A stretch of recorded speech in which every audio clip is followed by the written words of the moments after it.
Spin. I'm gonna call you Spin. You can just join if you want on the Discord server. You can join Chaddouk coaching. So let's see. So whenever you're ready, you just send me your in-game name, the games you wanna look at. Hello, Hello, how are you doing, mate? I'm doing good. Awesome. Okay, I'm happy. I was afraid like you would just disappear. It happened in the past. So No, no.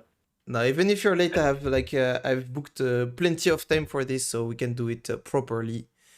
Yeah. It's gonna be I'm great sorry, today. sorry actually. I had some work and I had to do it. Oh, it's all good. You don't have to apologize to work. That's Yeah. all good. Okay. So first, so how do I call you? Can I call you Spin? You told me Spin to win, but I feel like it's a bit long. Can I call you Spin Yeah, or something?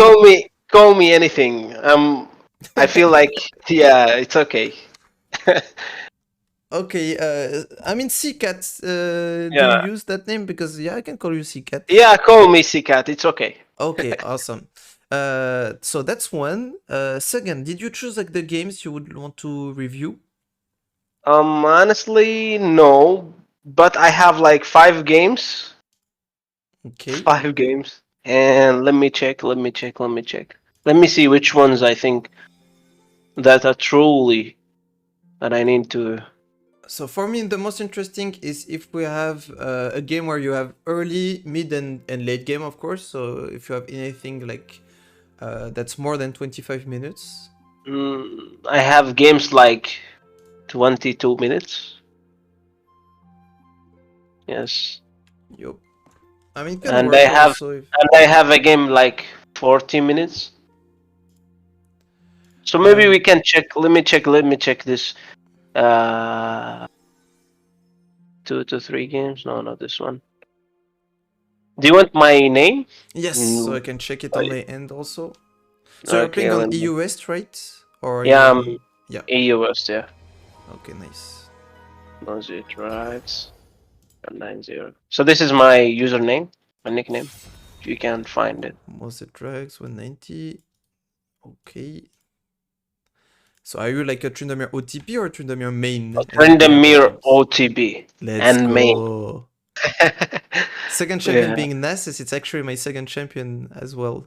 It used to be. yeah.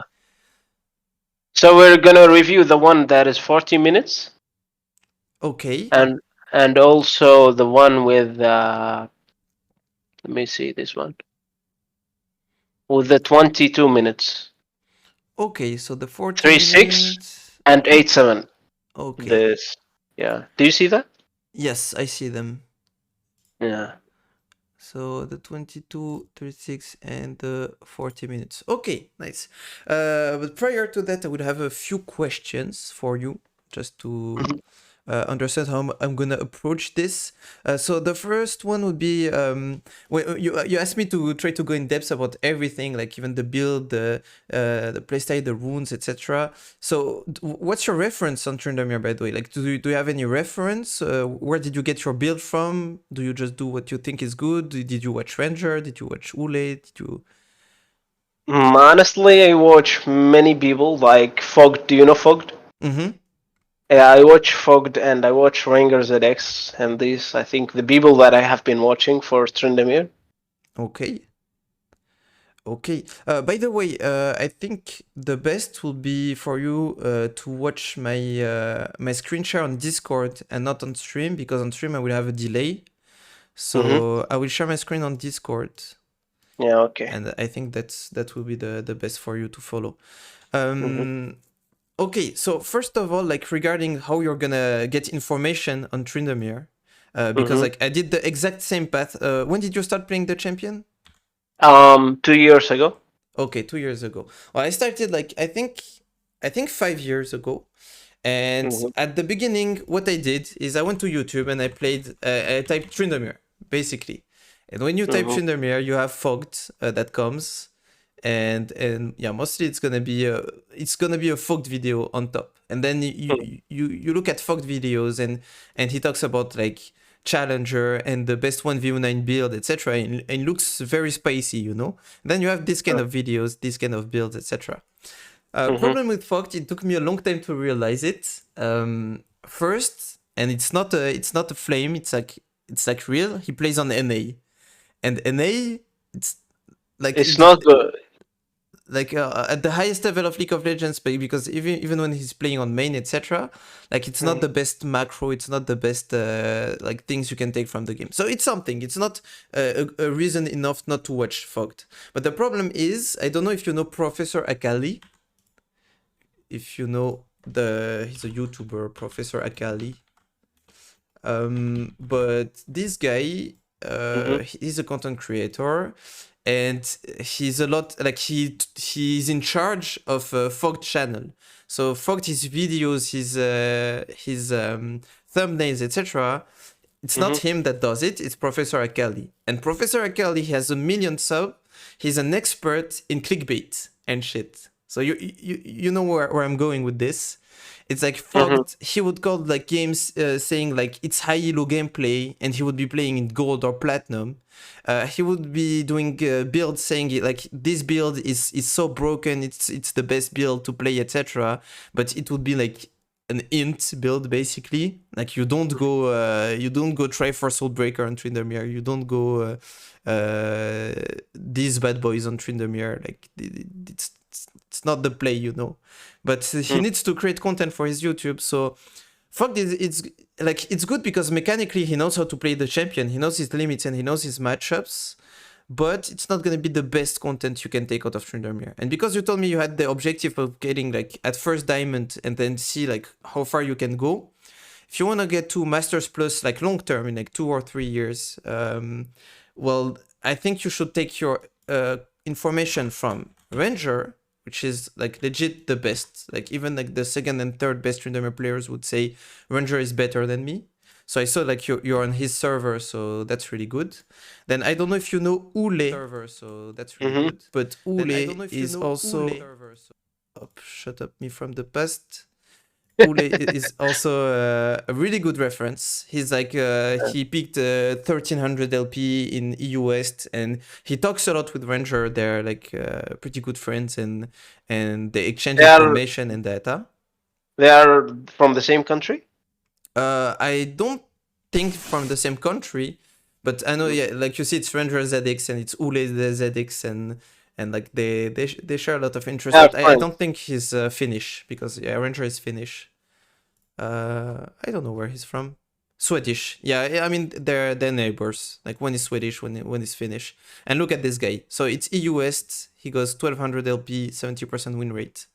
And the good thing about Ole is he's good at things that Ranger is like less good at. Like overall Ranger is better, but Ole, like his way of laning, of using a laning phase, getting a lead, he does like the things a bit different. So now you already have like 2 different ways to look at the game. And then if you like to have like live gameplay, and these 2 guys are not live or they haven't posted in a long time, you can go for Bocap and you can go for me. I have to admit I will put myself in probably let's say the top 5 maybe. And this guy, the only thing about this game, this guy he's French and he's only streaming in French language, but you can still see like how he plays it. And then me, like you've seen my streams and what I'm doing. But my problem is I'm not very regular. So sometimes I can be super good, but sometimes I can replay like shit. So that's why I wouldn't even advise you to, like, if there's Ranger up and I'm up and you want to learn as much as possible, I would still say like go to Ranger stream, of course. Okay. Now I have a question. Yes, tell me. Question came to my mind. Since you recommended to me these channels to watch, what things should I take from these videos? Like, that's a great question. Can you tell me some tips to watch? Okay, well, I will show you the way I watch, because it's gonna be super important. It's not like just, yes, watch his stream and you'll get better, of course. The way to watch it is, for example, you put yourself in his shoes. So now look at him. It's 20 seconds into the game. He's playing against Yone. So first ask yourself, like, do I go like Torrent Shield and these summoners against Yone, etc.? Most likely, yes. Most likely, like, for now, at 18 seconds, you're a challenger player. You did everything perfect, you know? Like, we all play perfect until we don't. And then, what is he doing here? Like, he's scanning information. That's something I'm gonna ask you to do before we get into the games. It's just like scan information, because playing League is so you have a bunch of information. According to this information, you're gonna make a plan, and then what we call mechanics is you following the plan, like using your abilities and using your champion in order to make the plan happen. So now you press pause and you ask yourself, like, what would be the plan for Ranger in the Yone matchup? Considering like everything in the game. So that's where you do the little exercise, you know, and you'll be like, well, their bot lane looks to be scaling maybe harder. We have a Katarina, it's a solo queue champion. Like, if she gets a few kills, if she gets ahead, she can win v9 the game. We have Belvez, she likes to play with Herald, so she likes to play top side. So we need to set up the wave top. So when she comes, she has a good setup to get Heralds maybe. Like, I'm not doing it like the best way, but for now you can just focus on the matchup, like the Yone matchup. Like, okay, what do you know about the Yone matchup? Tryndamere versus Yone. Yone is like gonna be aggressive on Tryndamere, and he's gonna use his Q a lot, and he has a lot of healing against Tryndamere. So what you're gonna look for, basically, for him to waste his spells, and then you can extend trading him. Okay, so your point for now is against Yone. Yeah, I need to dodge Qs, basically. I need to dodge Qs and his W probably, and then go for extended trades once he missed a few of those, so he doesn't get Q3, etc. You're also thinking that, yeah, he has more a lot of sustain, so I'm guessing after he bought lifesteal, of course. And that's it. Okay. And how do you think you're gonna play? You would play the lane. Do you wanna like try to perma push the guy? Do you wanna let him push and play safe under turret? What would you do against Yone? Basically, at the beginning, since he doesn't have ignite, so I'm gonna try to trade with him and keep the minions bouncing back to me. So the Belvith will come to me, and then we will try to kill him. Otherwise, I'm not gonna push the wave, because Nidalee has like an arrow, and she can kill me easily with Yone. Okay, awesome. So now you made your plan. So first of all, I'm pretty sure you don't always do that in solo queue, and you need to try to do it, to always like force yourself to make a plan and to think about the matchups before the lane starts. And now let's walk up and see what Ranger does. And that's how you do it. That's how you watch better players. Like, you just ask yourself, what would I do here? And then you see what he does. And then you ask yourself, like, if it's different, and most likely it's gonna be different, you need to find the answer of why is it different. You need to figure out why did he make that different thing that you wouldn't. And here, for example, he's chasing level 1 and he got the auto E out, and when I watched that I was like, huh, interesting, because for me against Yone level 1 you can actually like get a kill. It's all about who gets to stack lethal tempo first, and also if you dodge 1 or 2 Qs you can kill the guy if you manage to dodge a bit. And he didn't go for the all-in, and then I was like, okay, why? Maybe it's 1 minute and 6 seconds, and Nidalee can still be here covering before the camp is up.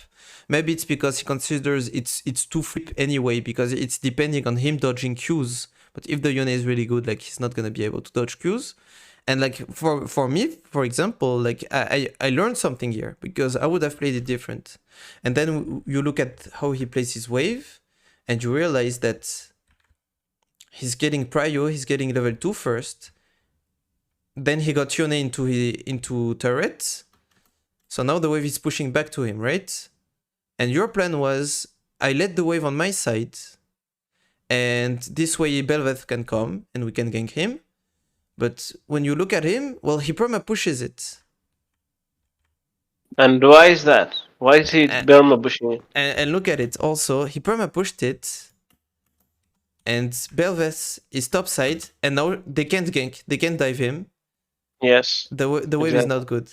And actually at this point, I think Ranger made a mistake. And that's what's tough about League of Legends is like sometimes like you can't take everything for granted. Like sometimes even the best players are gonna do mistakes. And actually 3 minutes later, Ranger says, "Man, I'm not even focused on this game. I could do way more." And I think that would be a part of it. So so in that example, like you would be okay, you would watch it by yourself. You're like, yeah, I want the wave to be pushed in for me so Belveth can come. And then at 4 minutes, you see that the wave is not on Tryndamere's side, it's on Yone's side, and Belveth comes and she doesn't get the kill. Well, you can think, and you would be right, that it might be a mistake and you might have had the right plan. But then I can assure you that if you look at like the whole game and every wave, like it's gonna be like very rare that you actually like have the right decision and he doesn't. And he still had like some reasons to perma push it. So he has Fury, he has the prayer, he puts like Yone under pressure on the turret so he can maybe miss CS, etc. But you know what? Yes. Okay, you can complete. Say what is in your mind? Yeah, so globally it's gonna be always the same pattern, you know? Like here, okay, Nidalee is here, he has level 6 in 1 minion. And you just press pause, what would I do here? Press play again, see what he does, and ask yourself, okay, was it the same than me? If yes, good job me, and sometimes it's gonna be mistakes, etc. So the thing is, like, it's gonna be thinking. You're gonna need to put a lot of thinking, but what is good when you can watch is, like, you can take all the information. Like, you can see that now he doesn't wanna hit that CS too early because maybe he wanna bait on the level 6 power spike, etc. And it's a permanent question, and it comes to everything. Like for me, when he backs, I'm like, okay, what item would I have bought? And I'm like, well, I wouldn't have bought Hydra, I would go Gale Force. And then I talked to Bocap just before you came. Bocap was actually on the chat, and we talked about it, and I asked him, do you know why Rancher prioritize Hydra over Gale Force these days, etc.? And he's like, well, I think that it's because you cannot dive anymore from 100 to 0 because of Tryn nerfs and turret buffs. So maybe it's actually better to have something that can get you lane prio easier, and then you can clear camps, clear waves, etc., and come faster to the fights and team fight faster and better because you're not gonna dive as much as before. So yeah, I'm maybe getting lost in ideas, but the whole point is that like there's always information to take. Or for example, like this wave, why did he not go for top wave when it's crashing and he went for herald instead? Well, the answer is here. Katarina is going top. She's going to catch this, and Vel'Koz is mid. So there's someone to catch top, someone to catch mid. So actually the best play is herald. Well, my dumbass would have probably went for top wave here. So there's always, every minute you have information to take, and it's gonna be you and only you, unfortunately. Like you can't always have someone behind you like explaining to you why did he do that, was that good, etc. And sometimes he's gonna make good decisions that have bad results, and sometimes he's gonna make bad decisions that have good results, but it's you that need to try to find like if it was a good or a bad decision. Okay, you go, sorry. It's okay, and I like the way you told me about this. How you approach things is very amazing. So basically, what I wanted to say is, whenever I find like this matchup is gonna be hard for me, so I'm going to let him push the minions. So in order to kill him, I'm not going to be aggressive on him because I know that it's a hard matchup. And about the Hydra thing, I usually buy it when I feel like this matchup is going to be hard. So I buy Hydra to clear things very quickly. Yeah, so I actually do it. I think it's a good way to think about it. Actually do it against Vayne, against Cannon, against this kind of matchups where you're perma under turret, so you can instant clear waves. So I think, yeah, it's already a good way to look at it. Yeah. Like the most important, it's gonna be thinking about it. For most of the things we're gonna talk about during this coaching, like the answer is gonna be, we need to think about it. You're not always gonna have the right answer. You're not always gonna find the right play, But as long as you think about it and try to understand why it was good or bad, etc., you will be on the right path. That's for sure. Okay. Yes. Now, so do you have any other question on like how to watch gameplay, how to review, etc.? Or we can go on the next subject.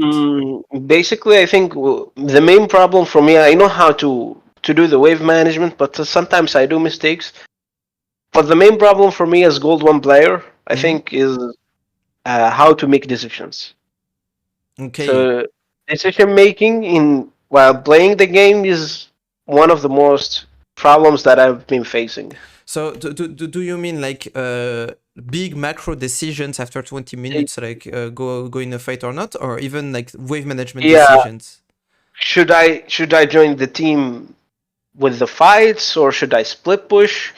And what if the old like the main turrets, the tier turrets, second tier turrets are like down? So what should I do in this case? Should I join the team fights or not? So these are basically the questions that I usually ask. Okay. Also, in laning phase, I basically don't know if should I fight this guy or not, or should I leave him? Should I maybe the jungler might come or not? Should I fight him? Sometimes I find myself hesitating about fighting people in fighting the in laning phase. So these are the questions that have been usually came in my mind. Okay, so I think actually like the best way to look at it is with practical examples from the two games like you chose.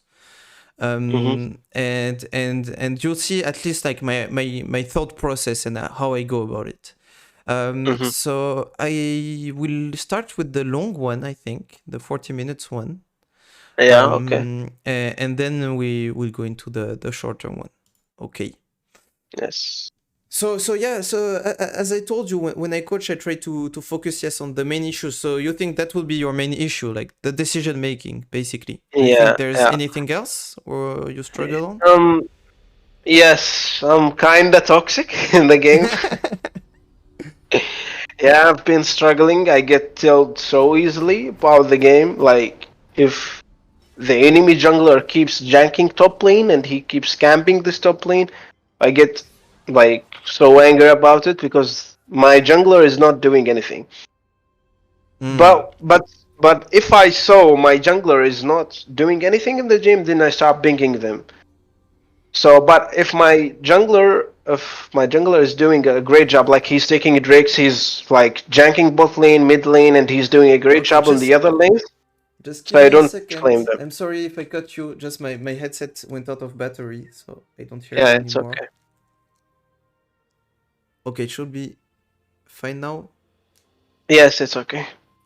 Okay, sorry about that. So yeah, you were talking about the ally jungler and the mid jungler and how they get on your nerves. Yeah. Those are tilting me whenever I get like usually sometimes you find two people are playing together, top laner and jungler. They are duo together. Yeah. And I hate this whenever I find these two people are playing together. I hate because I know the enemy jungler will camp top lane because they are friends. So that's common sense. Exactly. So I start pinging my jungler, my teammates, to come and help me, and they don't respond usually. They don't respond. I don't know what kind of I'm looking for or something. So people are usually like that. So if I don't want to flame, what I do is basically I see the jungler path is how he paths to the game. Like if he's ganking bot lane and mid lane, so I'm gonna be okay with that. Because if I lose top, it's okay. I know other lanes are winning because the jungler is janking them. Okay. So that's the most what I get told about.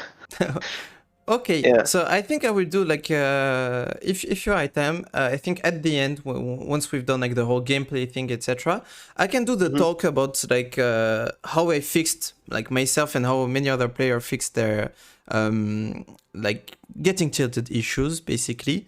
So I can actually give you a toolbox And if even one of these tools work for you, it can help a lot, because there are like many different things you can try to do to not get as affected, or even if you get affected, at least that it doesn't affect your gameplay, which is the biggest problem. Like, you can get mad if you want, but as long as you're still playing the game and playing it correctly, it doesn't matter too much. But still, it's better not to get mad. So I will give you a few tips. But yeah, we're gonna do it at the end of the coaching if we have enough time for it. But I actually have some paint presentations, etc. to show you about this. I did the talk a lot of times. So just to give you an idea that it's not only you, and it's not like you shouldn't be too harsh on yourself for this. It's I coach, like, from my coaching number 99, so I coached 98 players, and I had to talk about the mental and not getting tilted to 35 of them at least. So it's a big issue in the community. Yeah, that's good. I mean, I think, You know, people yeah. people say that League of Legends community is very toxic. Yeah, it So is. and actually it is right, yeah. It is, but I think it's like competitive online games. Like, I've played Rocket League, it's toxic. I've played Call of Duty, it's toxic. I think like just gamers are toxic basically. Yeah. Okay, so let's try to do the exercise. So as I told you, and I show you during my stream, whenever a game starts, from the loading screen, you can start to get so many information. And you have to consider that every information that you get at this moment, before the game even starts, it's information that you don't have to think of later during the game. During your game, you have so many things to think of, to micromanage, to micro think of, etc. So you don't have time to think about like how does the mid lane matchup go at minute 8, you know. It's better to think about it like earlier, or who wins the team fight, or who has the scaling. Like, if you know from minute 1 who has the scaling, you can play according to it, and you don't have to think about it at minute 18. And at minute 18, you can start thinking, do I win this 1v1? What do I buy as an item, etc. So basically what I want you to do, yeah, sorry about the Kratos, yeah, I've tried custom skins today, so Tryndamere is gonna show us Kratos. Anyway, I want you to just look at the matchups and tell me these 3 things. So first one, it's gonna take a bit of time, but you take your time. You tell me everything you can think of. First time, I want you to tell me what you know about the matchups, one by one. And I don't care if you have the right or wrong answer. I just want everything that goes through your mind, okay? Once you've done that, I want to know, like, who wins a team fight. Like, just if you have at 20 minutes, everyone has one item completed, and you have a team fight 5v5. And then I want to know the scaling. So if the game goes to 40 minutes and everyone is full stuff, who wins the game in your opinion? So you go. So I will start with the first question about what I think about every lane. So my lane, it's going to be hard for me because Tom Kench is not a weak champion. So what I have basically to do is I'm going to extend traits at the first levels, because whenever you hit a champion at the first level, he's going to be weak. So you try to scale him in the levels that are in the beginning, because at the late game, so you can't kill that champion unless one of your teammates join that fight. So between Sejuani and Kha'Zix, I think Kha'Zix wins Sejuani in early game, because I think Sejuani is weak early and Kha'Zix is strong early, and then in the late game, I think Kha'Zix is not going to be good as Sejuani, because Sejuani is building tank. She's going tank, and of course, she's going to be strong in the late game. Between Yone and Irelia, I think Yone scales really at late game, or both can win. I don't know, but I think both are like. It depends actually in the game, so it depends. So I can't tell about this because I don't know that much. About Ashe and Leona, I think Ashe and Leona should win the lane because Leona is stronger than Milo and Ashe is stronger than Kai'Sa, I think, in my opinion. And in the late game about the team fights, the team fights, I think we would win the game because with Leona R, with Ash R, with Yone R, with Sigvani R, with my R, I think we win the team fight in the late game because we have two tanks and they have one tank, and also our ultimates are better than their ultimates, and I think we win the game. But how we lost the game, I don't know. Actually, maybe my teammates were inting and I was inting, so I don't know actually what we did that game. I tried to see the game again, but I couldn't get what we did. Okay. Basically, yeah. I will try to show you for sure. I mean, sometimes also the answer could be this game was not winnable. It could be the answer actually, but I'm seeing that you got like multiple inhibs, so probably that it was at some point. But the most important is to ask yourself: did I do my best as Tryndamere to have the better impact on the game? That's gonna be what's the most important and the most consistent. Anyway, regarding like your little exercise, it's pretty good. Like you have some pretty good basic data. You are able to make I mean semi-advanced assumptions. Of course, these are gonna get better over time. Like it's no need for me to tell you, well, this matchup actually goes this way, etc. But the most important, if you go into a game not thinking about it, you have nothing to observe. Like if your bot lane goes like 30 CS ahead, you're just gonna think like enemy bot lane is trolling, my bot lane is better, etc. But if you're looking at bot lanes and you're like, okay, it's Karma, Caitlyn against Nila, Brom, something like that, so it's normal that they have perma prio and they get the turret before. Now you have something you can take and you have something you can run from the game. So it's really important that you do this exercise, and I don't know if you do it in your games, if you try to put that amount of thinking, or not really. I don't do it actually. I don't Okay, spend time thinking about what champions, how if we win the fights or not. I don't usually ask myself, but that's a good way actually to approach the game, I think. yeah, because sometimes you would have, let's say like you have Veigar, and then you have a Veigar, let's say you have Veigar mid, then bot lane you have I don't know why I can't think of very scaling champion that are not AP, because I'm thinking of Karthus, I'm thinking of Veigar, and I'm thinking of Asol, but you don't want all of them. Let's say you have Kindred jungle, you have like if it's obvious that your team comp is scaling super hard on the enemy team comp, then for example you could know that you have nothing crazy to do this game. If you go 0-0 and 0 at 20-25 minutes, it's really good. The game should be won. And like your minute one, your first interaction on the first few waves could depend of the information you take from just pressing tab at that moment, for example. Anyway, so just to give you a little more data, like what I would take from this game is, as you said, so Tamkench early on, you can actually beat him since we have a new lethal tempo, but it's gonna depend on dodging his Qs, his lick. So you need to position yourself either behind CS or just try to dodge it. And if you dodge a few ones, you can actually go for extended trades. So you say that, okay, in a 1v1 situation, maybe Kha'Zix is stronger than Sejuani.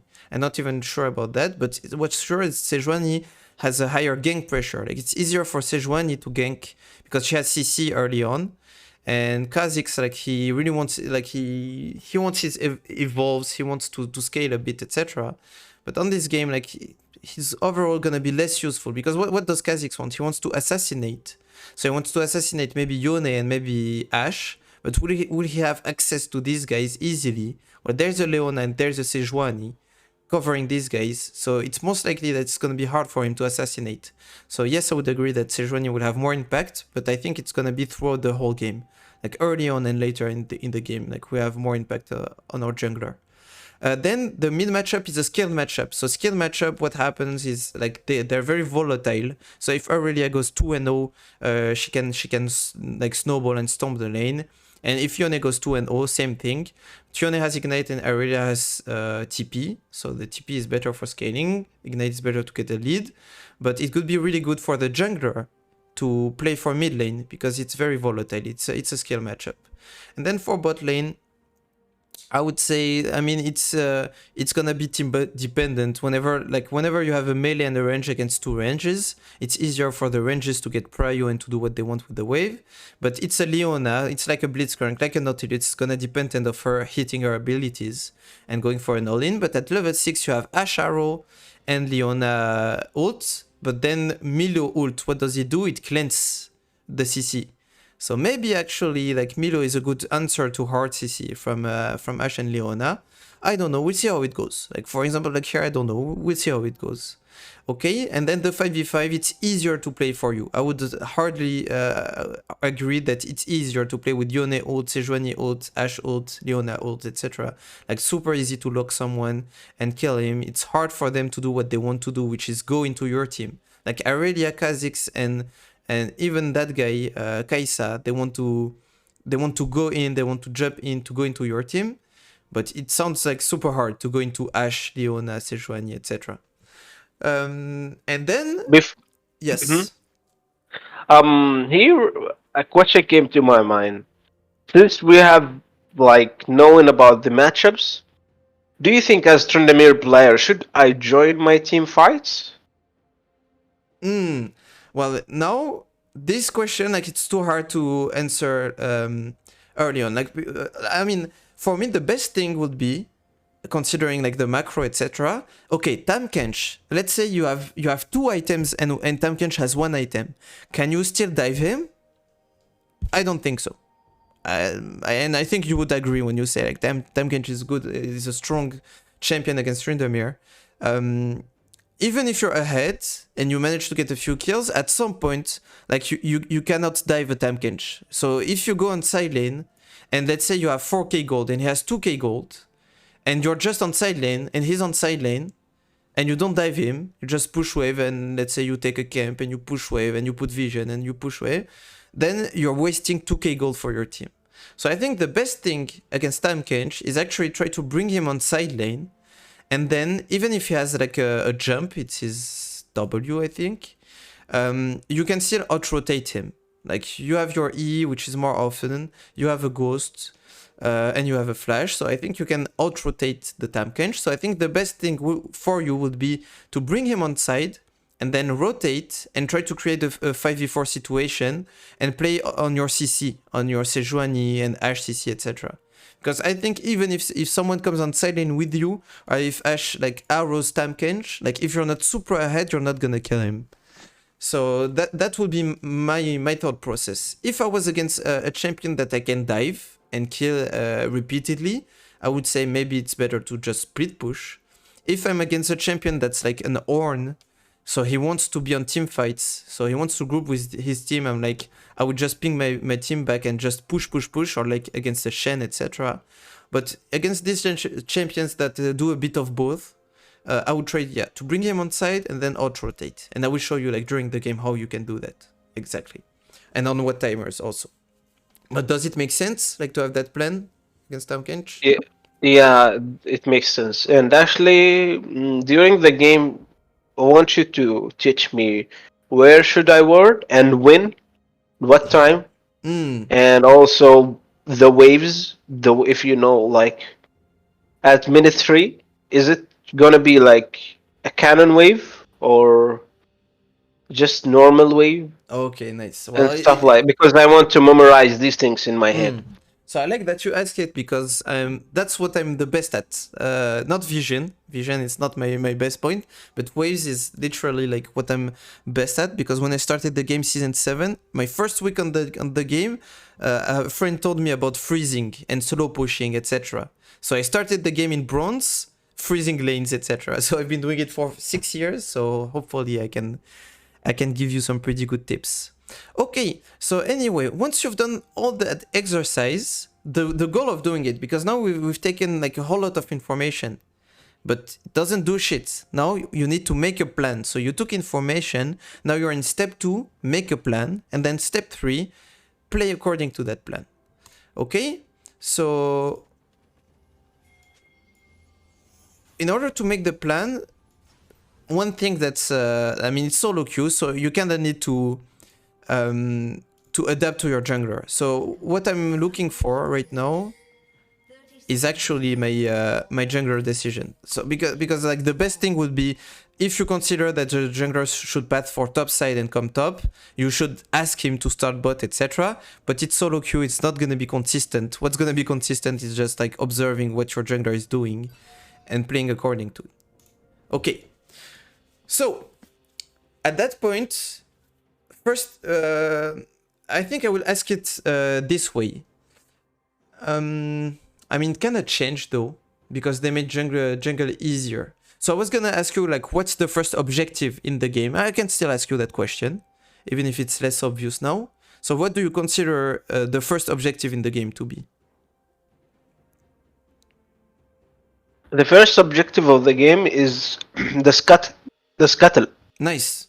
Awesome. So that's the right answer. Now, why do I say that it's less obvious, etc.? It's because before, the scuttle like will spawn like right after you finish your jungle as a jungler, and so if both junglers pass like bot to top, you would be sure that there is a scuttle fight here.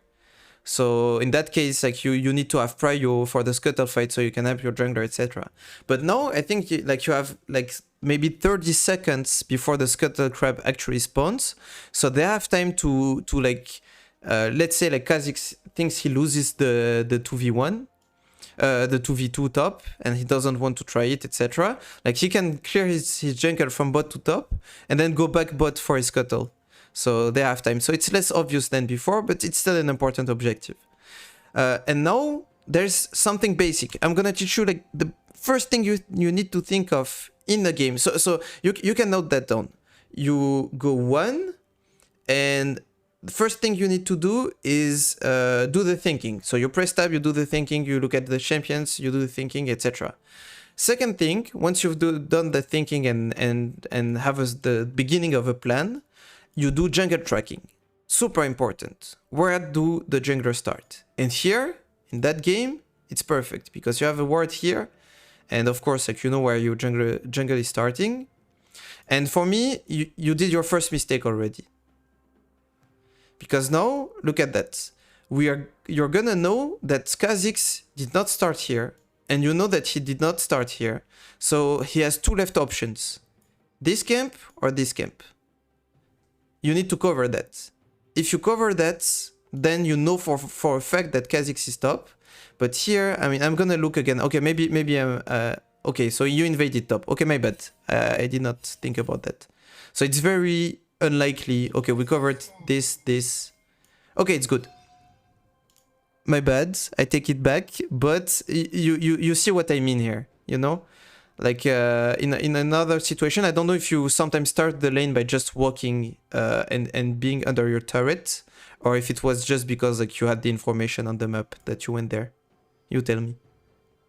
I usually go to the river in the beginning, but I don't know this game. I just went to the turret. Okay. Sometimes I do it and sometimes I don't. Okay, so I tell you where I do go. If I think that I can cheese and beat my matchup level 1, and here you told me early levels you could abuse Tamkench. Against Tamkench, I would actually stand here, level 1. And if you look at the replay of my stream, actually, the first 2 games of today, I won them just by standing here. It was against an Echo and against an Ornn, and both of them, I standed here, I took a big trade, and then I denied them from the XP from the first 3 minions, and my lane was won, minute 1. So here, against Tamkench, the only threat is his leak.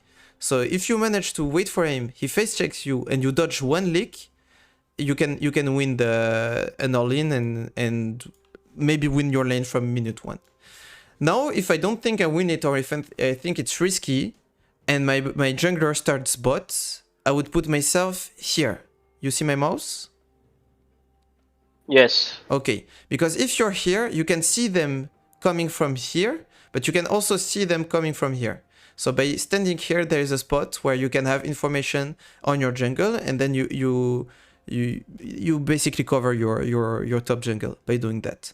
Okay, and then third option, if your jungler is starting top, well, I will help him if he needs help.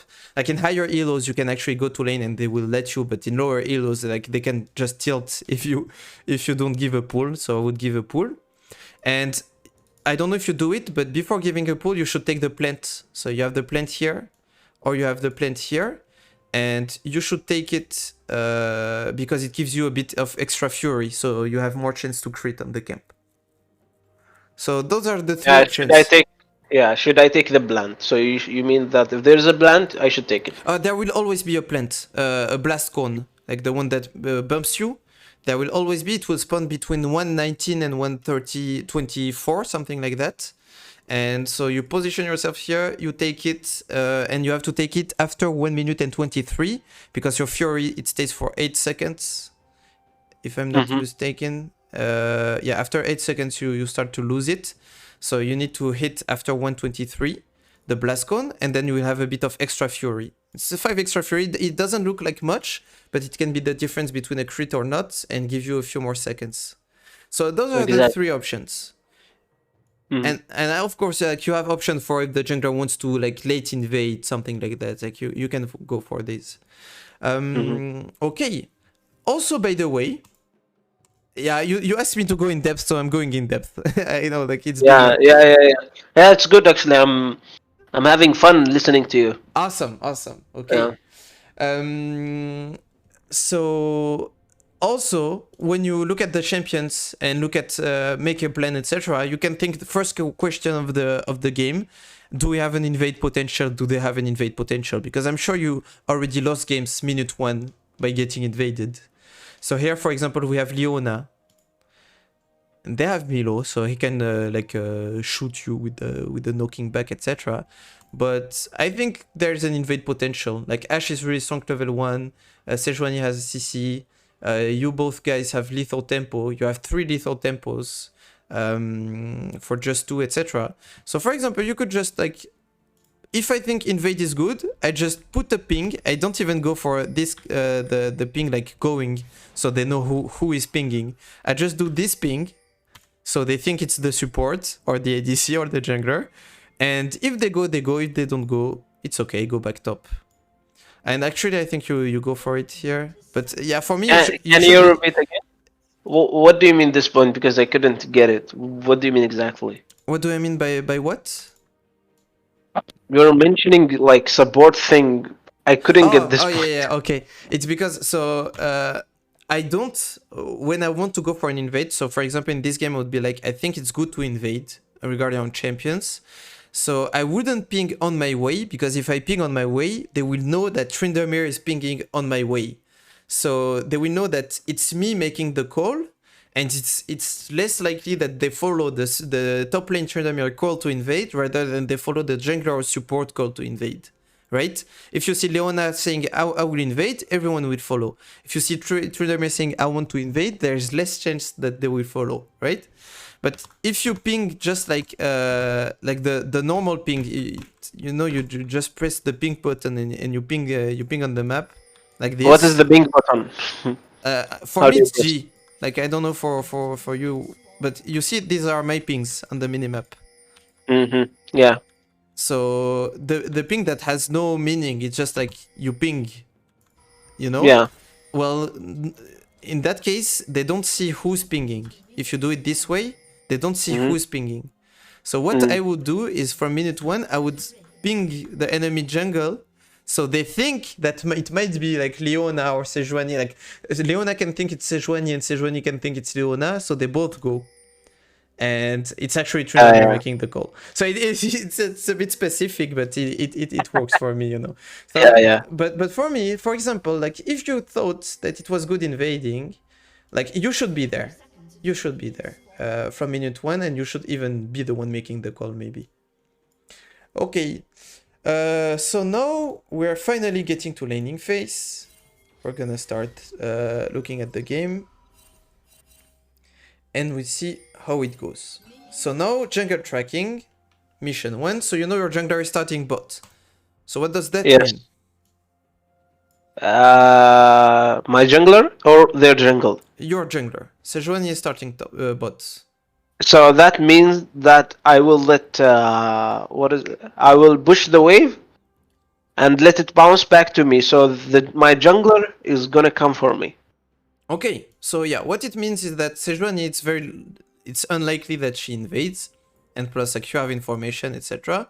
So Sejuani is gonna be top after clearing a few camps. So if your wave is good top lane, she can come and get a gank off, and maybe we can kill Tamkench. Okay. And now at this point, this is also super important information. So I'm gonna put myself on what you see as blue. Like you know where Kha'Zix is. His bot also. Yeah, of course. Yeah, yeah. And he can Also, yes. there is additional information. If you see like Tamkinch comes first to the lane, then you know that Kha'Zix has started the blue and he's gonna bath to you. Yes. So as you can see, that Tamkinch is here and their bot lane is still has not arrived yet. So that means Kha'Zix has started blue. Awesome, awesome. So yeah, you can use of course vision if you have it. You can use the timer on the lane, but also you can use mana because sometimes they will fake pulling bot, but the enemy bot lane will have full mana, and then you know that they use nothing. Things like that, or but yeah, like in that game it was pretty obvious. Okay, so now what does it mean? It means that most likely like now Sejuani, you see her, she's going for full clear, and Kha'Zix is a full clear champion. Like it's something like you can guess that's Kha'Zix, like he wants his level 6, etc. And yeah, so they're full clearing. Full what? Full curing? What do you mean by full clearing? Full clearing, my bad, on my English. Okay, so there's gonna be, at some point, the two junglers and the two top laners on the top side of the map. But now, things you can take into consideration is actually, yes, in League, you don't always have one thing that's good, and that's it. You have like different things that are good or bad for different reasons. So here I would go about it for the waves. So let's say, for example, you decide to push the first two waves, crash it, and let it bounce. Okay? That's what you're going for, right? Or you told me that would be the best plan for you. So yeah. You push the first two waves, then it crashes, and then you let it bounce. So it's good because the first two waves. So on the first one you will get on the first CS of the second one you will get the level 2 advantage, and as we said, like we're stronger on the very first levels against Tamkench, so you use that, and then you're certain, it's absolute certain that the wave is gonna bounce back to you. But the cost of it is it's gonna take a bit of time, because now the third wave, and now I'm telling you, like every third wave is a cannon wave. So it's gonna be 2 normal wave, 1 cannon wave, 2 normal wave, 1 cannon wave, 2 normal wave, 1 cannon wave, until maybe 21, 22 minutes, and then it becomes like only cannon, something like that. But for laning phase, it's gonna be always 2 normal waves, 1 cannon wave. So the thing is, when we crash the first 2 waves, then the third wave, which are gonna be cannon waves, are gonna meet here, and then of course it's gonna make it push to you on the following one. But it takes a bit of time. So it's good when the jungler is full clearing, etc. But sometimes when the junglers are here earlier, well, the wave is not gonna be good soon enough. Now let's say we crash the third wave. So you push the first 2 waves, now the third wave meets here, and you crash the third wave, which is a cannon wave. Well, it's still gonna be good for some reason and bad for some reason, which are for example that you can have what we call a cheater recall. Do you know what a cheater recall is? Yeah, fake recall. No, the cheater recall is actually because when you crash the first 2 waves, you don't have enough gold to buy something.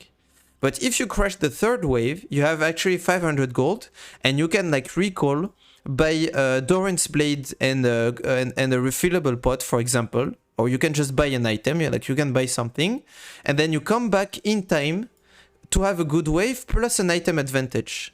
So that's what we call a cheater recall. So you crash the first 3 waves, and you back early So now you have the same situation you would have by crashing the first two, where you have the wave in a good spot, but now you have an item advantage on top of that. So that could be good. But the risk is the enemy jungler, if he skips some camps, he can gank you before you have time to crash the third wave.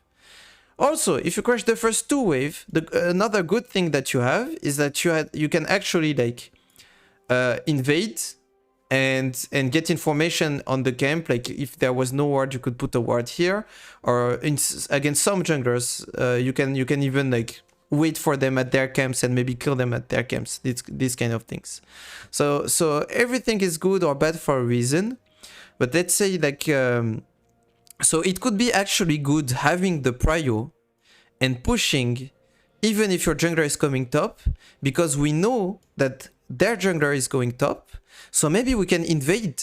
Maybe Sejuani, she can skip one or two of her top camps. But imagine you have prio and you keep pushing the Tamkench, and Yone has prio, and Sejuani comes top, and you go as 3 in the enemy top jungle. What can Kha'Zix do? He's fucked. So it's gonna be super hard to do it. I'm not telling you like to do it in your games or to try to plan for it, etc. It's gonna be super hard because you need to coordinate like 3 players in solo queue. But I just want to like open your mind and my point is, yes, like you have different good options for different reasons. Of course, the easier one, like I would do what you would do. I would go for a crash first to wave, let the wave push to me, and then the wave is good for Sejuani. And after she's done her camps, we're gonna look at it now. And after I will look at how you played your 1v1. Okay, she went for mid. Now she goes for this.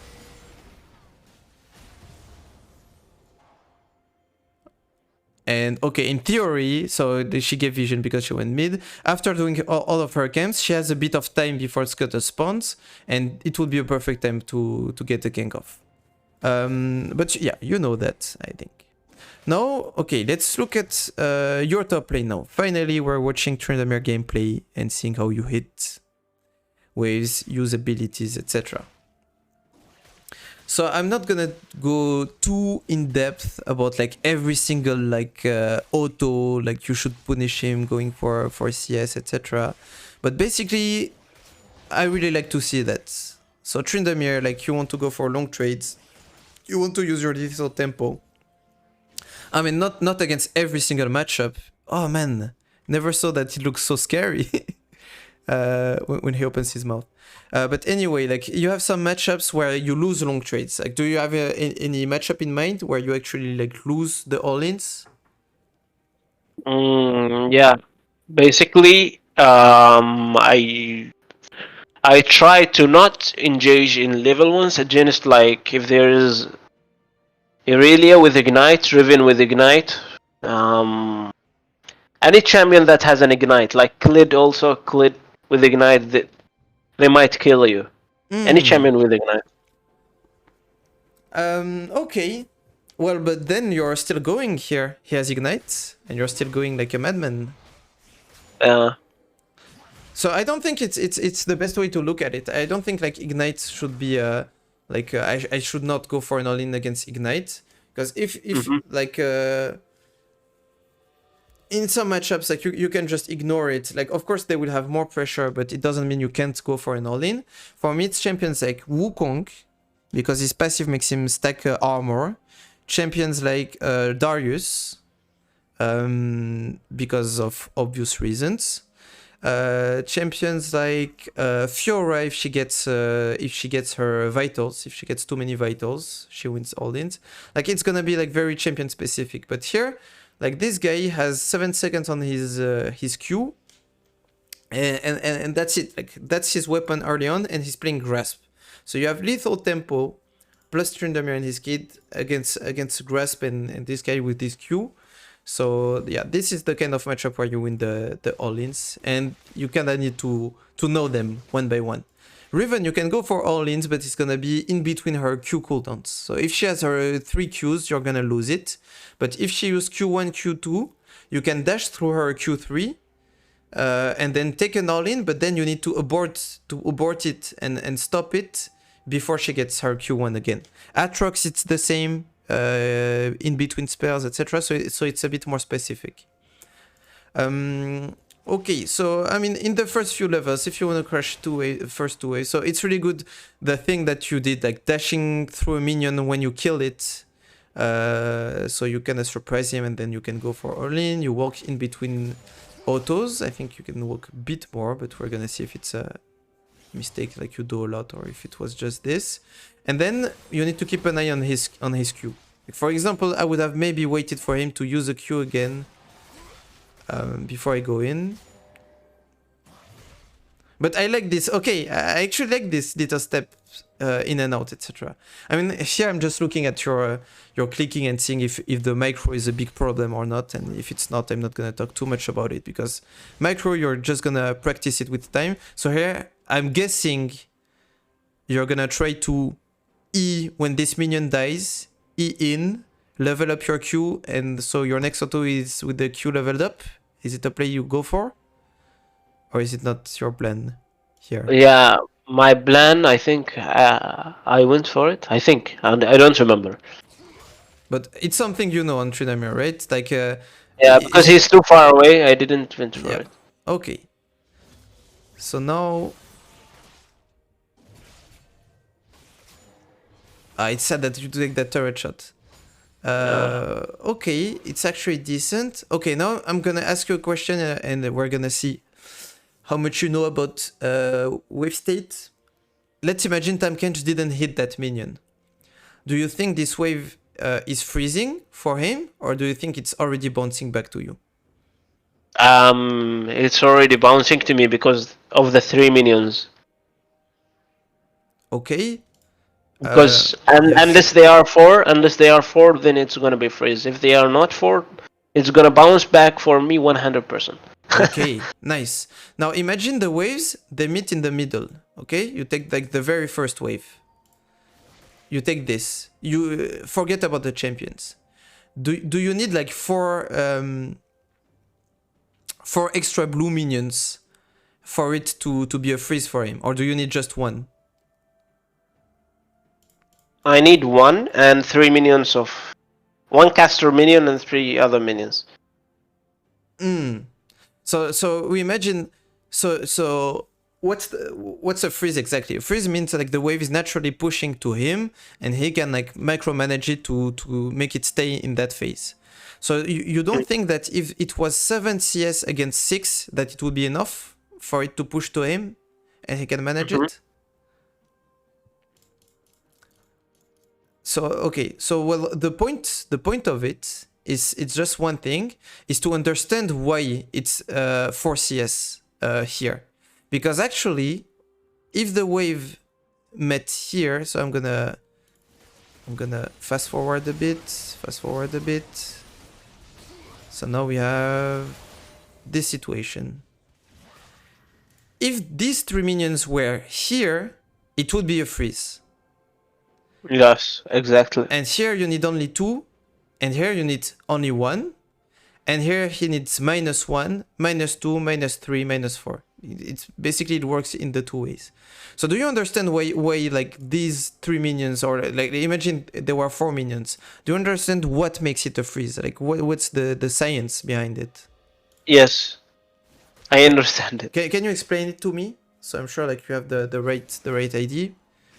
Do you understand the freezing or what? Understand why, for example, like if you want waves that stay here, that meet here, why do you need like 4 minions to make it a freeze?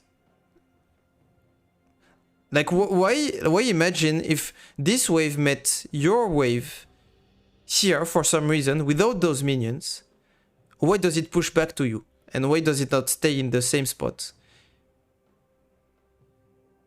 I don't know. Okay, so that's the super important thing that you need to understand. in order to like if you understand the concept behind freezing, etc., you won't have to learn like 4CS, 3CS. You will just like understand what's happening, and you will be way better at wave management. So it takes just a little bit of time, and it's gonna help you for sure. I take 1 second because I told you I wouldn't read chat. I just wanna explain. Yopi, ça fait très plaisir de t'avoir. Je suis en coaching, du coup je lis pas trop le chat, je réponds pas.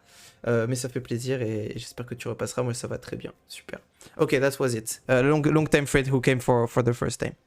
Anyway, so what we need to understand is that your minions, they represent like pushing force, pushing power. These minions, they're gonna hit the enemy wave, and they're gonna tank the enemy wave. So we can put them in a category which is pushing power. And why do we need extra pushing power? Like, what does Tamkench need extra pushing power in order to help like enemy wave against his wave? It's because look at what happens when the waves meet here. This wave starts hitting now, and your wave is still twerking. So now look at that. You have minions hitting at 238. His caster minions are hitting at 238. Your casters start hitting at 5, 6, 7. Boom. The last one, it's 9 seconds later. So it means that for 9 seconds, his wave is hitting and your wave is not hitting. And now, for example, we have the perfect example because now we have even waves. The waves are the same, like almost the same. And it's gonna happen again on the next wave. So let's imagine no one hits it. Boom, this wave is hitting first. And your wave is not. So it's gonna push. Yep, so it's gonna push to you. So the thing is, the closer the waves meet to his turret, for example, the longer his wave is gonna hit without your wave hitting. That's why you need here 4 CS, or the equivalent in pushing power of 4 caster minions full HP, here to make it so it's gonna stay in that position. But when the waves meet here, it's gonna be only 5 or 6 seconds of red wave hitting blue wave before your wave hits. So you only need 3 minions to compensate for that. And when you get to this lane, it becomes 2. And in the middle, because they hit at the same moment, if you just add a minion or even half a minion, it's gonna be enough for the wave to push to a side or another. So you need to really understand that the whole freezing science, etc., is just to compensate for the fact that one wave or another will have more time of hitting the enemy wave because of where the waves meet in the lane. And once you understood that, you can manipulate way better the waves and understand like really the science behind it. And also the last thing I want to say about freezing, like it's not 4 CS, it's the pushing power of 4 caster full HP. So now I'm gonna ask you a question. The forecaster is the one with hitting with like that charm or like the melee? Oh yeah, these are the casters. Yeah, now I understand it. Okay, so now let's imagine. So you told me. When is it gonna be? Boom, boom, boom. Okay, you told me here that you needed 4 CS. Now let's imagine we play. So let's imagine you don't have 4 casters. So because these are casters full HP. Now imagine you have 1 cannon full HP. 1 full HP cannon. Is it enough or not? To what? To freeze? Only to freeze cannon. For him. Yes. Only cannon. Yes. Only 1 cannon, but it's full HP. No, I don't think it's enough. Okay. Well, I tell you it's enough. And why do I know it's enough? It's because I tried it in game. At first, I thought like it wasn't enough. But actually, when you look at it, like it has 900 HP. And these guys have 300. So 300. But he also hits way harder.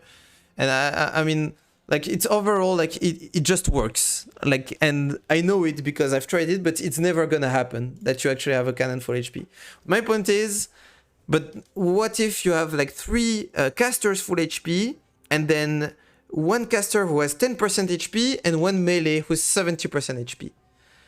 well, you can't just know it. This is gonna be just time and experiments. And again, I told you from minute one that it was all gonna be, well, you need to think about it. Well, this thing also you need to think about it. Like during your games, when you're watching a lane, etc., watching a wave, you should ask yourself, like, is it pushing to me? Yes, here I know it's pushing to me because it's 3 casters, etc. And then you observe. And if it doesn't, well, you try to get something out of it, to make a conclusion, to make, okay, I thought it was pushing, it was not, etc. So this is going to be very important. From now on, I swear we're going to look at the game like way faster. Like we're not going to look at the 40 minutes like that, like play by play, pause, etc. It's going to be way faster. But these are like the very bases that are going to be super important. Yeah, basically regarding the waves. So did that make sense? Did you learn something? Or Yes, I learned a lot. okay, awesome. So here, now you have this situation and you gain yourself some time. It's really good because you have many players who would think that it's freezing because it's, oh no, they have CS, they didn't get enter turret, so now I need to push. And they would panic and they would be in a really bad spot trying to crash this wave and they can't. It's really good that you drop it and you use that time because this game is all about time. So now you bought yourself a bit of time before like these minions die and you get vision. Interesting. Okay, you could have done like even if you had more time or if you were more confident about it, or if you had a higher HP, you could put your vision on these guys, on Crux, on golems, for example, because like this guy is top side, so so that could be a good ward to have. The super advanced one, I mean, no, it's kind of hard to see. Oh no, it's actually kind of easy to see. Okay, I was like. Because now you have this information. So yeah, I mean, it's pretty advanced, but the fact that Sejuani is super low in HP and we know that Kha'Zix is top, like as we said, what are the options of the junglers when they're gonna be top? It's either they're just gonna play for Scuttle, or they go for a gank top, or they go for an invade. And here, like you have an invade potential because Sejuani just showed mid and used flash and is pretty low in HP. So actually you could have also like went for the defensive ward, but man, it's like even I wouldn't do it in solo queue. Like, I think it's a bit too advanced and this guy should defend himself. But I think Sigwan is gonna die here. Yes, she's gonna die. I think Kha'Zix is gonna come for her, as I remember, and she's gonna die. Yep. So, but my point is like if you were like the perfect player, well, when you look at all the information, it's not a crazy play for Kha'Zix to invade Sejuani, because Sejuani, she showed mid and she used flash. So now we know that Sejuani is late in her clearing camp. He saw that Sejuani did her 3 camps bot. She has a blue buff. So where can she be? She can only be in this part of the map with half of her HP and no flash. So it's not that crazy that Kha'Zix actually goes for an invade. And for that reason, it could be like a good ward instead of putting it here, to put it like in the entry of your jungle, like maybe here, but then you're gonna miss XP for vision. And I don't think it's a good thing to do in gold elo, because sometimes even if you have vision in that bush, like she's gonna see Kha'Zix and she's gonna not respect it, etc. But like it's all based on information. Like if you look at Kha'Zix, what he did is he had a set of information and he made a plan, and then he had a new set of information because of the mid gank, and now the plan changed and he's like, maybe I can dive, and that's what he did. But yeah, I'm not saying like you should put your vision. It's just like the best word in the world would have been something defensive probably at that point. Okay, so now the wave is pushing to us, and I really like what you're doing here. Like you're thinning the wave, right? That's your plan? Yeah. Okay. Yeah. Okay, awesome. Because yeah, all you need is for here, like for example, here for the wave to push to you, you just need as many CS as you have, because the next wave is gonna hit before. Okay, really good. I love that. So you know what you're doing. Now let's see if you take the information on the Kha'Zix. And also, like, she could have smited it. So you have the info. Now, how are you gonna adapt? Because your plan was having the wave pushed to me. This way, Sejuani can maybe gank. But no, it's not gonna happen, right? Yes. So let's see how you adapt to it. So what do you think would be the best play now? Now we have a new set of information. What do you So think now would be the the best play? is to stay away because you know that Kazakh is a top lane, and you don't want to try to be close to Tomkench, as he's gonna bait you. Mm-hmm. Okay. Yeah, so the very best thing will be to be able still, like, you're like 1v2 on the top side of the map. The best way is if you can manage to keep the wave here and not give him a crash for free. Because like this guy has TP.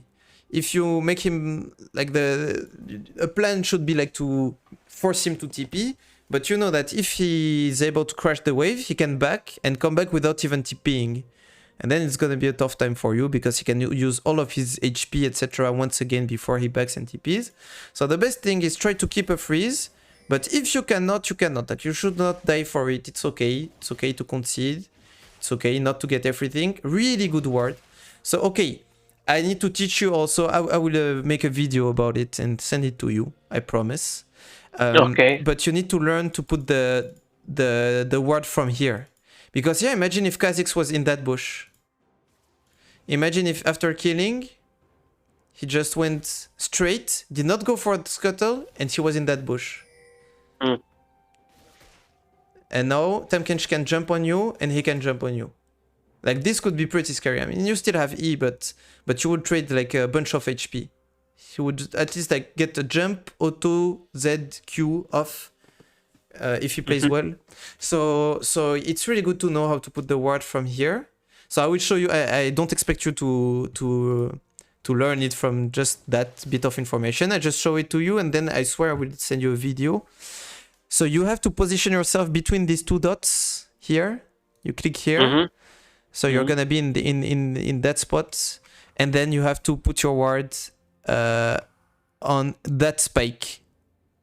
The furthest spike before that tree. So you put yourself here, you put your word here, and the word is gonna appear here. So and it's also really good because sometimes you put yourself here and you put the word, and they will think that it's your jungler that put the word. So they will think that your jungler is here. Or sometimes they would just don't think that you've warded, and they would ping that to their jungler that you have no vision and he can come. So it's actually like super powerful. But here, like you like give them the information that you warded, and also like yeah, if they don't see you ward, I mean they had a ward, but if they don't see you, well, Kha'Zix can just waste time, and I mean he's gonna waste time for some reason. Okay, so now you see Kha'Zix. There's no point in trying to hold the wave. It's gonna be really good. And now, oh, okay.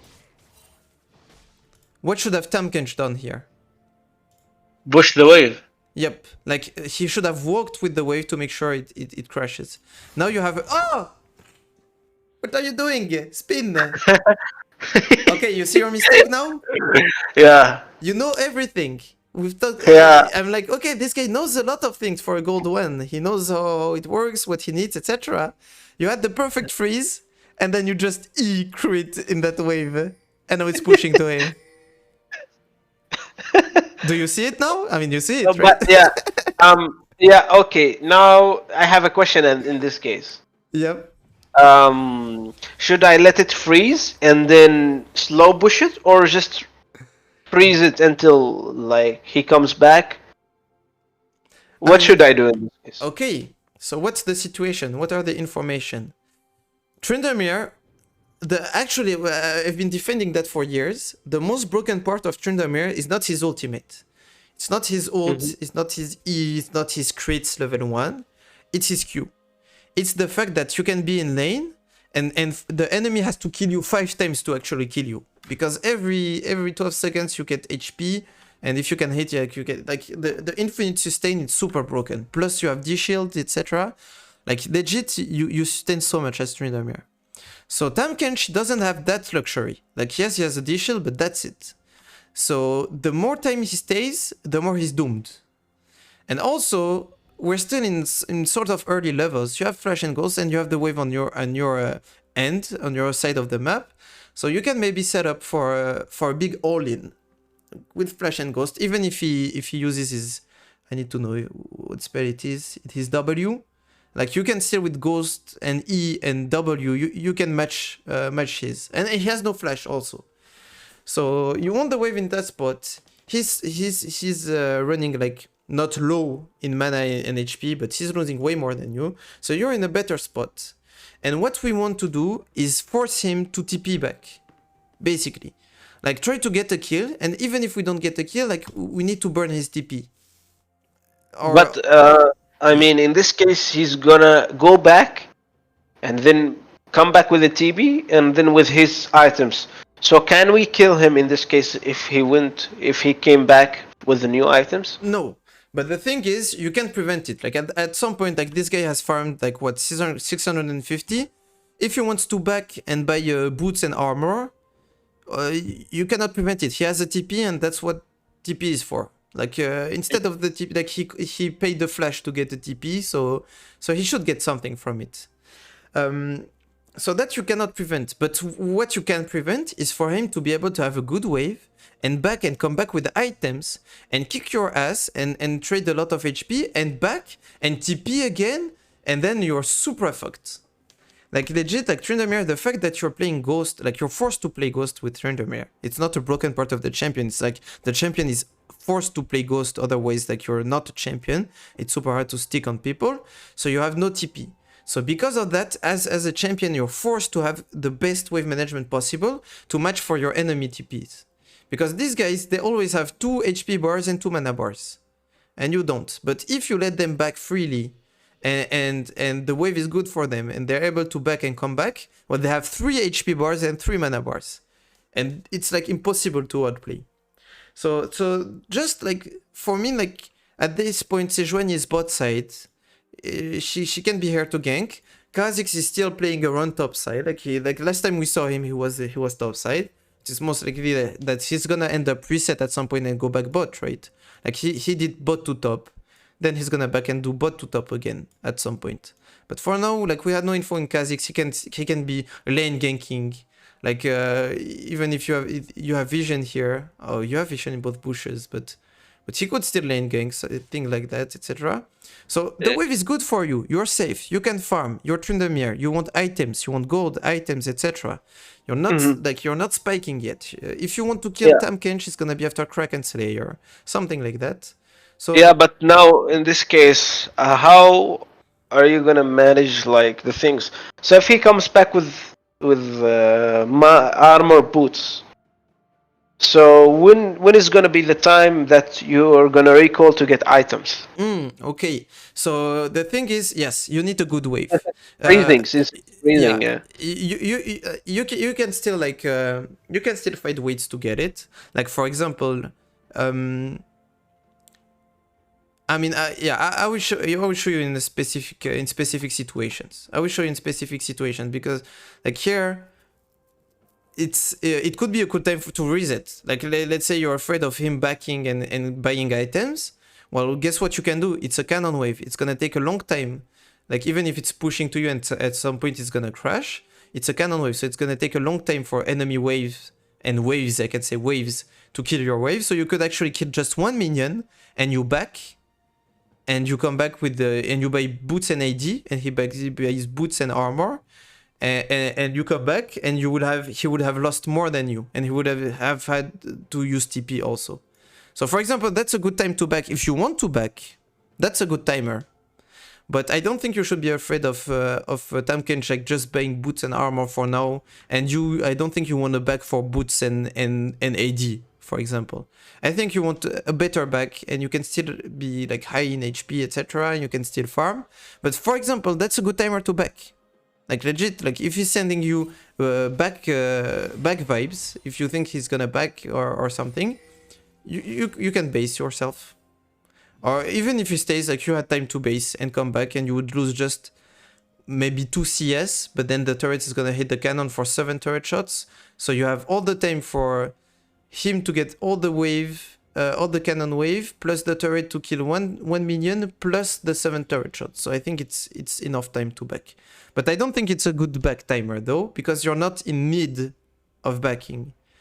He's in a bad situation. You're in a good situation, so you want to keep the wave in a good spot.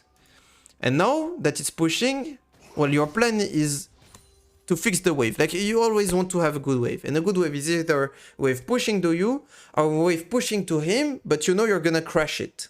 A bad wave is a wave that's frozen behind under his turret. That's a bad wave. So now the plan has changed. It's okay, you did a mistake, but it doesn't mean like you can't play good from now. So the wave is not freezing anymore. And look at him, imagine if you kept the CS, like he's just fucked and he knows it. And for like I would try to deny the XP from this cannon, by the way. Like I would try to walk up to position myself dangerously so he, or at least position myself between him and the cannon so he can't lick it. But look at it, like you give him 60 golds for free. I mean, we're gonna see if it's for free. Yeah, you could have went. But you want your own cannon. Seriously, the things I'm thinking about. Anyway, on a wider scale, now the wave is pushing to him, right?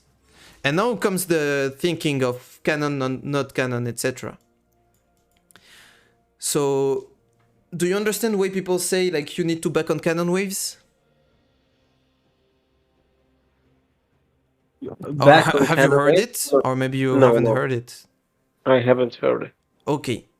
So, let's imagine you're able to push really fast, etc., and you crash that wave, and you take your base, so you back. And the next wave is not a cannon wave. What will happen on Tamkench side? The next wave is cannon wave? Is not a cannon wave. It's this one. So let's imagine you're able to crash this, and then you press B, so you back, and you come back to the lane. What will Tamkench have to do during that time? Well, the wave would have crashed to his turret. So now it's bouncing, slow push. Right? So it's slow pushing. Slow pushing to him. Yes. So, slow pushing to me. Yes, but he wants what he wants to do. As every top laner, he wants to fix his wave. His wave is not in a good spot. He doesn't want the wave to slow push to you unless he can crash it. He wants to be sure he can crash it. But what is he going to be afraid of? The same thing you were afraid of. You were afraid of him coming back with items. But now imagine you come back with full HP and items and he's not able to crash the wave. Well, now the wave is frozen and you have an item advantage. And he's fucked and he needs to back and TP. Okay? So you mean that when the minions were in my spot, that I should have recalled? Oh no, it's a play. No, okay, I will show you meta. I mean, like here, I was just covering the big question of why should we look to back on cannon waves. So the answer is, if you don't back on a cannon wave, so let's say you crash this and you find a timer to recall. It means that the next wave, Tamkench, he's gonna have time to do what he wants with the wave because you're not there. And what does he want to do? Well, crash it himself so he can press B and come back to a good wave. Because if you crash the wave, it's gonna stack, it's gonna bounce back, etc. Okay, so the thing is, if he has a normal wave to push, it's gonna be very easy for him. Because it's not going to take a long time, because it's a normal wave. So he just presses his W, he goes into the casters first, he lets his wave kill the melee minions, and he clears the wave very fast, and he backs, etc. But now imagine he does this, while you will have to come and crash a cannon wave, and you can't. It takes too long. So basically, it's all about time. Just like when I told you, like here, if you wanted, you could actually back. Like once you have this, you can kill one minion, for example, so it doesn't push too fast. And after killing that minion, you could actually back. It's because this wave is a cannon wave. So even if he stays, it's going to take a long time for him to kill it. And also your turret, it's going to hit 8 turret shots before you lose a cannon. Because it's going to hit like 2 or 3 turret shots on the melee, and then 6 or 7 turret shots on the cannon before you lose XP from the cannon. So I mean, like I had time to recall at this point? Yes. So whenever there's a cannon wave, you have a lot more time, because it takes a lot more time for the enemy to kill your own wave, and it takes a lot more time to your turret to kill the enemy wave. So to deny you golden experience. Makes sense, yeah. That's why in that situation, like I wouldn't have done like the mistake of not keeping the freeze, but let's say he crashed it, because if he crashed it correctly, you would have this wave. So let's say he did not make the mistake in the first time. So now I have this situation. So now I have a wave slow pushing to him. What I don't want is for Tahm Kench to keep a freeze forever. So Kha'Zix can come and gank me, and Sejuani cannot come and gank me, and if I back, I'll lose gold and experience, etc. So now what you want to do is crush the wave. We agree on that, right? Yes. And what I would do is I would look, okay, I would know that the next wave is not a cannon wave, because as I told you, it's every 3 waves. So if that wave is a cannon, the next one is not cannon, the next one is not cannon, and then the following one is cannon. But if you don't know, it's okay. You have the information on your screen. So the waves, do you know when they spawn? At what timers? No. It's actually useful to know, especially later when you're going for backdoor or something like that. They spawn at 5 and 35 of each minute. 5:35. So 5:35 for what? It's 4 minutes and 5 seconds. There will be a wave. 4 minutes and 35 seconds. There will be a wave. 5 minutes and 5 seconds. There will be a wave. 5 minutes and 35 seconds. There will be a wave. Okay. Again, can you repeat? Yes. So look at this. We're gonna observe. Boom. 5-1, 5-2, 5-5. There's a wave. Now 5:35. There's a wave. Yeah. So between each wave and 6-5. So like 30 seconds. Yes, it's 30 seconds between each wave, and it starts at the count of 5. So and between each cannon and each cannon wave, there is like 1 minute.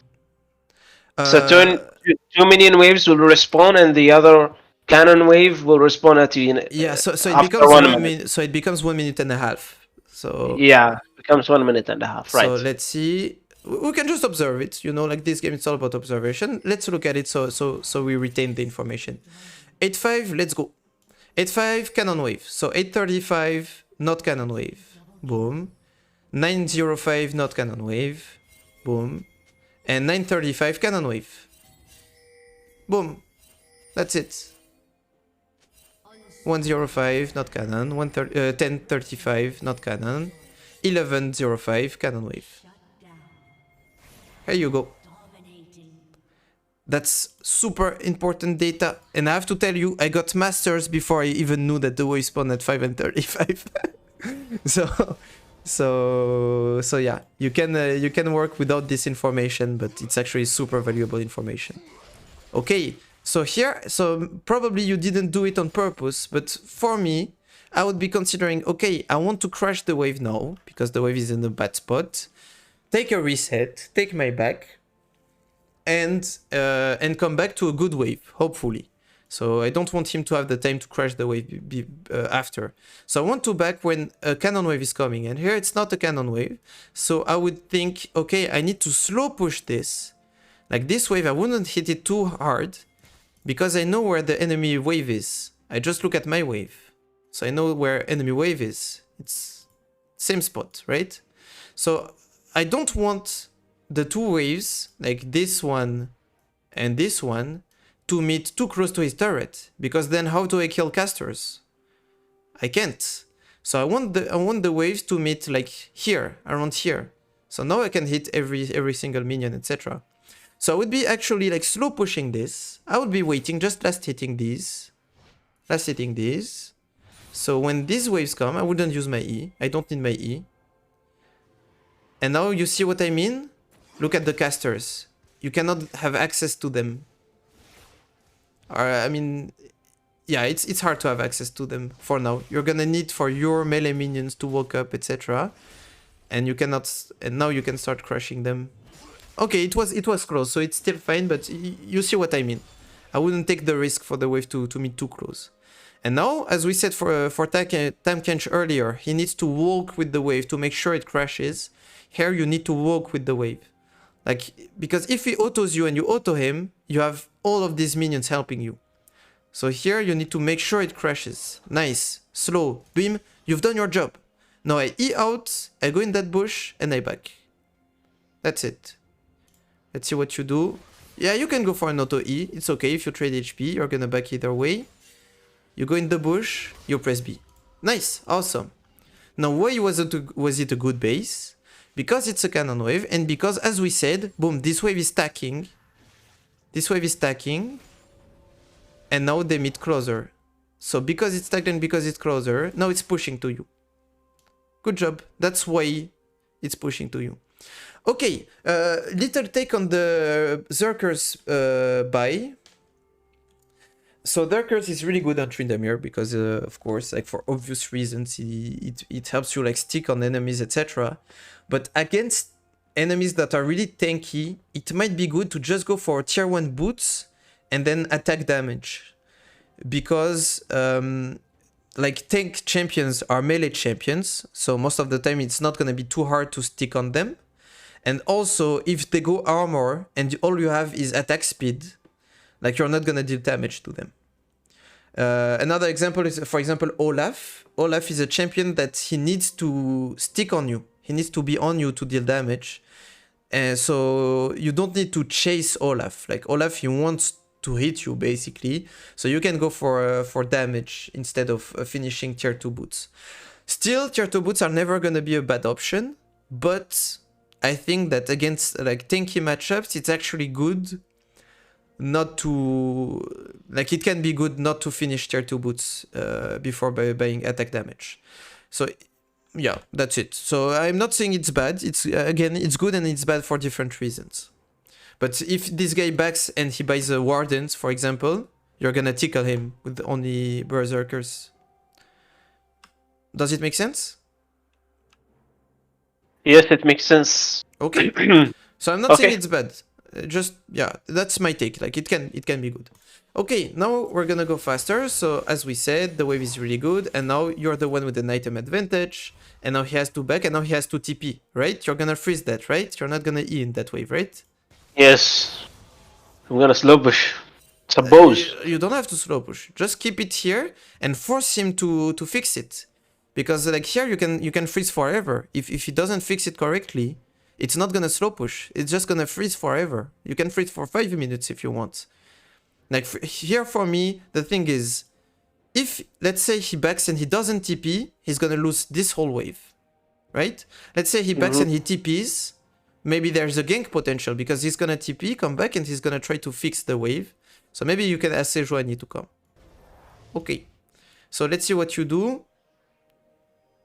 Let's not hit the wave more. Let's just keep it that way. All you need is 4 extra CS. So for example, you have them because 1, 2, 3 cancelled by 1, 2, 3. So now he has 1, 2, 3, 4 and a half. So yeah. Okay, I want to repeat something to assure something. Yes. So in order to have a freeze, we need 4 caster minions, right? The equivalent power force of 4 full HP caster minions, 4 extra caster minions. Yes. So for example, full HP. Yes, and it's gonna be a difference. Like for example, like if you have 4 casters against 3 casters, it doesn't work because it's like he has only 1 caster. But here, like I said, these 3 are cancelled by these 3. So he has these extra minions. 1, 2, 3, 4, 5. And these are the equivalent of 4. And I know it because I've played 5,000 games thinking about it. Like you can't always know it. But here, yeah, like if you make the calculations and you look at, okay, so I have 1, 2, 3 plus these 2 who have cumulated HP, which is like a full HP bar and 40% of a full HP bar, and these are melees and these 2 are casters. Well, you need to observe. I just know that it's a freeze. But the thing is, if you don't want to take too much risk and make sure that it freezes, like you need to not hit the wave as much. Like you hit the wave a bit too much, so now you have exactly a freeze. Like it's a very close call. Okay, so when this happened during the game, you need to look at enemy top turret. Because you need to know if he's TPing back to lane or not. That's a useful information, actually.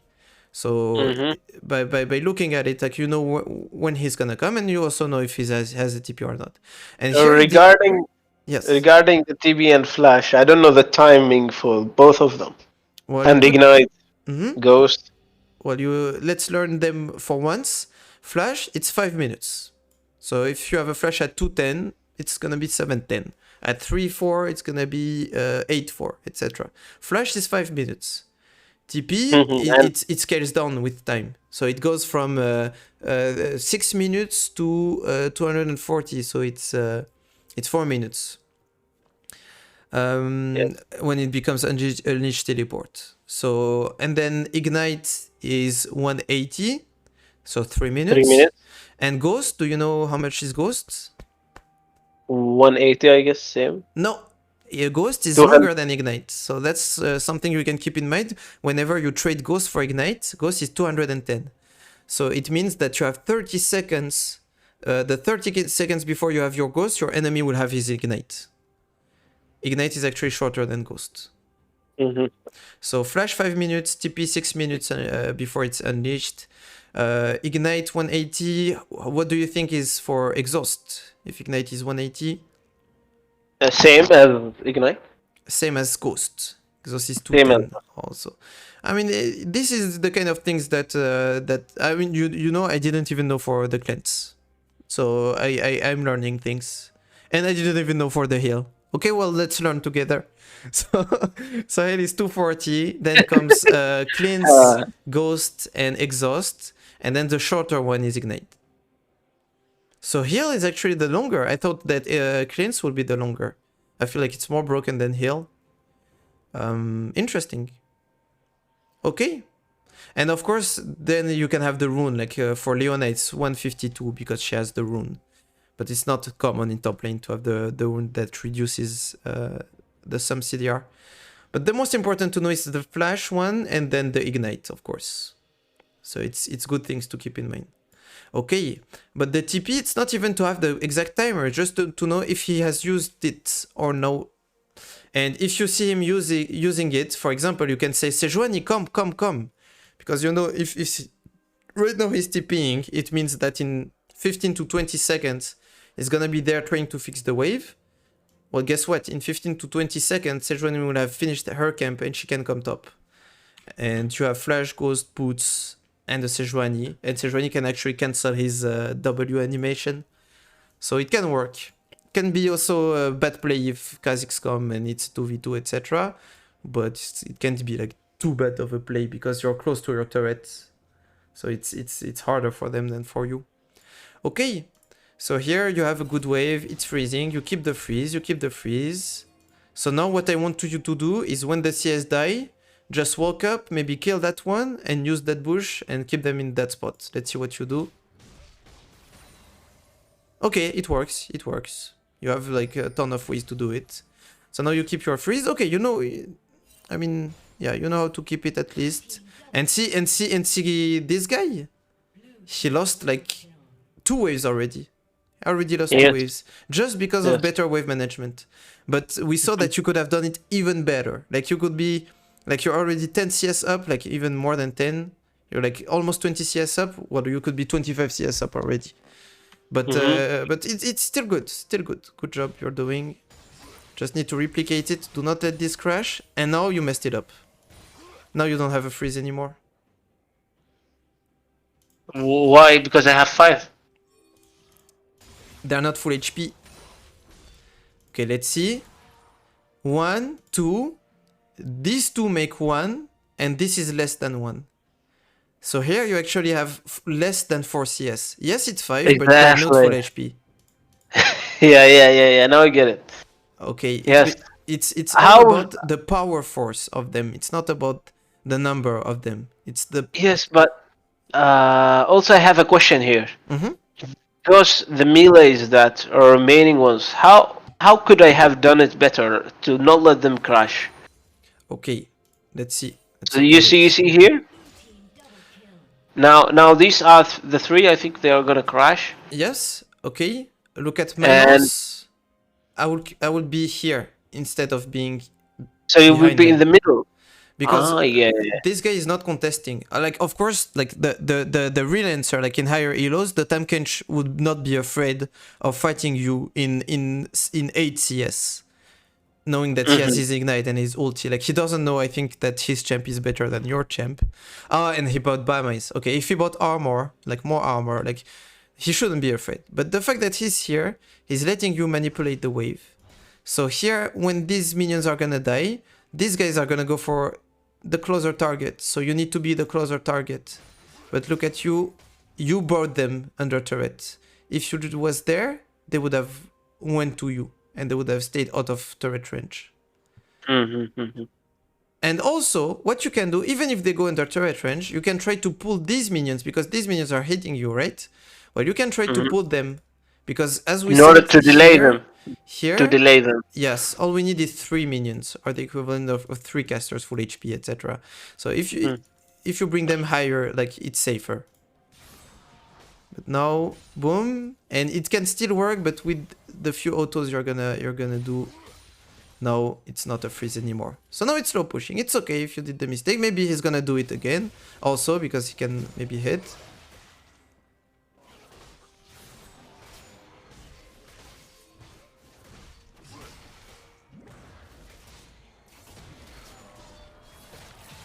Yep. And now I'm gonna die here. Yes. No, I'm gonna die. Okay, so a few things, like a few general concepts, like not on that one. First of all, like the most important would be like this trade would be good if the wave was good because you make him lose time, and during that time he loses golden experience. But here you're actually the one losing golden experience. Then you should not use E if you don't need it to close distance, because here at any time he can stop the trade after you used E. Now he has the lead, because at any time if he wants to stop the trade, he can just use his W and you have no way to match it. So as long as you can hit, you should not use your E. Or use it at the very beginning so you have time to stack it again. So you could start with E maybe. So you have time to stack it again with crits. I'm not sure if you do that. And then, I mean, it's time crunch.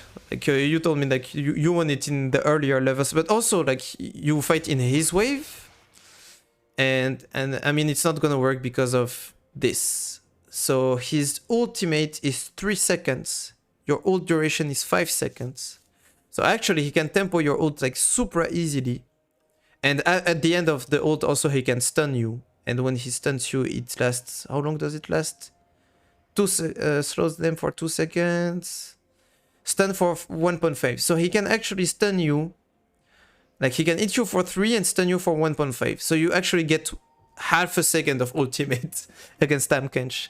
So you need to make sure that if he ults you, like you're still like you don't ult before he ults. If you ult first, you're doomed, because he's gonna eat you tempo, etc. So he needs to ult you first, and then you ult at the end of his ulti. That's why here, for example, at that moment, I would use my Q and abort the trade.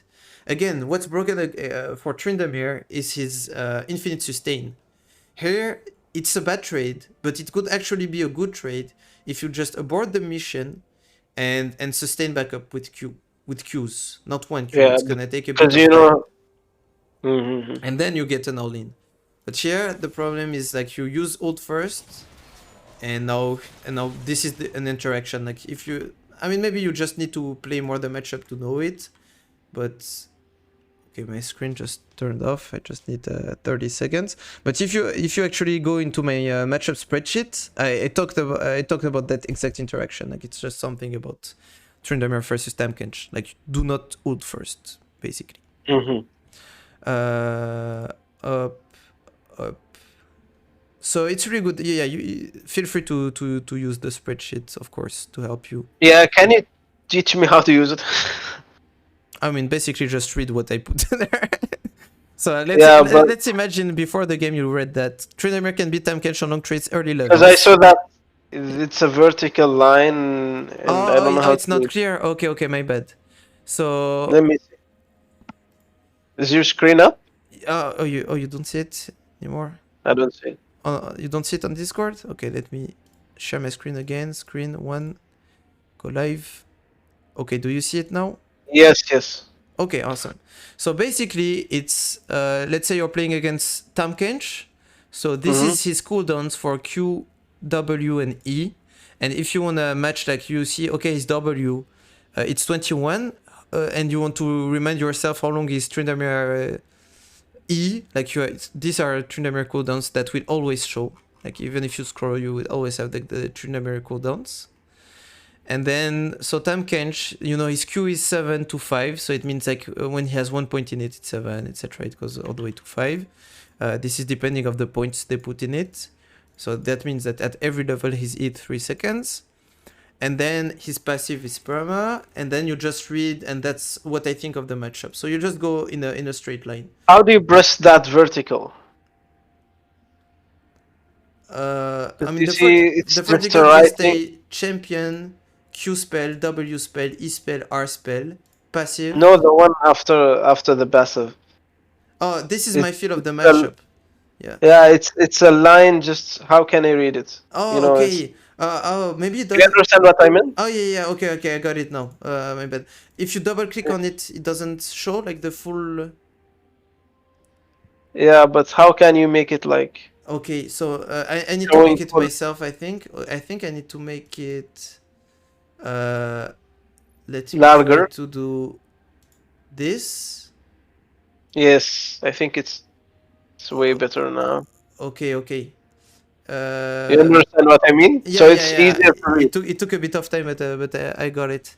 Yeah, never thought about it because I'm the one who modifies it. It's very easy for me to just double click and see that, see it like that. Okay, I will put it in a clean way after. I will put it in a clean way so I make sure that you can read everything, without having to scroll to the right, etc. Okay. It's good that you tell me that. I will work on that for sure. Okay. Yes. So, okay. I also have one question here. Yes. What do you mean by Berma about the passive? Perma, it means that it has no cooldown. So, for example, who has a perma like Malphite, his passive is his shield, and it has a cooldown. But if you take, for example, Tryndamere, his passive is his fury, and it has no cooldown. He has it perma. Camille, her passive is the shield, and it has a cooldown. 20, 15, 10, etc. So Shogun... Based on the level, right? Based on the level. Yes, based on the level. So I put level here, and here, like for example, like GP, the passive is the true damage, and I put that it resets when he destroys a barrel, for example. So yeah. So perma means like it has no cooldown. It's permanent. How important is learning the passive? It depends on the champion, but it's important. Like you need to learn everything. Like it's super important. Like you need to know everything. Everything you can know, you need to know it. Basically, like there's no useless information about this game. So it's important. I did everything, and then yesterday I died to a Fiora at some point, and I was like, man, I need to add the mana costs of every spell. So after being like crazy enough to be like, I need to learn the cooldowns of every spell, now I want to learn the cooldown and the mana costs. Because it's useful information. Like everything is useful. Like for example, Malphite R is 100 mana, and I know that because one time I tried to dive a Malphite, and he had 102 mana, and I was like, he doesn't have enough mana to ult me, and he ulted, and I died. And then I was like, okay, I need to learn from it, so I learned from it. So yeah, it's always gonna be useful info. So yeah, let's see what they put. Basically, it's all about this. You're dodge it with good movements or by positioning behind minions. Be careful after 6, your old duration is 5 sec, and time can eat you for 3 sec, so I can tap it very, and then spit and leak, and here's your old gun. Can play it safe. If you want to scale up later with Kraken, you should win it. Like, it's possible if you're even to win it at one item. Okay, so this is like basically like you should not put yourself in a position where you ult before time can shit. So it's specific to the matchup, so I won't focus too much on it. It's okay for you. Like, what I like is that you're playing Tryndamere, you have the wave on your spot, and you can start to trade in melee range. So I like that you go for that play. But now, what do you think about my gameplay? About your gameplay? Well, it's you don't lack too many things for now to make it actually good. So it shows that you have some pretty good knowledge, but then at some point you just do something stupid, basically. I mean, I do it like I see it, you know. I don't want to, because I've had students telling me that I'm too nice with them, and for example, like everything was really good. Like you crashed the first 2 waves, then to set up for a gank, then you saw the gank was not possible, so you stayed safe. So now you keep the wave here to have a freeze, and then at 4 minutes, now we're a gold player. Like you are a plat to diamond player, maybe even more, but now you're a gold to silver player. Okay, now let's look at it again. Not look at it again, but look at what happens next. You push the wave, you crash the wave, you crash it on the cannon wave, you back, you get your item, you buy it quick, I'm guessing. Quick, you go out quick, etc. Really good, I would do the same. You hold the freeze, you hold it, you hold it, you hold it. That's just lack of knowledge that you broke it. It's lack of knowledge, so it's not a big mistake. And then you int your lane. Boom. Big int. So actually at 7 minutes and 30 seconds, you already did 2 real mistakes, like 2 real big mistakes, but they were like really, really big mistakes. Maybe I shouldn't have fought that Tamkench with the items he has, because you know he has so much of armor, I think. I mean, it's just like it's time catch. Maybe if you had actually AD, maybe it would have been easier, as I said. Because see, so you bought, okay, now we have a really good example of what I told you earlier. So you bought these, and what they give you, yes, they give you attack speed, but most importantly, why we buy them is because like you have attack speed and you can stick on time catch. But look at you, do you need them to stick on time catch? I mean, you're permanently like on top of him. What you need is damage at this point. You need to hit him harder. And that's why like, I'm thinking in these matchups. And also, even if you have tier 1 boots, it's enough to match his movement speed, because he has no boots, which is very likely. And even if you had no boots at all, and you backed and by Noon Quiver, well, guess what? You have a ghost. So you can still outrun him. So what you need is Noon Quiver better than Big Axe? I'm telling you, what I would have done would be tier 1 boots and pickaxe. And I think and I don't think you had the gold for Noon Quiver anyway. So let's look at it when you're back. Yeah, wait, what? No, it's gonna be minus 500 for the starter. Yeah, you didn't have gold for Noon Quiver. If you CS perfectly, you would have them. But yeah, for me, I would go boots and pickaxe. And maybe refillable if you still have the gold for it. Okay, so yep. But then I mean, I think it's more of like the whole like it's matchup knowledge. I mean, the good thing, so it's actually really good if you take that play, and if you die. But then what goes through your brain? If what goes through your brain is, man, I thought I would win it, but I lost it. Why did I lose it? And you learn something from it. It's really good. That's how you're gonna get long-term diamond or masters. That's how I did it. Like, how did I pull out a whole spreadsheet with every matchup? Well, guess what? If I'm saying,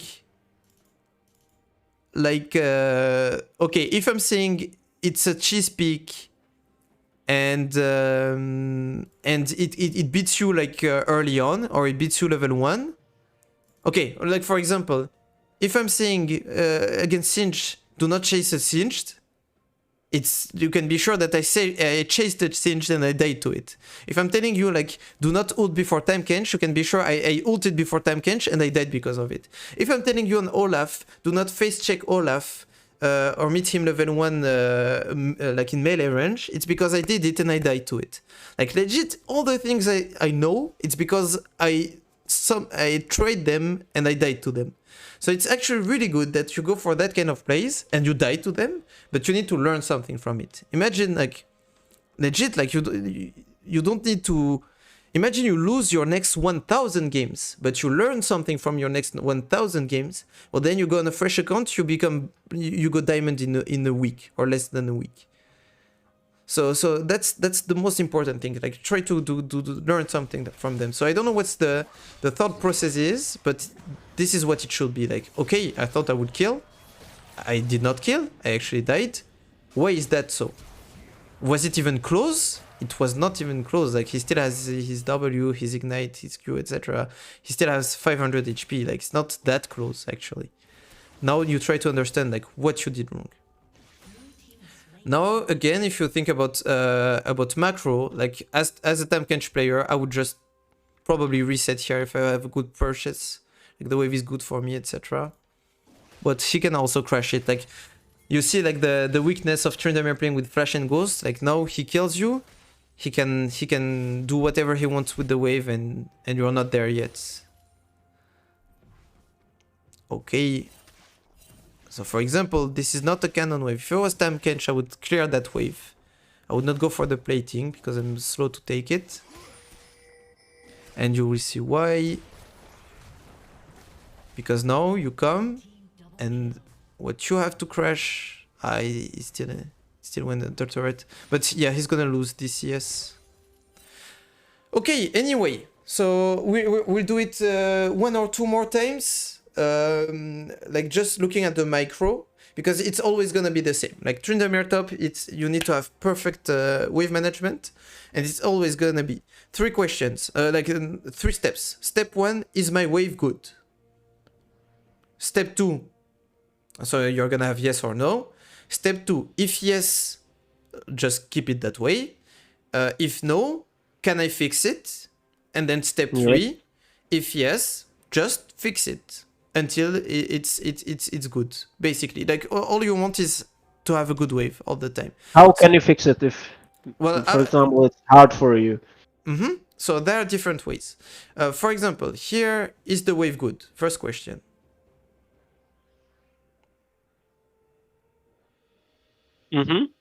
So what's your answer? Is it good? Here? Yes, Yeah. it's good. Why is it good? Because it's slow pushing to him. And is that good to have a slow push into him? No. It's good only if you can crash it. Like, the risk of having a slow push into him, because guess what? He got a kill. He still has a TP. Now he can back, and he's gonna come back with an item advantage. And he's gonna have the wave on his side. And your Sejuani is bot.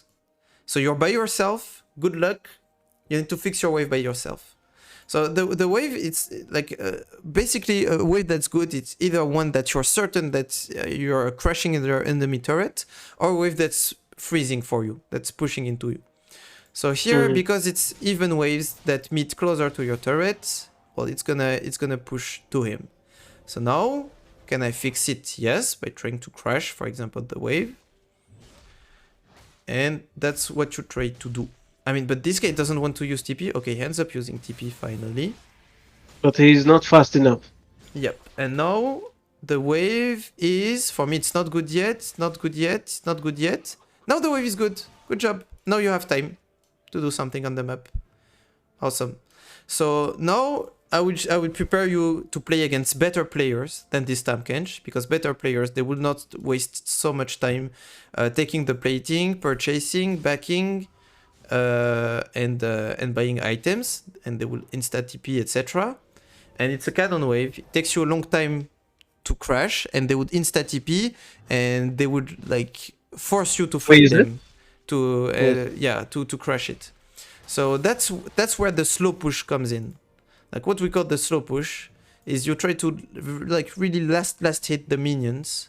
So you stack as many waves as possible. So they will help you like crash the wave basically.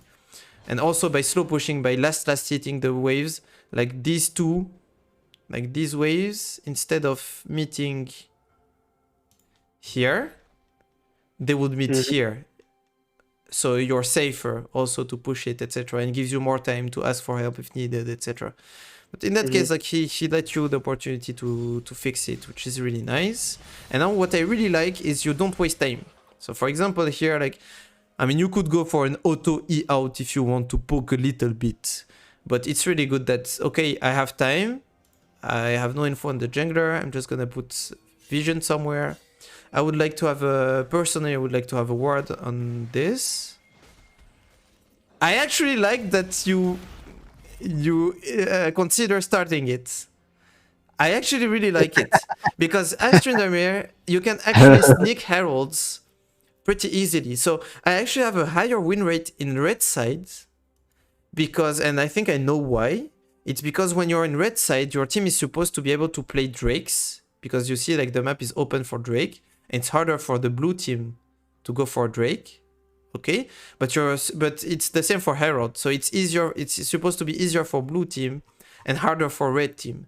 But the thing is, what I would do a lot is have a good wave, and then I just sneak heralds using my spin to go through the wall, sneak herald, and then I use my spin again to go out. So I take heralds that my team is not supposed to take when I'm on the red side. So I actually like that you go for that play.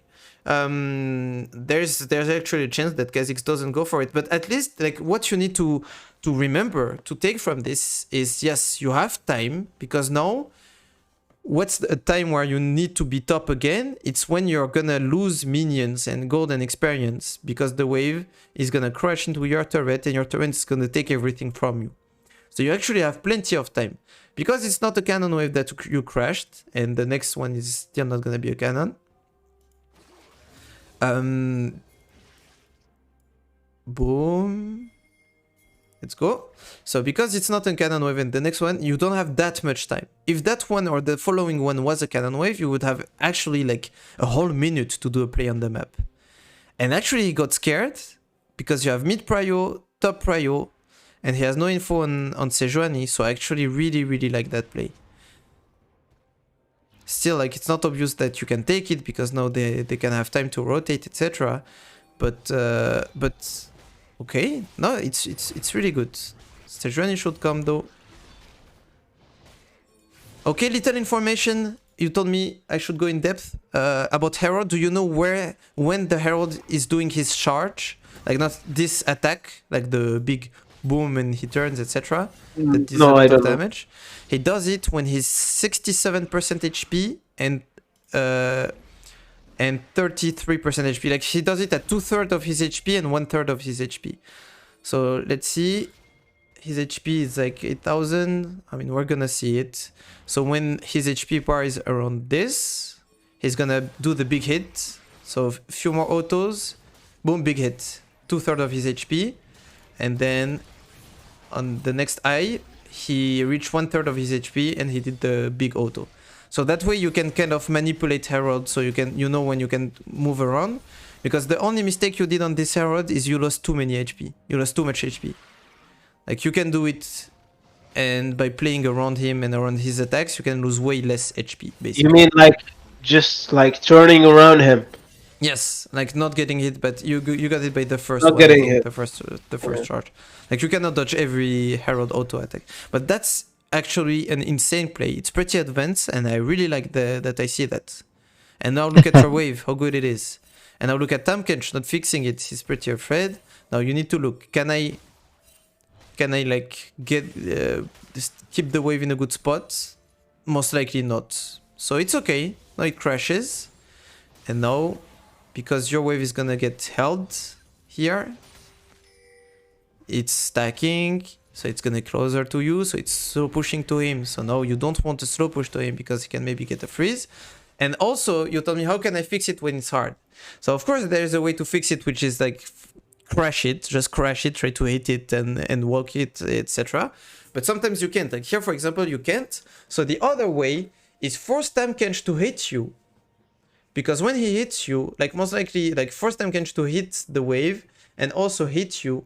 So he just deals damage to your wave and it becomes weaker. And now the red wave is pushing back to you. So for example, here, just staying in the wave. If he hits you, your wave is gonna hit him, right? And during that time, his wave is gonna hit yours, so it's gonna push back to you.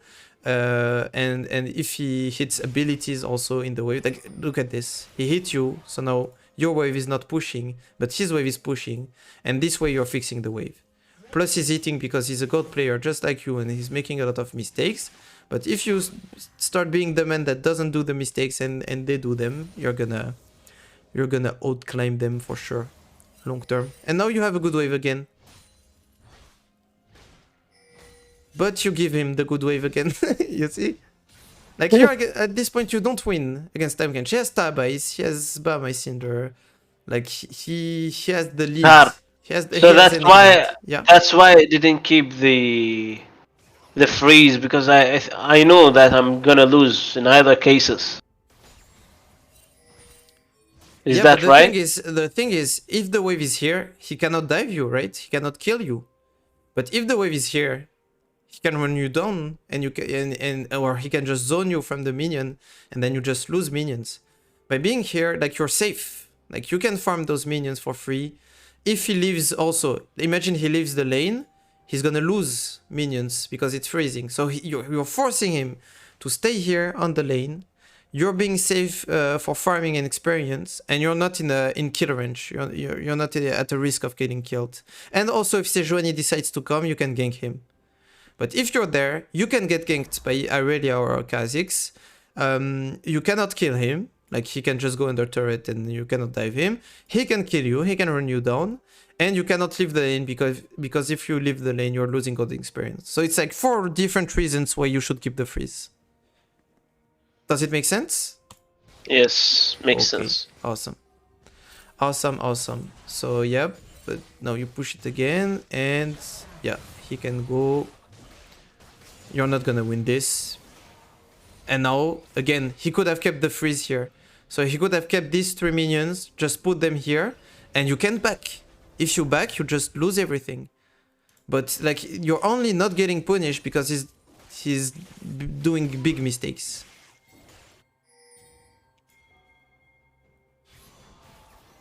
Was it your plan to go mid and you send Yone top?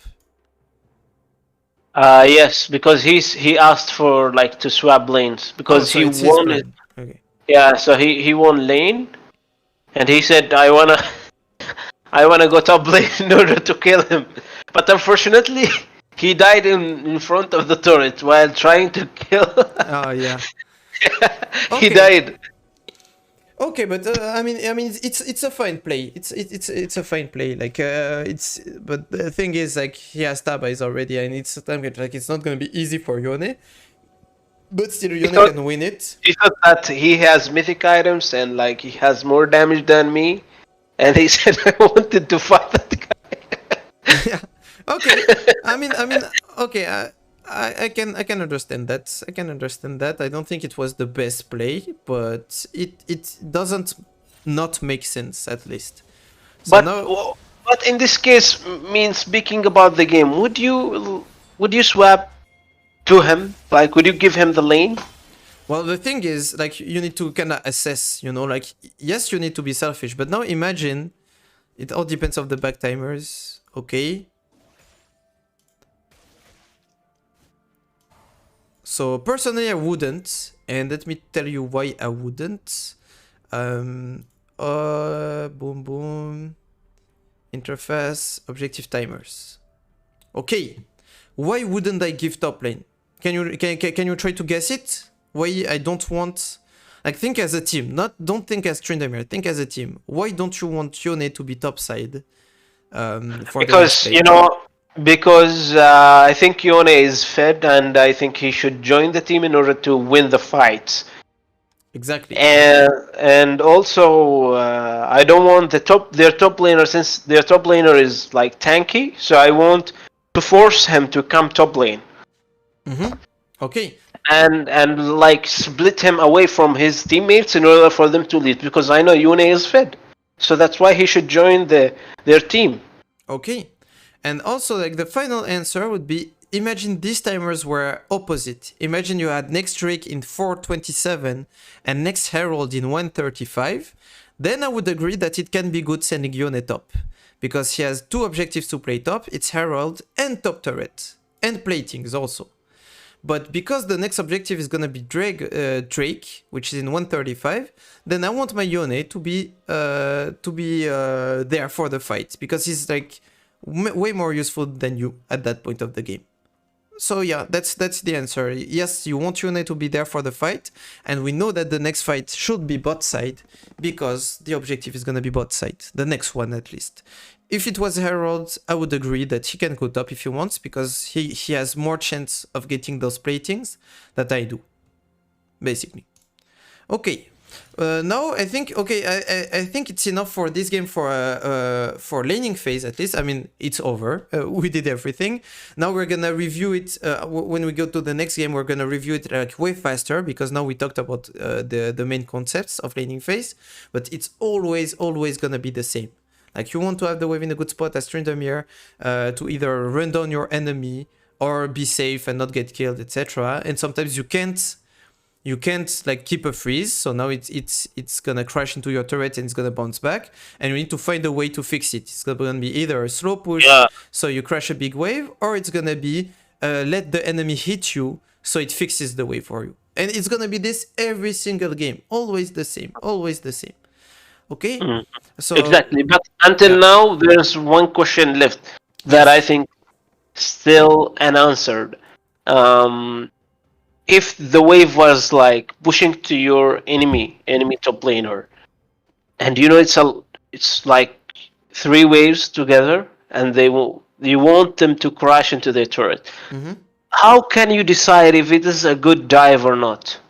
okay. You think, how do you decide if it's the right time to kill that person or not? Okay, yeah, true, because also, yeah, that's a big part of Tryndamere, of course. Like, it's push and dive, etc. Okay, so basically the core information first is someone coming to cover the enemy top laner, because most likely if you have a big wave coming, it means that it's been a minute that they know that there is a dive coming, you know, like people, they have been playing against Tryndamere for years now. They know how it goes. Like, it's gonna be a slow push into dive, etc. So is someone there? So you look at enemy mid laner, you look at your minimap. Do you see enemy mid laner? Do you see enemy jungler, etc.? Now you have different options. You have some players who decide that if I don't see the enemy jungler, I would consider that he's not here and I will flip the play. And other be like, if I consider that he's not on the map, it means that he can be here, so we consider that he is here and we not go for the play. Basically, like, you have these two options, and that's the only definition of aggressive versus not aggressive player I would accept, is how you play based on lack of information. So you don't have information on the jungler, so you decide, you have some what we call a safe player is, well, if he has no info, he considered that everyone is here. Even if he doesn't see the support, he will consider that the support is top lane. And then you have the other one that considers, if they're not there, they're not there. And I will flip it, you know? But then you need to be sure first, like, do I have the damage to kill the guy? Like, first you need to know your matchup. Like, for example, Riven, if she has all of her abilities, you cannot dive her. But if you just walk under turret and she uses her main abilities, like, let's say she uses her W to stun you before you hit her, and then she uses her first and second Q, she only has Q3 and E. Well, if you have your ghost, you can dive her. Like, basically, what do you need to know as Tryndamere for a dive is to have the damage to kill the guy during, like, my life plus 5 seconds of ult duration, and also, can I stick on him? That's the most important. Can I stick on the enemy? Because I think, I'm sure it happened 1,000 times to you, or not 1,000, but you go for a dive and then the guy just plays around the turret, and let's say it's a Riven and she Qs over the turret, and then you're just chasing her, but you cannot get to her, for example. And you just die from turret shots, for example. So you need to be certain that you can stick on the person. So sometimes the dive is going to depend on, did I hit my W? And if you don't hit your W, you cannot dive. It depends of, did he use his ability? Like, you want to dive a Jax. Did he use his Counter-Strike? If no, like, you can't. You want to dive Nasus. Did he use his W? So it's core ability. It's where, like, the junglers, your own jungler, but also the enemy jungler, and other information. And yeah, basically that's it. Like, if you can dive, you should dive. How many questions should you ask before, like, Man, you kill? I think like 3 questions are the most important things for Yes, me. yes. Like you go for where are the junglers? Do I With the have the jungler, damage? yes. And It, does he have like maybe enough some, yeah, summoner spells or his core mana ability spell? or something like that. Yeah. I think these But questions that I should keep in mind. yes, yes. If you want like a walkthrough of questions, like a tutorial, a notice of questions you keep in mind, keep these three in mind, and it should be enough. It should be enough. Because Yes. then you have like, of course, like you have like micro questions that can come like in specific matchups. But yeah, these three in mind if you can answer them. But basically, I don't see a situation where you can dive and you shouldn't. Maybe if the guy is already 0 and 6 and he's worth 100 gold and the dive costs you a flash and ghost, then it might be not worth it. But like 90% of the time, like 99% of the time, if you can dive, you should dive. That's for sure. Okay. Now let's look at it. So now we're going from mid to late game. So basically, when I mean, we're still at 11 minutes. So I mean, you saw what I was thinking of, right? So for example, I was thinking of the Drake. Next objective is Drake. So now, basically, playing League, as I said, is like gather information, make a plan, follow this plan. But also another way to look at what playing League is you have a tool. This is your tool. This is this guy's tool, etc. So your champion is just your tool. And you need to ask yourself permanently, how do I make the best use of my tool to provide success to my team? So that's why maybe you've heard of win conditions, the term like win conditions. You've heard that? Exactly. But in our game, the win condition is Yone since he's fit, right? It's one of the win conditions. I don't think Yeah. it's the only one. For example, you said one win condition at minute 1 of the game. That's why I'm asking you to do the thinking. You told me that team fights should be one for you. It's easier to team fight and you think you have the scaling, right? So a win condition would be just wait 30 minutes, you know? At 30 minutes we win, because team fights are easier to play with Sejuani, with Yone ult, with Ashe and Leona ult, etc. So that's a win condition, just scale. That's a win condition. Now, because the game, there's some plays that went pretty right, you have another win condition, which is Yone. Just Yone is by himself a win condition, he can 1v9 in the fight. But is it gonna be Yone versus Tahm Kench? No, it's like Yone against these guys who are pretty squishy, and that's a win condition. So I don't think it's the right decision that Yone went for Tompkins top lane. Yes, well, you guess what? You had the time to contest it, because if Yone went top before you were up, see what happens here? He's dead, and you went mid. So even if he typed it or told you or whatever, you still accepted, and by going mid you say, okay, I think it's the right play. If you don't think it's the right play, you should not put the game in the hands of this random gold player. Like, you're not gonna play with him next game and you're like, he's most likely gonna stay stuck gold and you're gonna improve. That's your goal.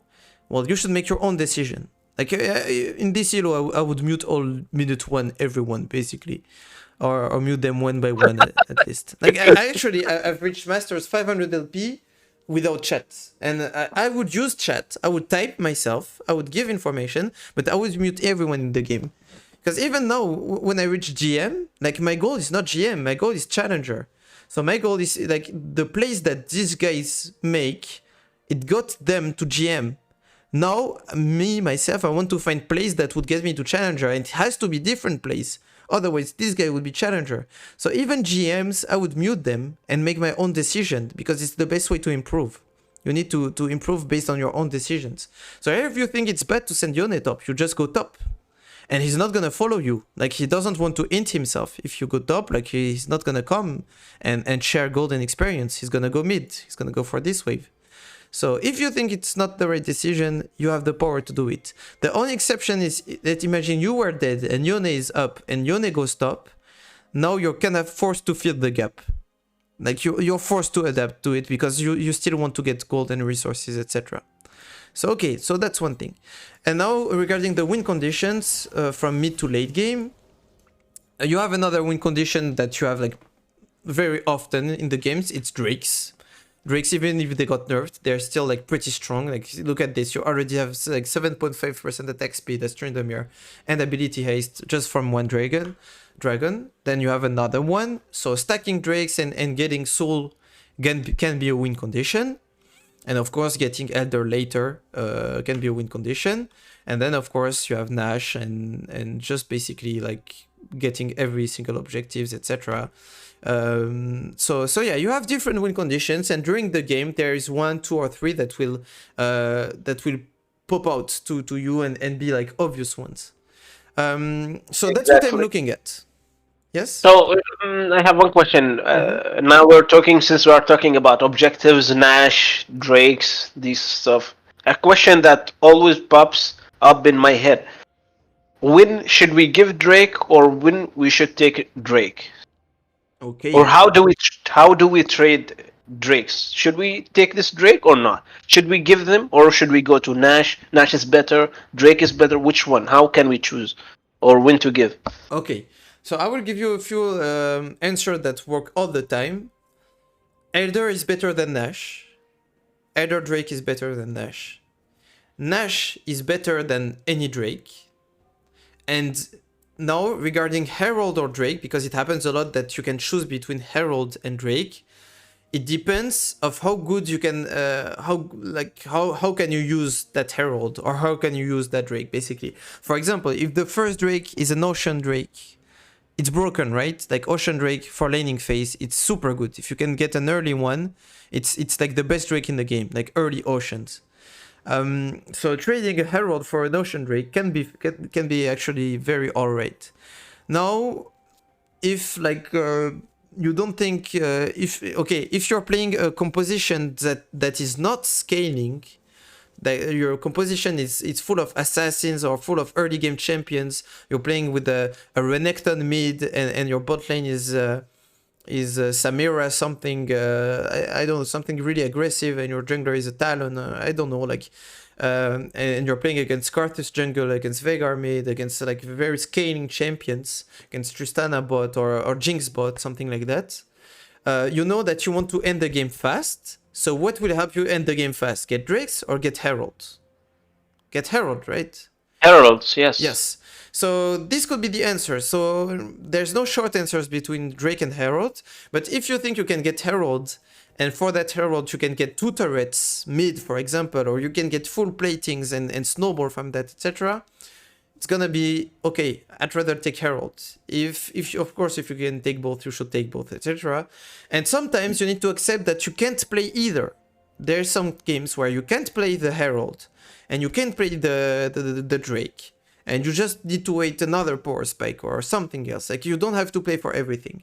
But here my thought process is, you guys are ahead. Like, even if you don't have the gold difference in game, like you just press tab, you see that bot is somewhat even. Even if you gave a kill, you're still ahead in CS. Like, you're still doing decent, and mid is super ahead, and jungler is super ahead. So you're ahead as a team, basically. So if we're ahead as a team, why the fuck would we give a Drake? Like, there's no reason to give them anything.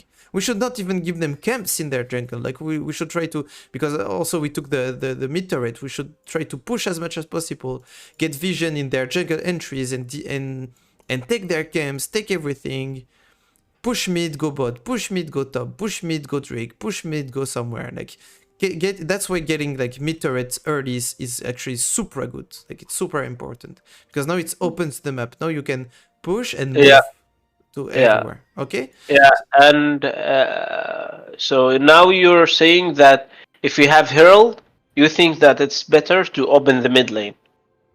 Right? Yeah, so if you can manage, so how I take it, so if I took my Herald by myself, just me, it means that I invested a lot of time to do it, right? If you did a solo Herald. So for that reason, I should use it for myself, for my platings, etc., to get myself fed, because I invested time, and I want to get my money's worth, my time's worth. Still, I would try to look at an opportunity to push top and then go mid and put the herald mid. Like the mid turret, it's so big, like so important. And I have actually an interesting way that will get us to the macro, etc. in the late game thought process of the game. Is at some point, so I was like, okay, what's the goal of League of Legends? Like, I'm playing League, so what's the goal of playing League? Like, it's trying to improve, to win games, etc. But how do you win games? It's like, what's checkmate? Well, checkmate is getting Nexus, right? Yes. But what's the one thing you need to do before getting Nexus? Like, you cannot get Nexus if you don't get Turrets. this guy. Or Turrets, these guys. Yeah, these two turrets. But you actually can't get these turrets if you don't have this guy. Turrets are invulnerable if you don't have inhib. But to get inhib, you need this. And to get this, you need this. And to get this, you need T1. So that's why we were playing for T1. And now what's the fastest way from your base to enemy nexus? Let's say, you know, when you have bugs and you have issues on the game and you have some players who have like 20,000 attack damage, what's the fastest way for them to end the game? They would just go mid. Hit turret mid, turret mid, turret mid, etc. because it's a straight line. And straight lines are faster than not straight lines. And just for this reason, you know already why tier 1 mid is the most important.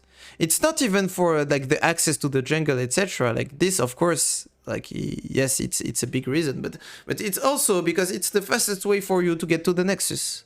Like you need to get this, and now get this is boom. So yeah, it has happened to all of us to actually win games without even taking the side lane turrets, but I don't think any of us has already won a game where you never took T1 mid and you took like everything only top or bot. Like it's super rare. So yeah, for all these reasons, like mid is super important. And actually, for the little anecdote, I think at some point in season 2 or 3, you had a Russian team who realized that, and what they did is they played Heimerdinger, Zyra, like everything that has turrets, that has push potential, Ziggs, of course, etc. And they just went as 5 mid, and they just ended the game in like 11 minutes, and they like changed the whole meta of the game just because of that. Because they realized it's like have you ever played chess? Yes. Yeah, sometimes, but I don't know that much about it. Okay, but you see like the way of winning in 3 minutes. Yeah. Like you have something called the I don't know, it's mat du berger in French. Well, it's just someone that realized, okay, we want to get the king. Like, what's the fastest way to get the king? It's this one, and they created a play, and now it changed. And when they did that, it changed the whole like meta of openings. Basically, yeah. So that's a lot of talk to just remember one thing is tier 1 mid above all. That's for sure. Only exception would be if you don't want to share gold mid lane with your mid laner, and you want to be like, you think your win condition is you split pushing and being super fed, etc. Then you should invest only on yourself and get the tier 1 the gold from tier 1 and maybe charge T2 because it gives a ton of gold. Okay. So now, of course, like everything, like we're gonna go faster on the game. So I really like that. I really like that. So you push. That's something that you have, that it will follow you to Master, Grandmaster, wherever it will follow you. I take prio. I push a wave. Now I have time because Aurelia is stuck. She doesn't have that time. Her time needs to be invested here. Your time needs to be invested somewhere. So I like that you take that time and do something. You did it earlier. You pushed. You mean that? Yeah, I don't waste time in general. Yes, I really like that, because this game, it's all about time. Everything we do, it's about time. When you think about it, why do we buy attack damage? Because now it takes you less time to kill a minion, to kill an enemy, to kill a turret, etc. Like, it's all about the time. So even if it's just like getting out of vision, etc. Like, of course, like, you're not gonna dive Tam Kench at this point, even with Yone, etc. Maybe you. Yone is very stupid, actually. Yes, yes. Now you see it. But I think, like, for example, you could have seen that, yeah, even if you go as 2 as Tam Kench, like it's not a guaranteed played. But your bot is pushing and Sejuani is bot side. That's the most important. So I know you're By the not a way, mid lane player, not you're playing yeah. mid, but as a mid laner or as a player that's getting mid prio, you should try to complement your jungler. You should try to play on your jungler side. So this way you're certain to create a number advantage. Because imagine like Kha'Zix is coming top, now it's a 2v2. But if you go bot, even if Kha'Zix comes bot, it's a 4v3. So yeah, you should try to play where your jungler is. And here, like you had actually like a really good play to do bot side. So you could use your ward bot and go for a dive or go for. I think it's just the turret. I think you would just open the turret. So I know like you don't have the reflex because you're not a mid lane player. But if at some point you play Tryndamere mid and it's actually better than top. And you're enjoying mid lane, that's what you should do. Like you push mid and then you try to complement your jungler. Imagine that time that you invested doing that and that, you would already be here on that wave. And even if they see you, like you don't have to do anything crazy. Like if they see you, they would just be afraid of you and it's free T1. So maybe you can do it again. Plus the fact also that there is a Drake spawning soon. And now you're going bot. Probably. You're going top? What? Yeah. So he's being stupid, but you're following his stupidness. By the way, Yone and Sigmani, they were due. Yeah, and they were inting the whole game. I mean, at this point they're not inting. Like they have 9 out of the 11 kills. Like at this time, but after that they started like fighting 5v2. Yeah. Because they think that they are like the win condition for the team, and they start inting 5v2. Okay, yeah, we'll see probably that happening. But still, like you can try to make the best out of it. Like if you realize that, like we'll see. I mean, let's not focus on others. Let's focus on of course. Yeah. That's the mindset.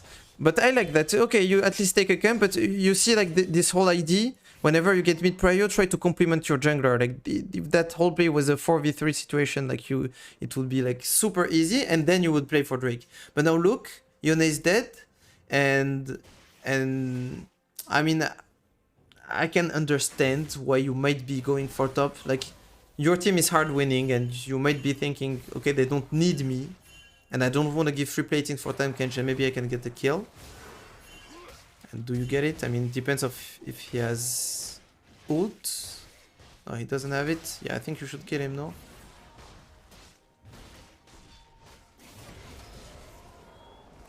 You see what you need to kill a Tam Kench?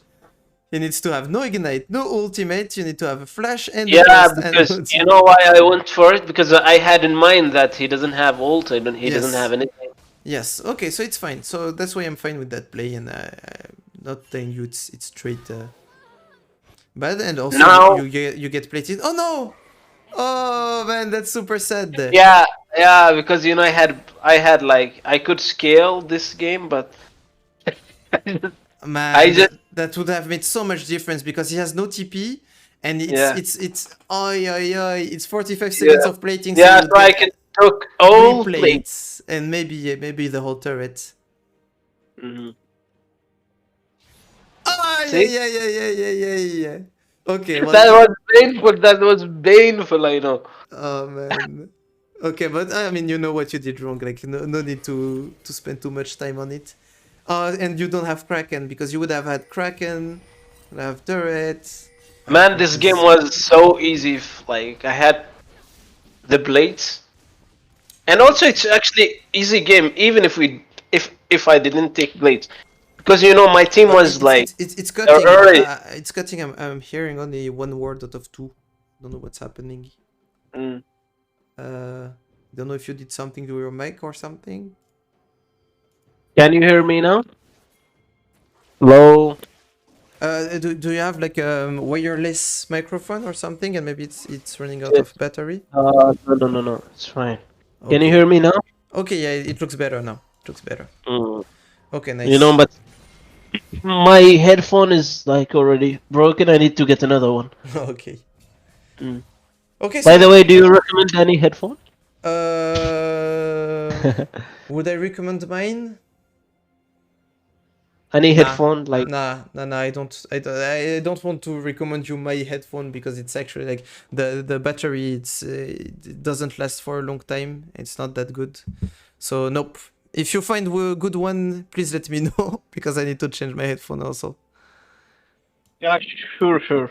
Okay, but okay. So still, that happened. Let's forget about it. Now, I like that you came top and you took the grump on your way top side. It's really good. I like that you ping missing for Tamkench.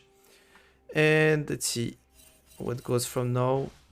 Now I have been started minging and stuff. Okay, so now you have time. What are you gonna do with this time? I really like that. That's one of the best thing. Oh, okay, that's even better. There's a big play coming, and now you're in advance of Tamkench. So that's what I talked about. So it works at 25 minutes, but it works at 15 minutes. Is you bring Tamkench on side. He was forced to stay for this cannon wave, and now you out-rotate him. So this wave that you're losing top, you're winning it mid, and now you're there for the fight. So most likely, like if needed, he can TP, and he might TP. But in that case, you can do it again after his TP, and he doesn't have TP, and now you create a number advantage.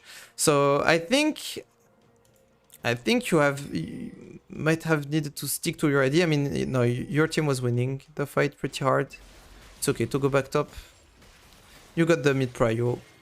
You got your pressure. He did not TP. You got the Drake. So this is actually really good. This is really good macro wise. Now we push, we crash. Do you think that I should be gold player? Yes, if you're a gold player, you should be a gold player. There's no such thing as someone who doesn't deserve his elo. I was GM a few days ago, now a Masters. I deserve not to be a GM anymore. I've been like it's fair, you know, like maybe it can make a difference between okay gold 1 and plat 4 and gold 2, etc. So maybe you've been very unlucky and you should be platform, etc. But like the elo is also the result of long-term play and decisions, and also like here we have like we had no result on your emotions. Like we didn't talk at all about your emotions, etc. And it might be on the long term something that actually counts. But yes, like I will never say to silver like you don't deserve silver, etc. I would say that on some things, because it's always that, like it doesn't exist a gold player that's gold in everything. Like I'm gold in farming, and I'm gold in fighting, and I'm gold in knowledge, and I'm gold in emotions. No, most likely you're plat in some things and you're silver in some things. Sometimes you have gold players who are diamond in some things and bronze in other things, and your average becomes gold. So you have things like your rotations, your movements so far at 16 minutes, the way you use your time on the map, it can bring you to high diamond, low masters, like no problem. Maybe even like high masters, etc. Like I have no problem with it. But there's so many different things also that you did that explain why you're still in gold elo.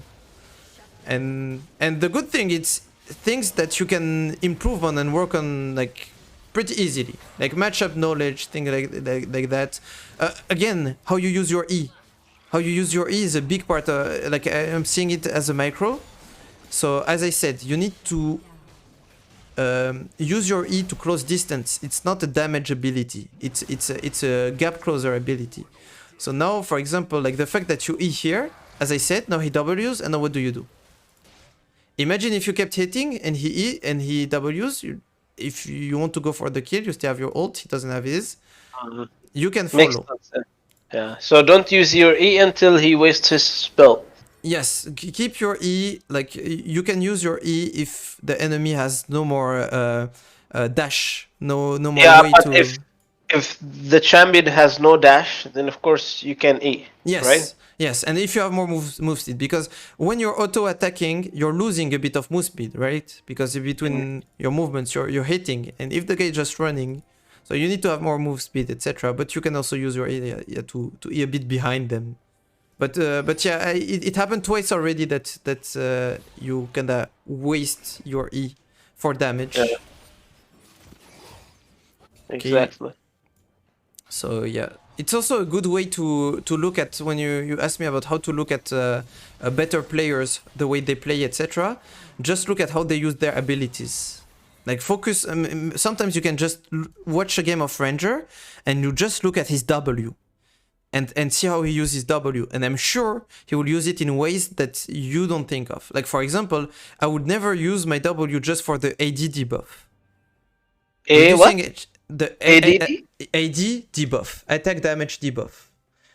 What is that? Hurls insults, reducing champion's attack damage by 20 for 4 seconds. The W, even if it doesn't hit, it reduces the attack damage by 20 for 4 seconds. Now guess what? If you look at the shop, Longsword, it's 10 attack damage. 20 AD is 700 gold. If you're getting dove by 2 players and you keep your W for a slow and not for let's imagine like this guy want to dive you at some point.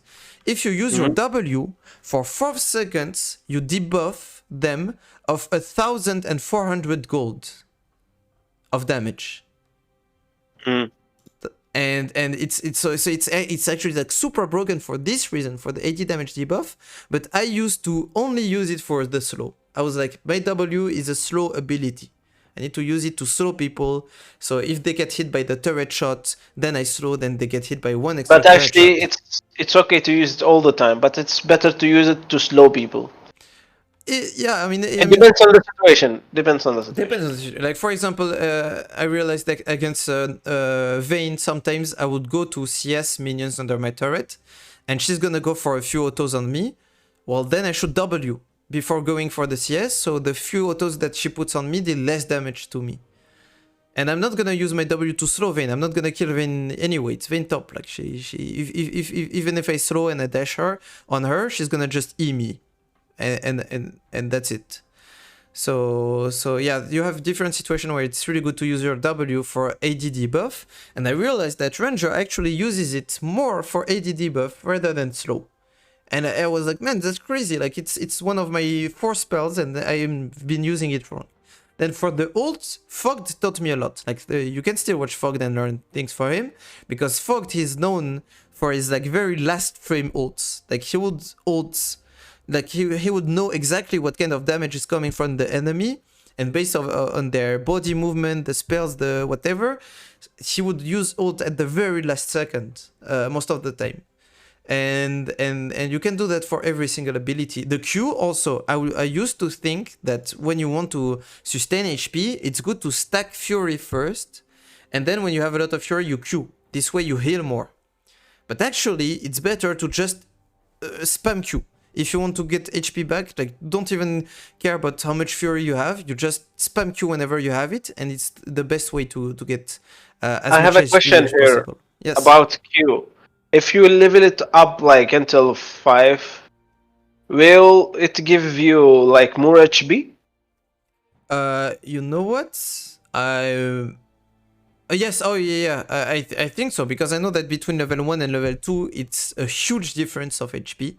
That's why we're actually leveling Q at level 3 and not leveling W. By the way, do you do that? Do I have to check it?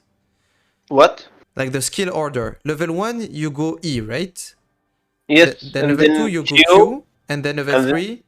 Q. Okay, nice. So that's why we do it. It's because the health difference between level 1 and level 2 is giga huge. And now you can check it. You see my screen? So healing, yeah. Healing and heal per fury, it goes up to level 5. Everything goes up to level 5. So from 0.5 until 2.3. Yeah, so it's pretty huge. Attack damage. Oh my god, is Q giving you attack damage? It's because of the passive. It's actually the passive from the Q that gives you the extra AD. It's not the passive from the What do you mean? Okay, I can't understand. So do you know that Tryndamere, the lower HP you are, the more damage you have? Yes, I know. Because if you have Fury, you can like get crits. Oh no, yeah, it's that, but also read the passive from Q. Tryndamere's Blood gaining 30 attack damage plus 0.55 per 1% missing health. So if you're at 0% HP, you gain 55 AD. If you are at 0%? Yeah, if you're like under ulti, like basically you have 99% missing, so you have like 54 extra AD, which is more, it's like 2 pickaxe. Mm-hmm. So that's why actually sometimes when you're pushing a turret, and let's say you kill the top laner and now you're hitting the turret and you see everyone on map, you should not press Q. You should stay as low in HP as possible so you have more AD to hit the turret. Exactly. Yep. And it's actually the passive from the Q and not the passive from the passive. Mm-hmm. Okay. Okay.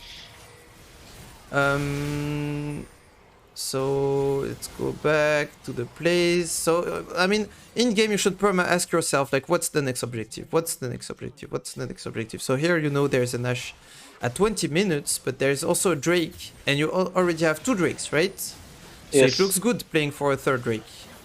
It's Soul Point, and Soul Point is really good because it's either you get Soul, or you can force them into playing for the Drake, and you just play for the Nash. I'm just gonna look at your E ability. Like you keep using your E when I'm not gonna say it again, but for example, yeah, she was slowed. You didn't need your E, but you E'd on her, and then she Q'd, and now you need to use your flash. So yeah, that's like in micro ways. That's the biggest thing I have to say. It's the way you use your E. That's the biggest part. Yeah, again, you didn't need it. Okay, maybe now you can... I mean, I don't want to look too much at the skirmishes. What do you mean by skirmish? A skirmish is like fights. It's another term for like fights, 2v2, 3v... It's like not 1v1 fights. Skirmishes are like 2v2s, 3v2s, 3v1, etc. Yeah, not 5v5. Is there a name for 5v5? I would say team fights. Not skirmishes. But and cheesing? What is cheesing in general? Cheesing, it's like when you're going for plays that are high risk, high reward. So if it fails, you lose a lot, but if it succeeds, you win a lot. That's, for example, why we call like when you're waiting for the bush in the bush, like level 1. Let's say level 1, I will go in that bush. It's a cheese. Because what if they go as 5 in that bush, like for an invade or something? You get killed. But if they don't, and the enemy top laner pulls and comes through this way, so it's a lot of conditions, and it doesn't go this way, etc. Then you can go for a long trade, and you can go for a high reward. That's why we call it a cheese. So yeah, like high risk, high reward is basically a cheese. Okay. Don't ask me why, by the way. I don't know why we call it a cheese. Okay, so from now on, what I'm gonna look at is basically like what's the next objective and how can I be useful for it. So for example, if you think that your team wins the 5v5s, I think you should be there. Like you should be there for the 5v5 because if you think you win it, like why risk going top and then enemy teams plays a 5v4 situation and your team might lose it, for example. So that's why if we win the 5v5, let's not bother. I mean I say that, but I often do the mistake of actually like going in a side lane when we win the 5v5 because I don't like 5v5s. I am Tryn. I like to split. But anyway, and then if you don't, or if your team wins the 4v4, or let's say your top laner is stronger than you, and here it's the case, like he has 2 items, you only have 1.5. And he's 6-1 already? Yep. I mean, the score doesn't matter. Like all that matters is the items and the level that you have. And also the shutdown. Like here you have less items, but you're worth more gold, which is super sad. I hate that part of the game, by the way. But here, like for example, so when did you go top? At the moment you decide to go top, I would argue that it's not a good decision. And why? It's because it's okay to split. So you told me in the chat that you learned from me that I go and split at the opposite of the objective. So when I want to play for Drake, I go top. And when I want to play for Nash, I go bot, right? Exactly. But the thing is, why do we do this? It's in order to apply a pressure point, to apply pressure on that side of the map, so that the enemy has to match it on a timer where there is an objective to be taken, right? So here the problem is, by the time you are here pushing T2, the Drake will already have spawned. If the Drake was spawning in a minute and 30 or 2 minutes, it would be really good to be top, because you have time to go top, bring someone, and even maybe out-rotate him before the Drake spawns. But here the thing is, you're gonna be top, pressuring. But my idea was to take tier 2 and then come back. But the thing is, that's why we were talking about win conditions. And we talked about the fact that here when you have two Drakes, like Soul is a big win condition. Like you want that third Drake. It's a big one.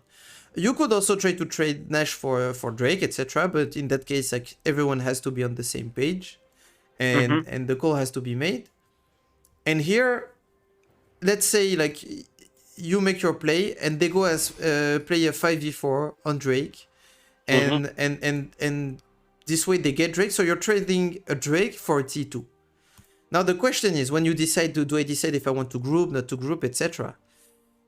If no Drake had been taken at 1940 for some reason, I mean it happens in gold, trading just one Drake, one random Drake for T2 is actually really good.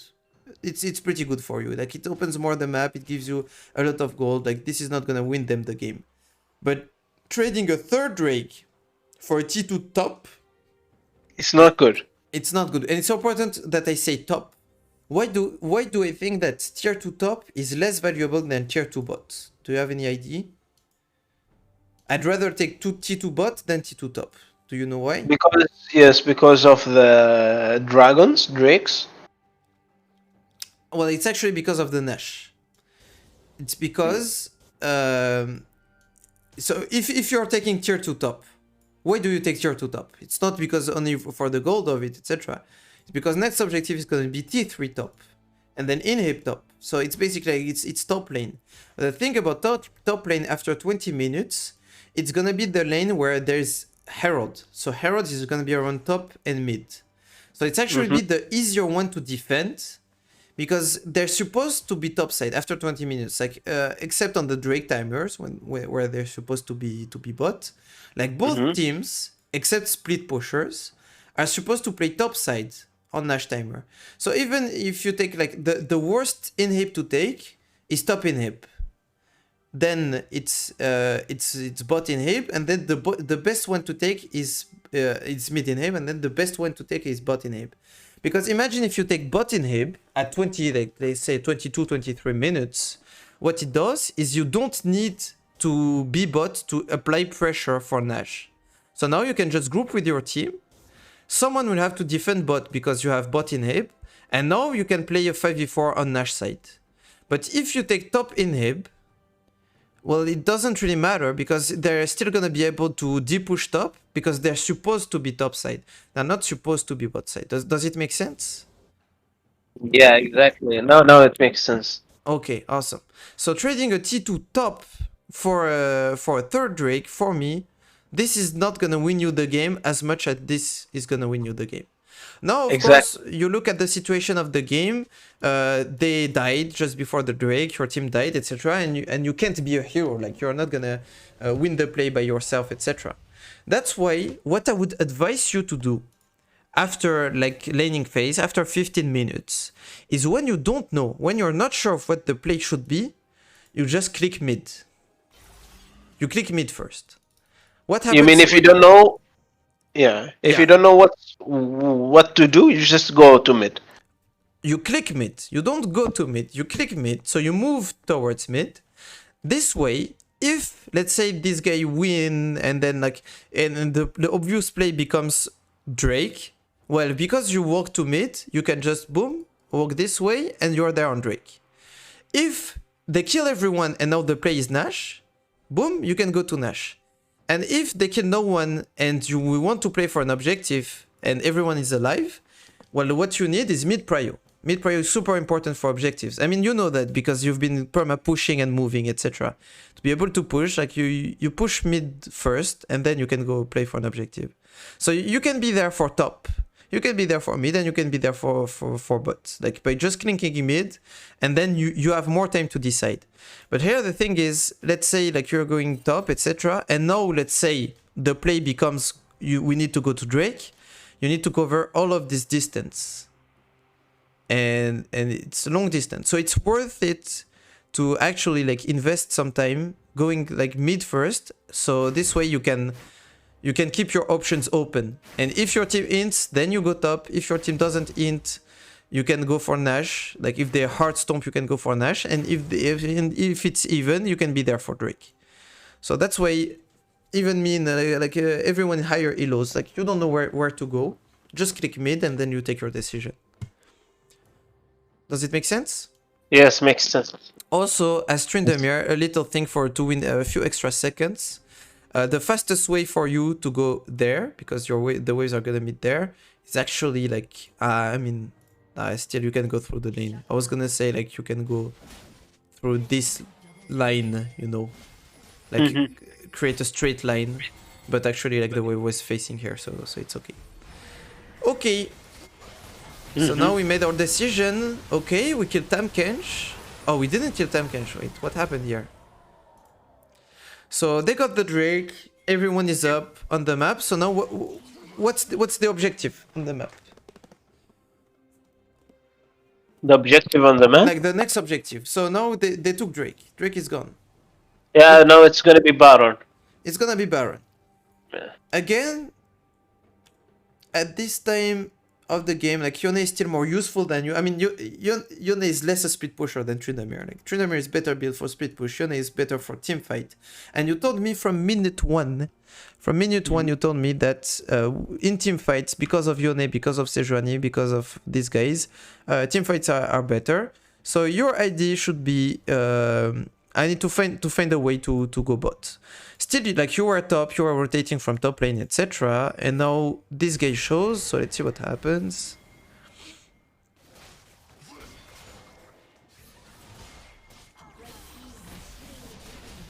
Okay, we have Sejuani.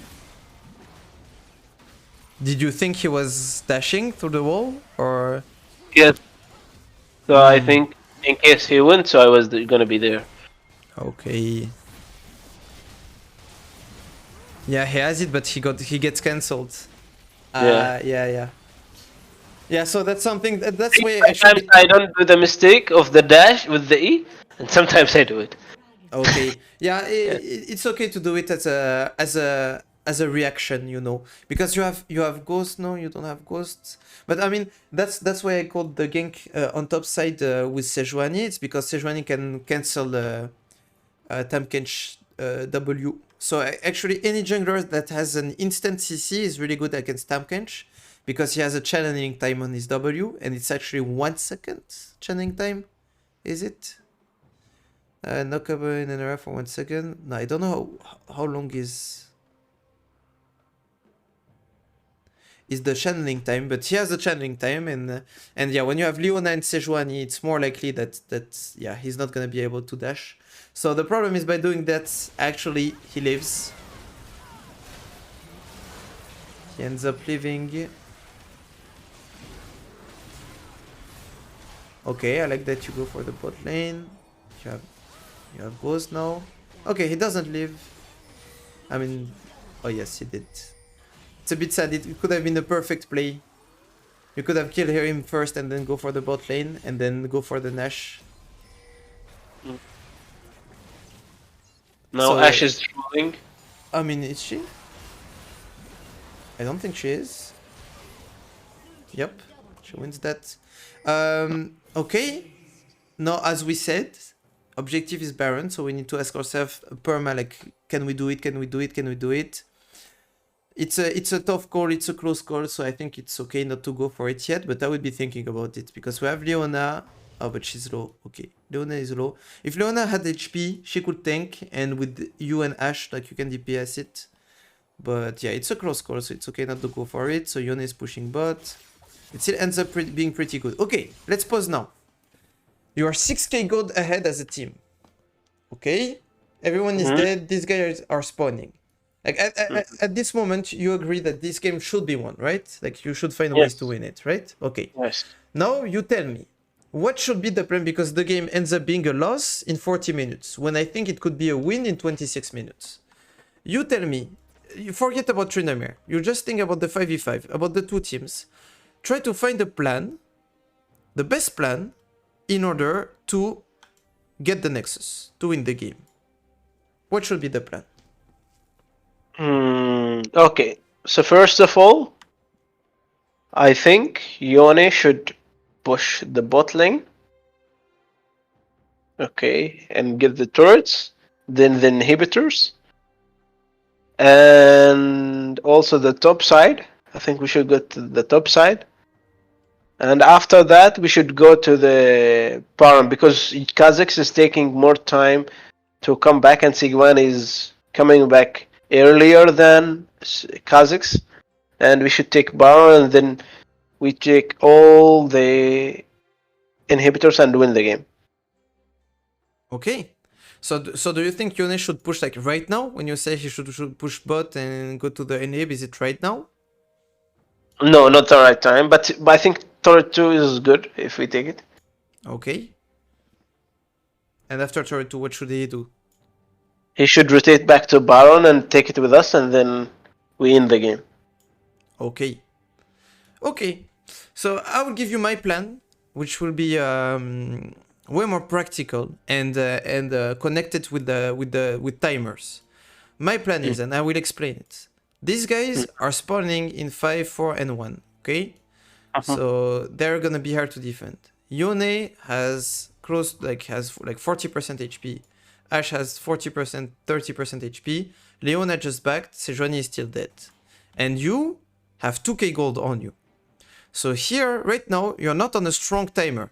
Like, you were on a strong timer, you took everything, etc. But now they're gonna be the ones in a strong timer. They're gonna be the one, like, they spent all of their money. Look at their money. They have accumulated 600 gold between all of them. You, just Yone has 1100, and this guy has 800, and you have 2k. So actually your lead is only 2k gold right now, because of all the gold you have on you right now, okay? So the risk is, if we try to push too much and to go for turrets and inhibs, the problem is, when these three guys are gonna come back, if they kill us, well, guess what? They're getting the objective. They will take... Yes. So exactly. The play right now should be to reset. We need to back. You don't have time. Look, mid, you don't have a wave. So you're not gonna get this T3 or this inhib. Mid is not takeable. Top, you need all the time to rotate to top, into take top, into push. Nah, you don't have time. But maybe Yone can deal some damage, but it's gonna be a short timer, because if these guys decide to, like, they don't have to defend mid, there is no wave, they don't have to defend. So most likely they're gonna run to bot, maybe. And, like, it can be very risky for Yone. So for me, like, in the perfect situation, if everyone, like, was communicating and knew what their mission was, it would be like, just we back. Like, we push out the wave, so we have time, etc. And we have vision. We put down our wards, and we press B. After backing, what do? Lane assignment. It's either, if we're confident in winning a 5v5, we should just go and take, put like 4 people mid, put you, Tryndamere, top, push out the wave, go to the Nash. Okay? Now, if we go to the Nash, 2 options. 1, they come to us. Well, if they come to us, guess what we said? We win the team fight. So if they come to us, we just turn on them. Ult Sejuani, ult Leona, ult Ashe, ult Yone, Tryndamere goes boom, brr, brr, brr, brr, hit them, we win the fight, and then we do Nash. We don't flip it. We use the Nash as a magnet, we make them come, and we turn on them. Okay? Now we have option 2, which is they don't come to Nash. Well, then you just get Nash. That's it. After getting Nash, you take a few camps, you reset as a team, and our lane assignment, you can either, if you think you can win a 5v5, well, you can just go mid and dive them mid and you just end the game in a straight line. Or if you're not sure about it, you can do 4 and 1 again. So you put 4 of your teammates on a lane and you go top or you go bot. And you push 2 waves at the same time. And if you're really not certain you can win that way, you do 1-3-1. You know, like Tryndamere top, 3 mid, Yone bot, and they will have to make a choice and they will lose somewhere because you're super ahead. Okay? So it all starts with the resetting, then and also so that all started with if we think we win the 5v5 after the reset, and if you don't, you do what I told you about. Is you go bot, you bring Tam Kench, then you out rotate Tam Kench, then Tam Kench what is he gonna do? Probably TP.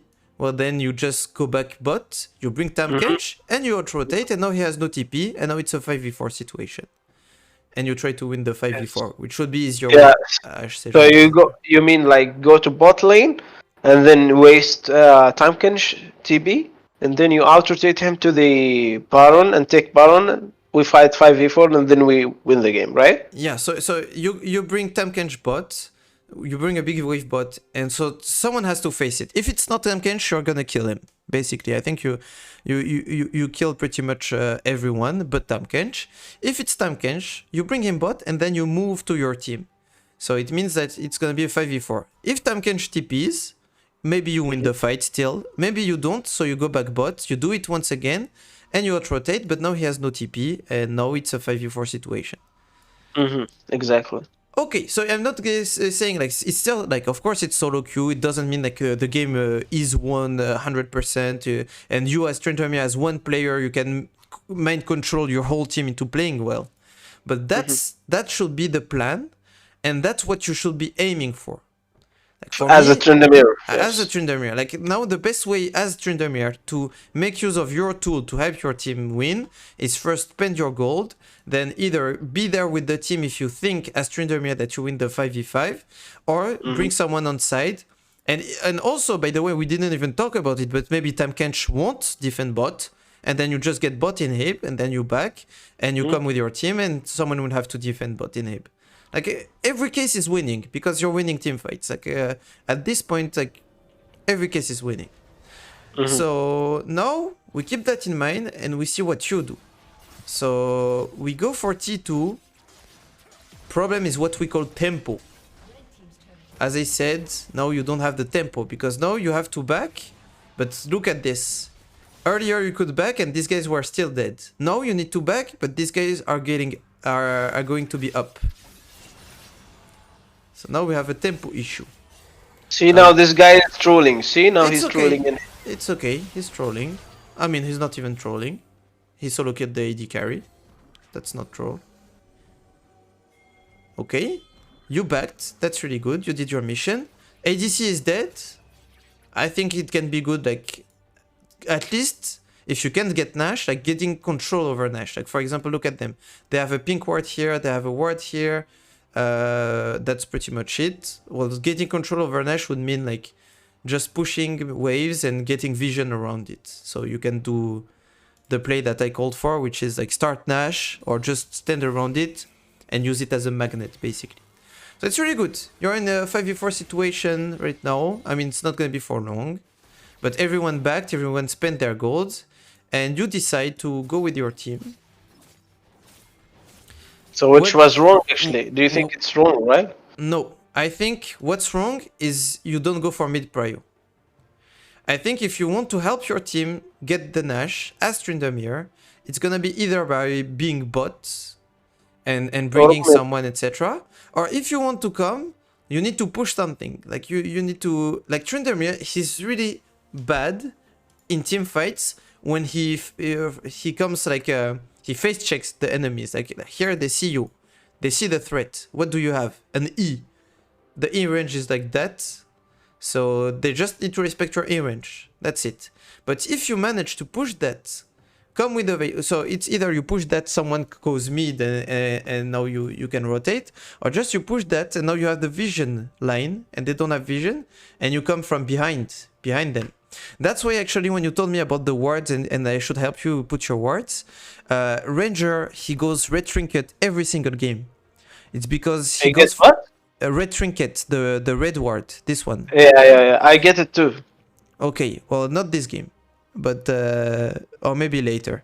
But why does he do it? I ask myself, why does he do it? It's because as Tryndamere, your way of success in team fights is gonna be to come with a flank position. You need to flank them, otherwise it's really hard to just go. What is flank? Can Flank is coming from the side of the fight. Like let's say here, there's gonna be a fight here.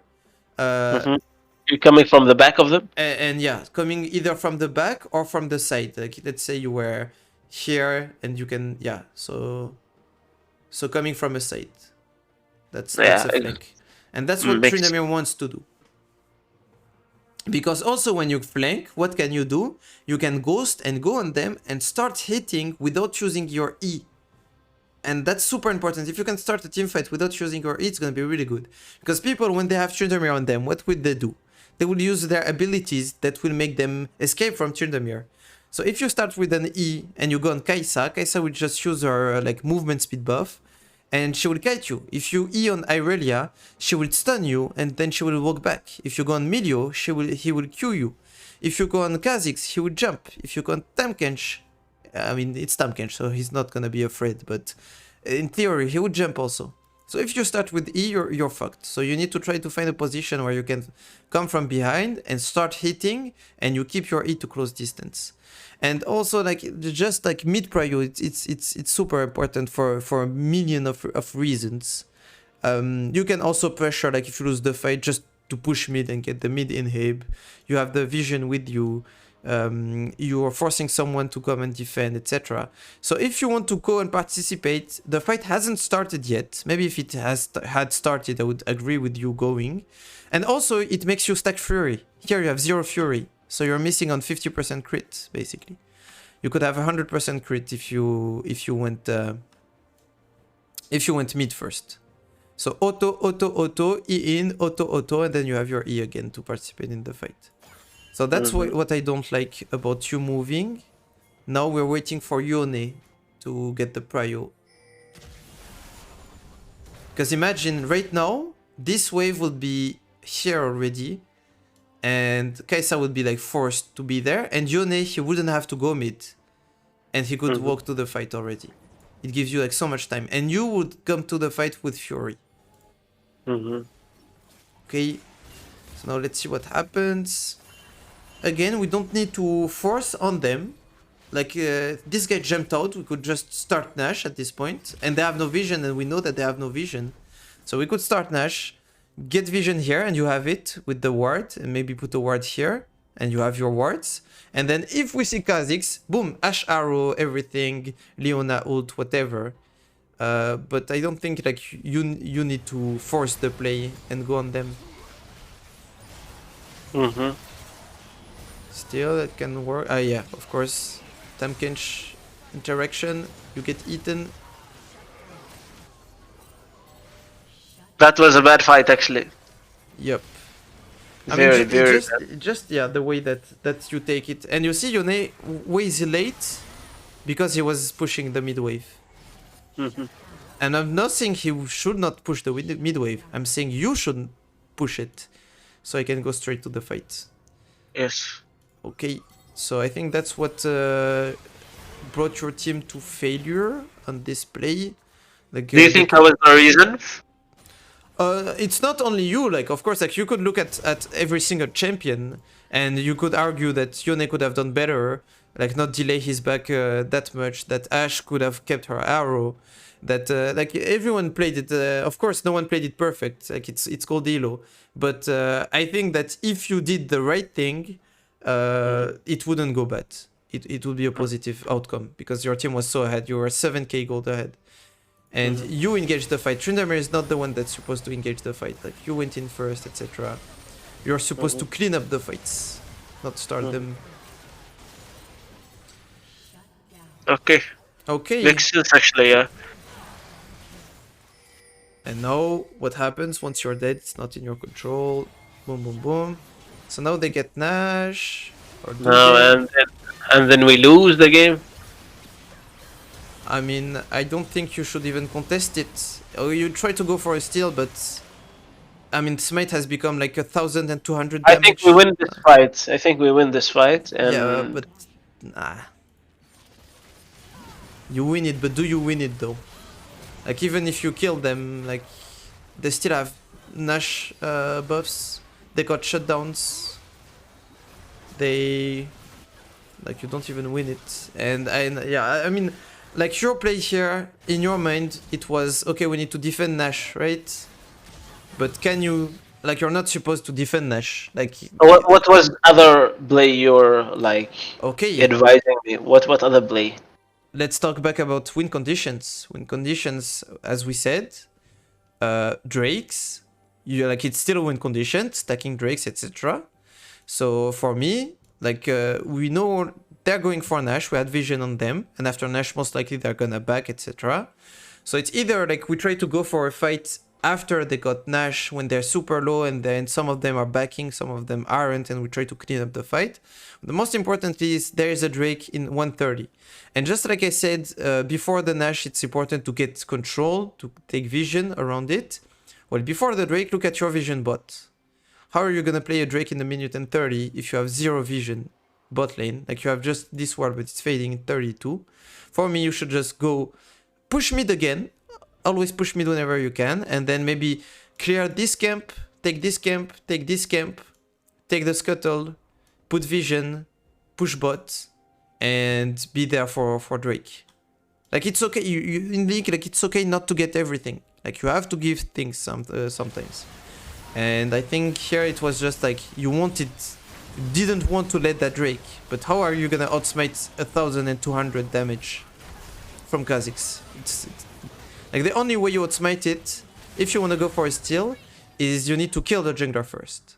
So eyes on Kha'Zix, try to kill him first, but I mean it looks kinda doomed. So yeah.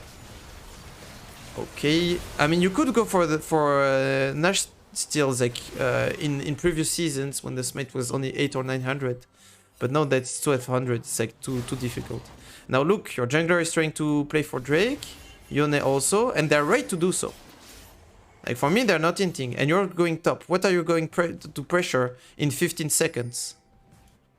Like here, you're gonna be super useless. Like you're doing nothing. And look at them. So what should I do now? In this case, I went top. What do you think should I go? You have ult, you have ghost, and there's a Drake spawning in 4 seconds. If you're here, it means you could have been. If you went in a straight line like this to this, it means you could have been there. But right? I mean, like, I knew that they have Baron and we won't win. Where is Milio? Where is Milio? Where is Tamkench? Tamkench is super low. Oh, yeah. Okay. The thing is, that's why I'm telling you, click mid. So you're saying Yone and Sejuani are inting, but they're actually carrying this game still pretty hard at 25 minutes. Like, I mean, they did not do the best plays, but they I mean, they are going alone without us, that's why. They're right to do so. Look at them. They killed the support and they took Tamkench out on a Drake timer. Good job. Good job, Sejuani and Yone. That's a really good job by them. Now, what you need to do is, as I said, when you don't know, click mid. Because now, you don't know, you click mid, you see that Milo is dead, and you see that Tamkench is out. You go, you get mid prio, and you get the free Drake. It's 20 seconds. It's a 5v4 situation.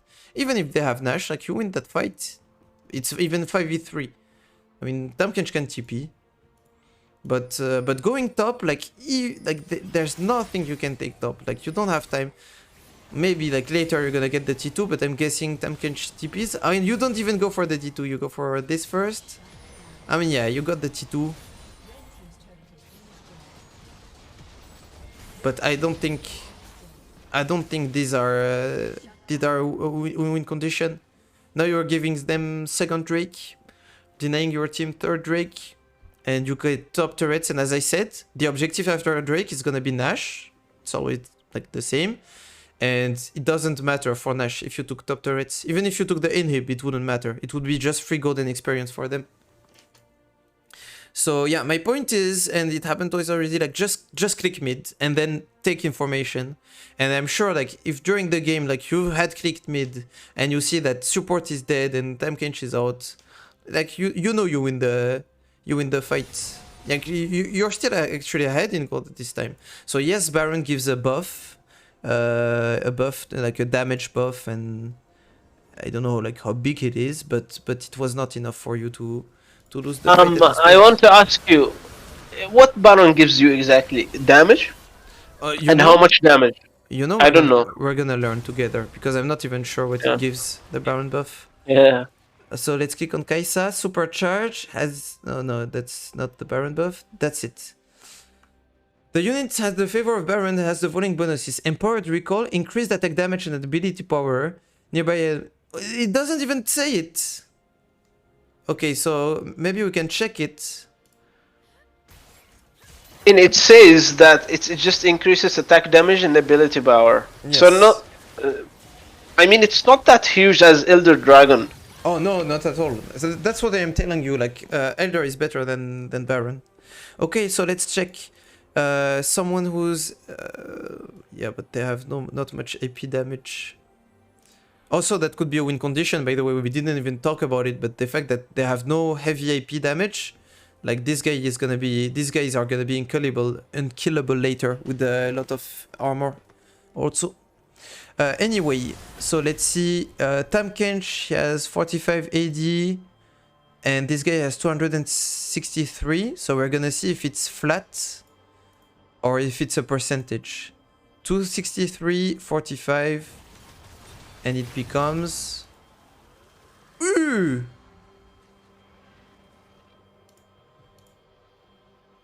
Okay, wait. Is it something like did he get another buff to have that much AD? Wait, what happened? I don't know. Ah no, he had 95, and now there has been a AD debuff. Okay, let's check Irelia. 417. Ah, it's your W actually. It's your W. Mocking Shout. It's you debuffing AD. So she had 217, right? And now, after the W fades... Yeah, it's like 15 AD and some 27 AP. Did she have it? No, she gets 27 AP. So, I mean, it's a buff, but it's not that big. Yeah, she got 27 AP from it. I mean, I don't think it's that hard to contest a fight with, even if they have Baron buff. Yes, I do agree. So it's good that you keep that in mind. Okay. Boom, boom, boom. And I mean, and after that, it's gonna be always the same. Like here, for example, you're investing your ult and you're investing everything. But after Drake is gone. So, what do we get? Maybe we get a kill, maybe we get 2. But what does that do exactly? You see what I mean? Like, you need to invest resources for a reason, for an objective, for something, etc. So now next objective is gonna be on Nash. So if it's Nash, I would actually like to go bot at this point because we're not winning the team fights. We've been throwing it a bit. I mean, that works. So we kill them. It needs to be for something.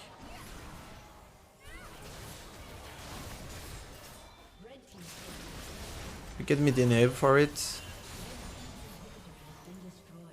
I don't think you did much to win the fight, and yeah, like your team won it. But now imagine if you went bot, you would get like probably at least bot turret for it, and then they would have open 3 open inhibs. So yeah, the bot objectives are more important than top ones. I think it's a good thing to remember after 20 minutes at least. So now Nash is in 1 minute. Let's see how we play for Nash. Let's see what do we do as Tryndamere for Nash. So team won big fights. So now team is ahead. Poop, poop, poop.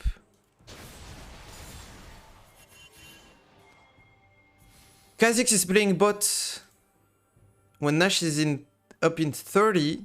So for me, like, we could either, like, I mean, if we kill Kha'Zix, we should really look at Nash. That's my point. If I see Kha'Zix showing bot, I'll be like, kill the guy, and then go Nash. Kill the guy, and then go Nash. Kill the guy, and then go Nash. Nash. I would be like obsessed with it. They have no smite for 46 seconds. It's up in 18. What happens if you just walk as a team on Nash? I don't think we win for it. Yes. I mean, again, I'm not gonna look at your teammates, but you should be spam pinging Nash.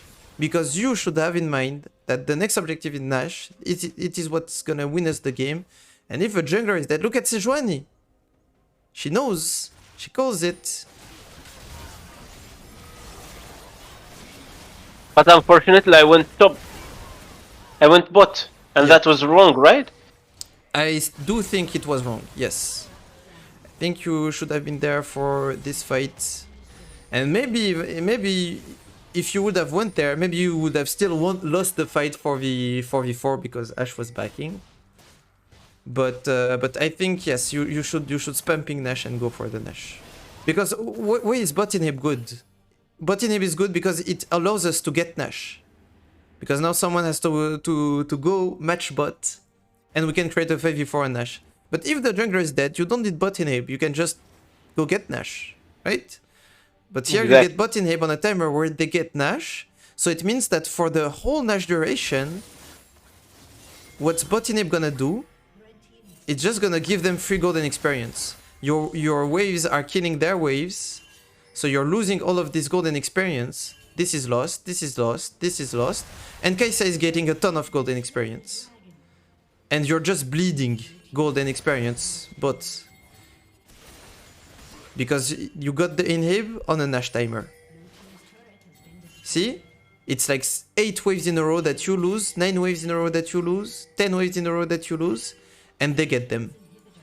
So it was like a million times better to just go for a Nash. Does it make sense? Yes. Okay, awesome. Okay, let's fast forward a bit, and again, yeah, now you go for the fight, but it's over. Like even let's say you kill Kha'Zix, like it's over. But the fight is on Drake, and now you're dead for Drake, and you have no flash, no ghost, no ults for Drake. Objectives, objectives, objectives. It's all about the objectives. So you're not doing the best use of your tool to help your team. And maybe they're going to v5, but it's because like it's only 2 of them alive, so they need to try to make something happen. Like don't lose anything for it. Maybe mid turret. So at this point we're just trying to defend, and its objective is in 3 and 40. So we're gonna have another chance. We're gonna have another shot at playing a Nash. Let's see how we do it. I mean, your team took 2 inhibs, so triple inhib can be a pretty good way to do so. Vision top, of course. I mean, here it's like 3 minutes, so 3 minutes it's a pretty long timer. So in those timers, if you watch, do you watch a bit of competitive? Or don't you? No. Okay, well in competitive, what happens in these timers is it's just a vision war, and they just save flashes and ghosts and summoners. Like they just wait, farm their items, try not to get caught, and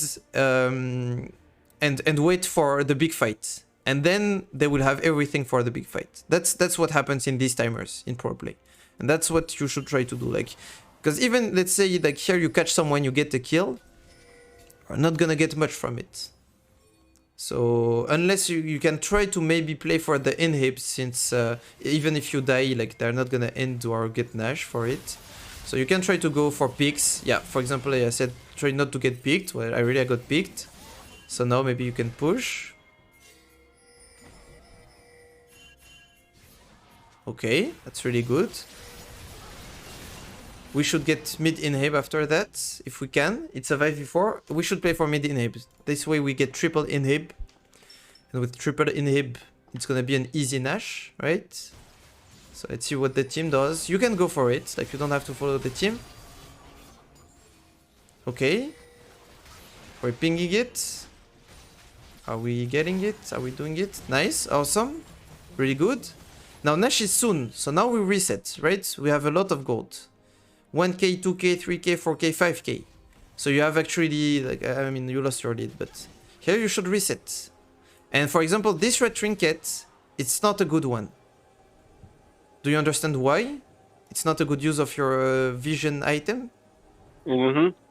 Because the objective is Nash, so we need to use it for the objective. So instead of your team moving to bot side, you should have been moving to top side and cleared the pink wards, etc. Now you need to back. You need to back. Nash is soon. Maybe, okay. Maybe now you have a play. You can stay to pressure bot and try to bring 2 people. And you know that mid and top is pushing. And you can pressure to triple inhib because this is inhib has spawned. And you put it in the hands of your team. It can be a good play. But then you need to stay right now. You can't afford to back. Because if you back, you're gonna be there on time where the Nash is already up. So even if you have gold, you need to stay.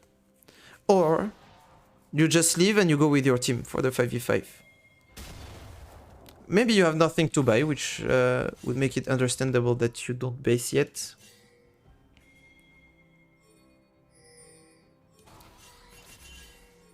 Now we are a bit between the two.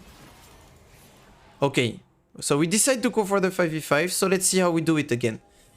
They have to defend their nexus, right? Top is pushing by itself. Mid, we can push it. So there's no need in hurrying, right? Like we just wait for pressure to be created.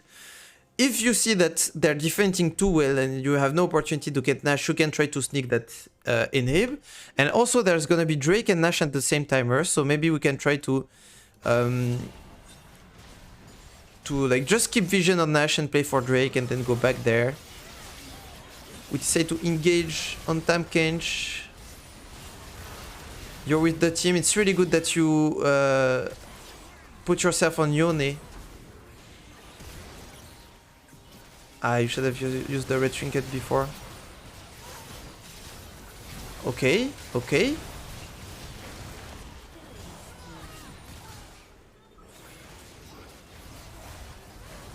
I mean, it was a bit weird team fight. Like everyone did so many mistakes. But my point on Tryndamere, like you should think about your role before the fight starts. Like we're in late game, we're there yet. So what would be your missions on a team fight? With the squishies, maybe the one with the low HP. Yeah, so it could be for me in that situation, like you have CC, CC, CC, CC, right? So play with your team CC, basically. And also another play could be like try to front to back. So basically you have 2 ways to play a fight. It's front to back or dive. Do you understand like the difference between the two? No.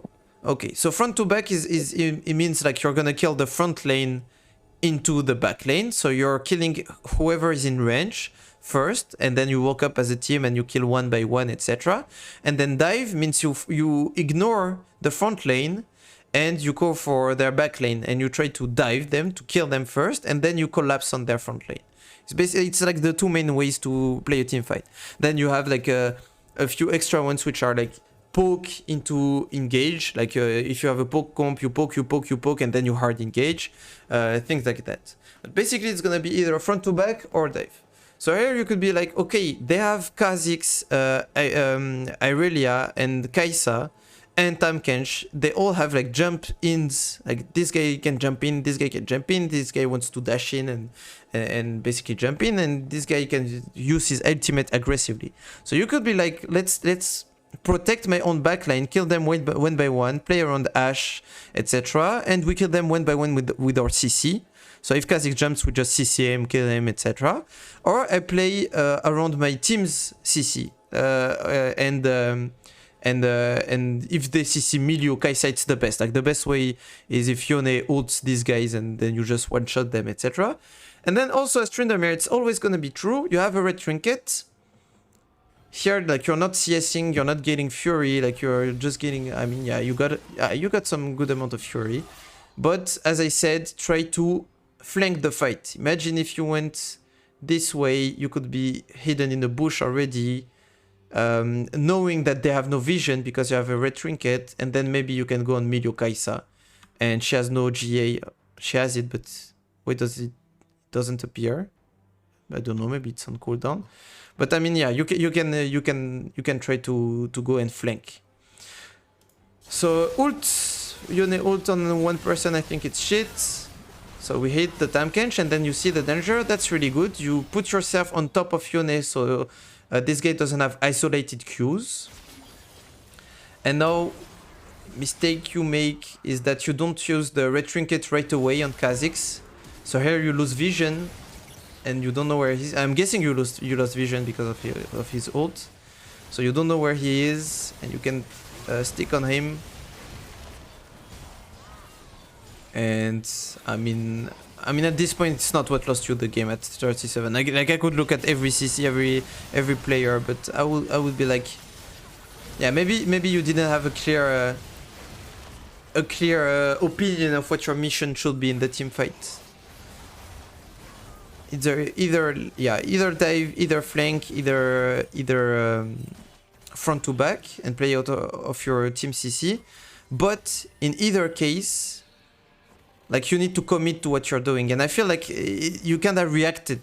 You know, like you are playing in the reaction of what they were doing, and you are not playing in action of what your plan was. I think that's the biggest thing that you can take for every single team fight that you play.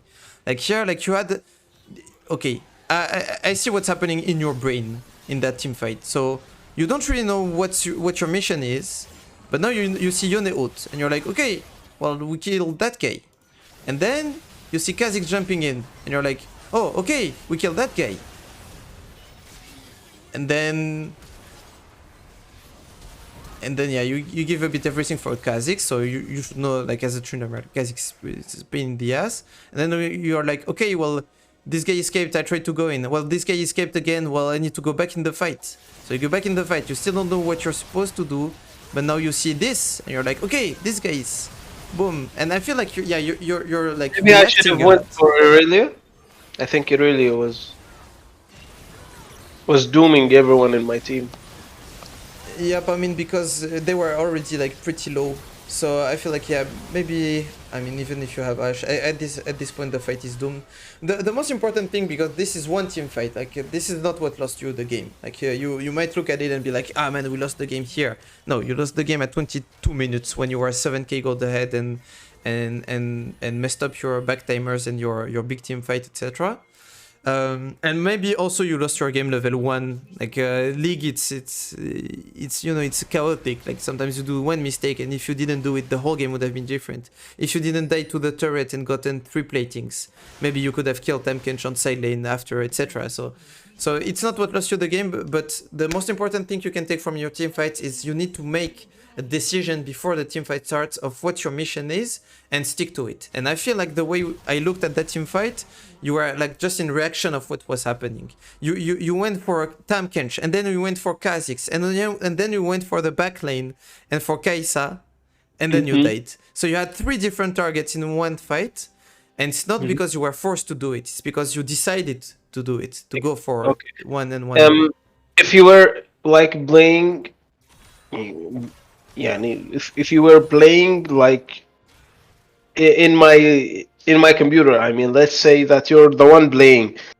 How would you play in the fight? How would you play the fight? The last team fight, like this one? Yes, yes, the one that we're talking about. Okay, I have I would not play it. I would have went, so I would have stayed bot. If I was on your computer, like starting now, I would have stayed bot and applied Yeah, pressure, and the five then, v five when I but like flashed for Kazakhs, the one. okay. So Yeah. let's imagine I decided to go mid. Okay, let's imagine I decided to go mid, and this happened. So okay, I'm gonna tell you the honest answer is it's a 36 minutes game. If I'm not Hmm. in gold, I would have pressure also. Like everyone has pressure at this point. It's a super long game. Everyone is tired. I might have also like when you ult stam Kench, I might be like, I mean, it's shit, but still, like, I need to follow my team's play. Like, I need to follow the engage. And I might have dashed in and started debasing the tam catch.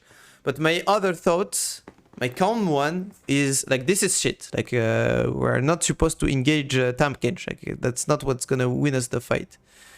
So I think in that game, I would have, like, even if the fight has started, I would maybe try to go this way to find a flank angle. Try to go this way with my red trinket to try to find a flank. And then give everything. So you have flash, ghost, ult. I would give everything on Milio, actually. And it might be shit. I'm just telling you what I'm thinking. Like, this guy has GA, etc. But Milio, I know he can cleanse the whole team. He has his ultimate and it's a cleanse. And all of our team plays on CC. So he can just counter Leona. She can just counter, like, if everyone puts their CC on the same time, Milio can cleanse them. And Milio, he has no GA. Kaisa has a GA. So I would like try to go Ghost, try to give everything on their back lane, and then see how it goes from there. Like you still like don't know what would be the situation. Will my team have died to Kha'Zix? Would they have killed Tamkench? Because if I go on them, I would draw a lot of pressure, a lot of attention. And then the other thing would be I would just play out of as I said, like front to back. So once Kha'Zix had jumped out, I wouldn't give everything for Kha'Zix. I would just stay with my team. So here I would be there on Tamkench. I would be there on Irelia. I would be there on this guy. And now, yeah, if you look at it, imagine you don't jump in, you stay as a block, as a group with your team. Stay grouped.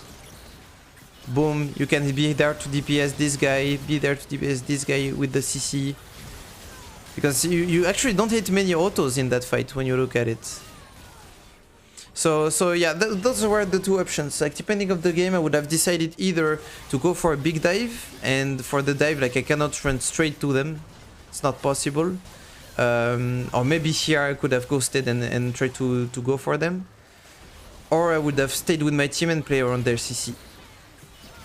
But knowing myself, I would have first, yes, not taken the fight, and also probably went for the back lane. Because I don't trust my team CC. And I might have lost this fight. I mean, not this one in particular.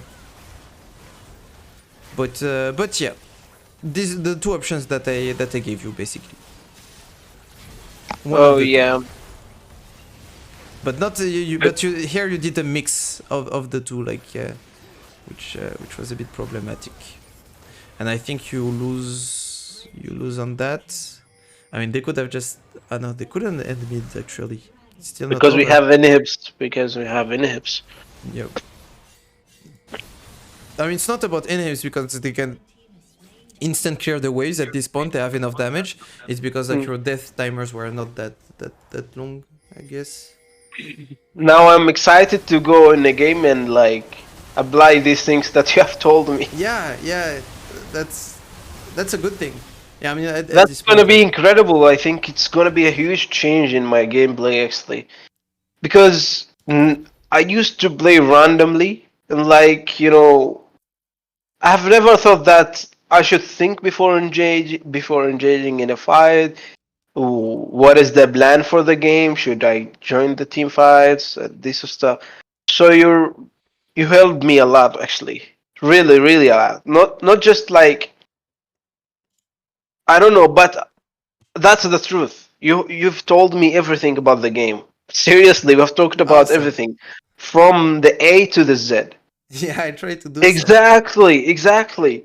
You tell me, didn't we speak from A to Z? We started learning how we should think about the gameplay and what is my plan for the game from the champion selection. Second thing, we talked about how we can manage the lane, wave management, when should we fight, what time should we fight when it's not good, how we should manage the wave, stuff, etc. to the game. Then we went about the importance of the objectives. You told me how these objectives can be important and where you should go and this and this and this and this. So seriously, you gave me everything I need in depth. So that's basically the things I need. Awesome. Yeah, So yeah. thank you for this. Oh man, it's my pleasure. Yeah, that's what we call in League the fundamentals. Like these are like this is gonna follow you like from bronze to challenger. Like these are the things that are always true. And then of course like I wouldn't say like I went from A to Z because of course I would go like in depth about like I don't know like this word if you click here it appears here or the cooldowns of this guy etc. Like this game is infinite in terms of knowledge you can have. But in terms of what we call the fundamentals, the most important things to know, those are them. Like I gave you everything I could, and plus I did an extra like Tryndamere focus on your abilities, etc. So that's what I try to do, and I love that that's the way you felt about it. So it's very rewarding, and hopefully you're gonna be able to apply it. Don't put too much pressure on you. It's normal that you don't go into ranked and win the next 5 games or 10 games. Like coaching, like the whole value of the coaching, you get it after a few weeks, sometimes a few months. Hopefully, I also gave you ways to improve yourself on your end, and not just like things to follow blindly in order to try to win your games. And yeah, I'm really happy I could help.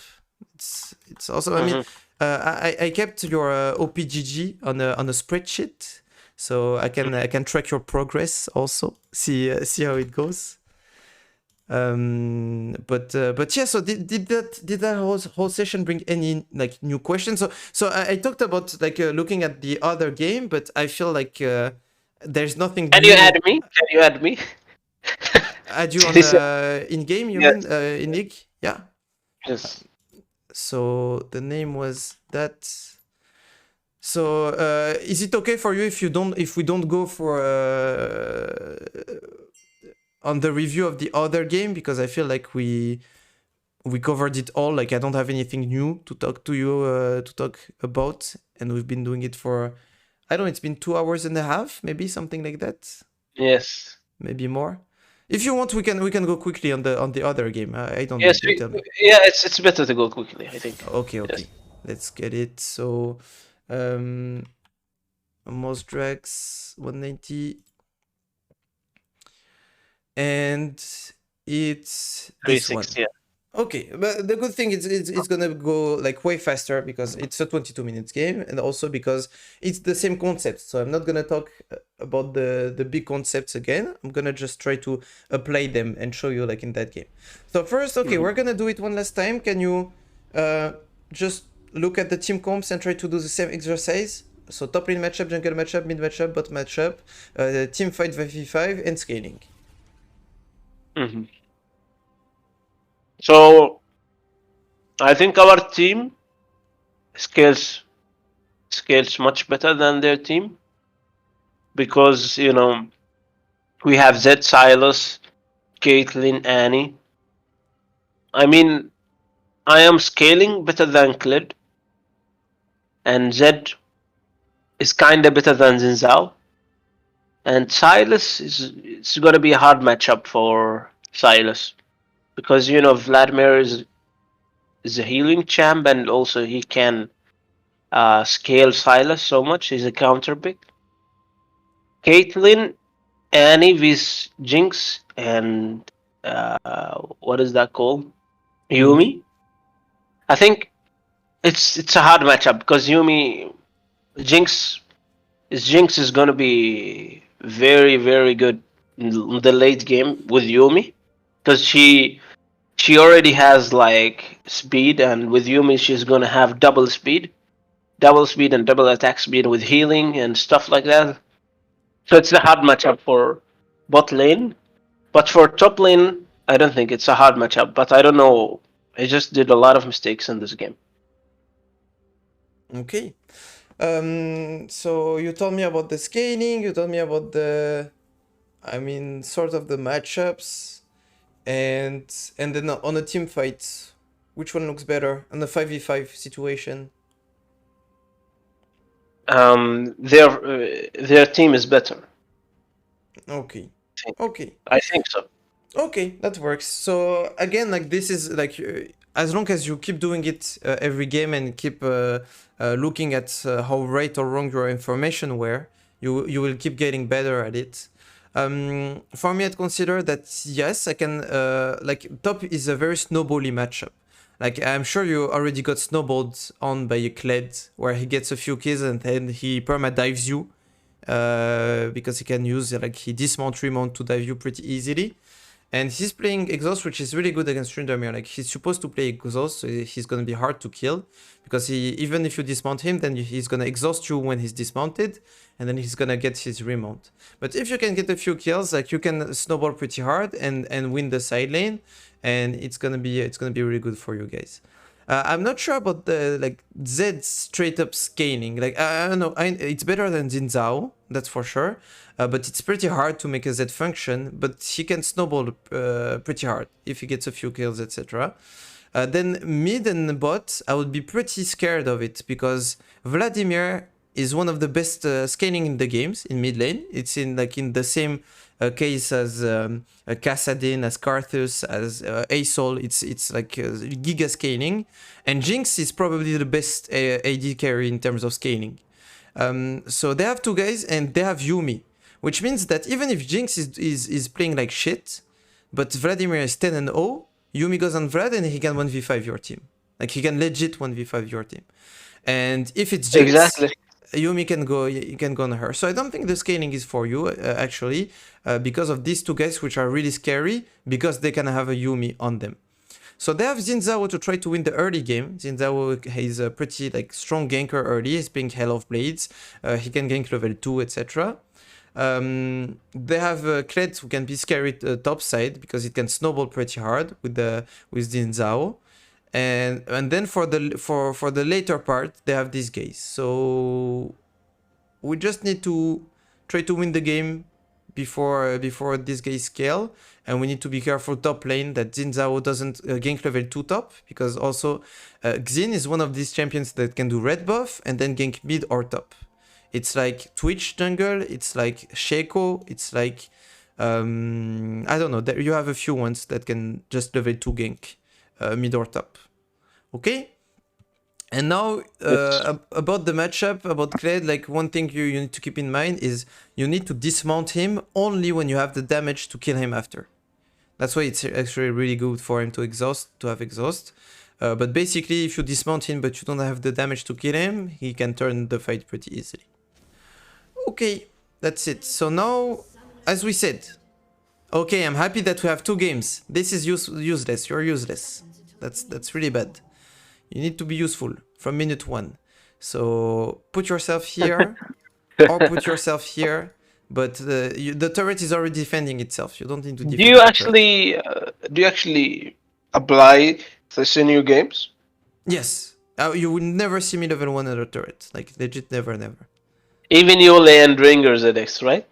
Even what? Yule and Ringer ZX. Oh yeah. Yeah. Like they will do like they will often go for the cheese here, or they will get some sort of vision. Like they will cover, because here, like just imagine now. We imagine like the enemy decided to invade top and to steal your top camps. We don't have the info yet. Now Zed is gonna clear his bot side, and Zed is gonna know right now that he has no camps. And what can he do? He has no bot camps, no top camps. Xin would be doing like these camps into these. And now Zed, all he can do is these camps, but Xin have the time to go back bot. So your jungler is fucked. So you can actually lose the game by just going under turret minute 1. So it's really bad. Actually, you just came back because you died, I guess. Okay, so that's one thing that's gonna be really important, because out of like maybe on this one game it doesn't change much, but out of 100 games it's gonna make a big difference, and out of 1,000 it's gonna make a giga big difference. So yeah, it's really important. And as I'm gonna show you again, the spot is around here. If you wanna just defend it by sitting here, you see them coming from there and coming from there. Okay. Now, Kled matchup. I mean, level 1 he's not scared. As I said, like you can deal damage, you can win trades, but the problem is, even if you can dismount him, he can remount. But as we said, the jungler, your jungler is pathing top, so we can try to do the same thing. We can try to do the same thing as we talked about, is crash the first 2, let it push back, right? And then you can get ganked. But the problem is, I mean, for me, it's just matchup knowledge. That's why the spreadsheet is gonna help you a lot, I think. Because like this is bad, because you traded HP and now there's no way you kill him before he gets his mount again. And yeah, this is very predictable. Okay, I actually like that you tried to go for the trade and did not just exhaust and... But you should have hit this minion. So you're both level 1, right? Yes. So now your idea is you have more minions alive. Maybe you can get level 2 first. This minion is the one who's closer to death. You hit him once, you hit him twice, you get level 2 already. And then you have Ghost, and he doesn't have level 2 yet. Like even, I think at the death of this minion, yeah, he still doesn't have level 2. So if you went for this minion, you could get the level 2 advantage, and with Ghost you can kill him, actually. I think I'm gonna get level 2 now. Oh, no. Yes, you get it after, so you get it because this minion dies naturally. You get it because this minion dies then. Yeah, see, now I get it. Yeah, now I get it. Yeah, so if you hit him even once, you would have level 2 way before. So... And he wouldn't have... now he gets it. Yeah, and now he gets it, so... Could have made a difference. I mean, still, like, if you got a crit, it could have worked, but the whole idea is in this matchup, like the problem is you dismounted him once, and then you dismount him twice, and it's tough. It's tough to kill him in that conditions. Okay, now we have a bad wave, but guess what Kled is doing? He's inting. Okay, do you see that Kled? He's pushing it. What he can just do in that situation, like the wave is pushing to him, right? Yes, and now, he can freeze it. He can go back and freeze it since a cannon wave is coming. Exactly, you got it. If you were the Kled in that situation, you just back, buy item, another longsword or anything, and come back, and you're the one losing everything. But for Kled, should I get, if I have like the money for boots, should I get the whole boots, tier 2 boots, or should I get like pickaxe and tier 1 boots? I think it might be the same. As I said, like it's depending of what you need, and against Kled you need to be able to kill him while he's dismounted. So in order to do so, AD might be more useful. Tier 1 boots plus AD might be more useful. But still, like, tier 2 boots is rarely gonna be, like, really bad. Like, it's always gonna be useful, but I don't think it serves your purpose. Your purpose is to kill him when he's dismounted, and you have Ghost to stick on him. So I think you need damage. I think you need damage against Kled. I think you really need attack speed boots whenever, like, you can't stick on the guy. Like against Fiora, for example, against Camille, against champions that have like a slow, high mobility, etc. You need to be able to stick on them. You need boots. How about Teemo? Teemo, I'd say boots. I'd say boots. Because he has his W movement. I think also you should like upload a matchup of Teemo. Oh yeah, I should do that. But you don't have many Teemo players in Master Plus. But whenever I have it, I will record it and upload it for sure. Let me actually. I noted what you told me. You told me Atrox can and Tam Kench, and I'm gonna put record Teemo matchup. up. Taking orders. Okay, and now look at the situation. I feel like you should. I mean, I was gonna say you should. I should freeze it. I should Yes. freeze it. I mean, I was gonna say you should ping Z because he wants to crash it and etc. But he doesn't even go for the crash. So he just gave you A good freeze. a perfect freeze. Okay. This question, I want to ask you here a question. Mm-hmm. So now, if I freeze it and he came back with item advantage, and what should I do? He's gonna try to crash it since I'm freezing it. What I'm gonna do? So I'm going to let him crash it or not? Yes. So then you're gonna let him crash it, but keep in mind that when that would have happened, he would have lost at least a wave and a half. Like he's gonna still lose a lot of XP, etc. So then what you do? So it means that now you have a wave that's crashed into your turret. So it's in a bad state. It's slow pushing into him, and you want to have it in a good state. You want to fix it. So how do you fix it? Now you have two options that we talked about. First one is you make him hit you. You force him to trade you because he has more items, so he wants to get cocky, he wants to trade you. So now he deals damage to you, maybe he deals damage to the wave, maybe also he hits you, so your wave will hit him and it's gonna push back to him. And other option... I'm gonna let him break the freeze, right?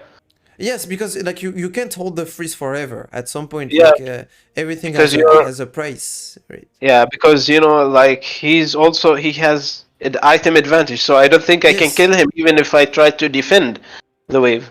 Yes, which is fine. But the thing is, you don't have to kill him. You just have to deny him a whole wave and maybe more, and then find a good timer to reset. And then if you manage to do that, then you have an item advantage. And then he's fucked. He needs to fix his wave. Like top lane, it's all about that. It's bouncing waves and fixing waves and crashing waves and freezing waves, etc. Like it's all about the waves. It's not about the champion. So here, I mean, we'll see what happens. First, let's see if you keep the freeze actually in that game. For me, so far you still have it. Still have it. It's super close, and now you don't have it. Now it's not a freeze anymore. So you broke your own freeze again. Yeah. But let's say you kept the freeze. So Ken and there is a guy who's a Tryndamere one trick. He told me you should play aggressive with Tryndamere. Don't try to freeze the lane because remember you're in gold elo. You're not in master's elo. What's his elo? This guy? Yeah, he's master. Okay, but he might be good at Tryndamere, but I will, without one fear, one doubt, I would say he's bad at explaining things. He's bad at wave management. Oh, okay, yeah, probably because playing aggressive. What does that mean? Like, okay, you push. What are you gonna do? Will you dive crit? No. What's gonna happen? Now imagine the wave is in your spot, and imagine like Z can come, like. You can run him down. Like you still have your ghost, you didn't use it. Now you have all of this space to kill him. That's playing aggressive. Playing aggressive is setting yourself up for like good opportunities, skill opportunities. If you push here, it's not playing aggressive. It's just setting yourself up for failure, basically. So I'd agree with what he can mean by playing aggressive is, well, Tryndamere is a gold hungry champion. Like you need a lot of gold to make Tryndamere work. Your items are super expensive. It's 3,400 for Kraken, 3,400 for Navori. Then if you want to go Serida, it's 3,200. So you need so much gold. So in that way, you need to get kills when you can get kills. But you can get the kill if the wave is on your side. You cannot if it's on his side. That's it. End of the story. So yeah, you need to not misinterpret what being aggressive means. It doesn't mean like hitting everything all the time. It's positioning yourself for success. But so yeah, so let's say like one last time, like your situation, he comes, he crashes. So now it's gonna bounce back. So either you let him hit you once it has bounced back a bit, so your minions hit him and the wave is fixed by itself. Or second option is you slow push, what we talked about. You stack waves. you just last hit. Even when the turret is hitting your the enemy minions, you wait for the last turret shot and last moment to hit them. That way you stack 1, 2, 3 big waves. Then when you need to crash the last one, you put a ward here just in case the jungler comes to prevent you from crashing it. And then you crash it by playing in your minion waves. You don't go aggressive on Kled. Like, it has happened to me so many times. Like, I have a big wave here, I want to crash one last one, and then I go take a trade on Kled in his minion waves. So I have 12 minions on my side, but I fight outside of them. No, you just you fight in your minion waves, you click minions, you go front to back, like minion by minion, you start by the melees, etc. And if he tries to fight you, he has to fight you in a giga mega wave. And most likely, even if he had like one kill, one item advantage, it shouldn't be enough for him to kill you in that big of a wave. Plus here you have exhaust and he has no sums. So it's very playable. So those are the two options. And of course, like if he messes up somewhere, I think I'm gonna kill him here again. He will try to push the wave and I will kill him here. I think so, but I'm not sure. Okay, but that will just But show here me I misbladed by one thing. Let's see what it is. Yeah. So here now the problem is, if you had the wave like freezing, you can leave. Because if you leave and let's say he matches, like he's the one losing golden experience. But here, if you get at it, every second you spend out of the fight, like you're the one losing golden experience. Me, yeah. So now you go. You have a timer on your head, right? The timer is before that crashes. Before it crashes, if he crashes it, if he goes for it. Okay, so you go for Xin. Like here, you're helped by the fact that Kled left the lane. I mean, no, I mean he can leave it because you fixed it. Okay, you used your ghost. Let's see how you use your E, by the way. See if it happened again.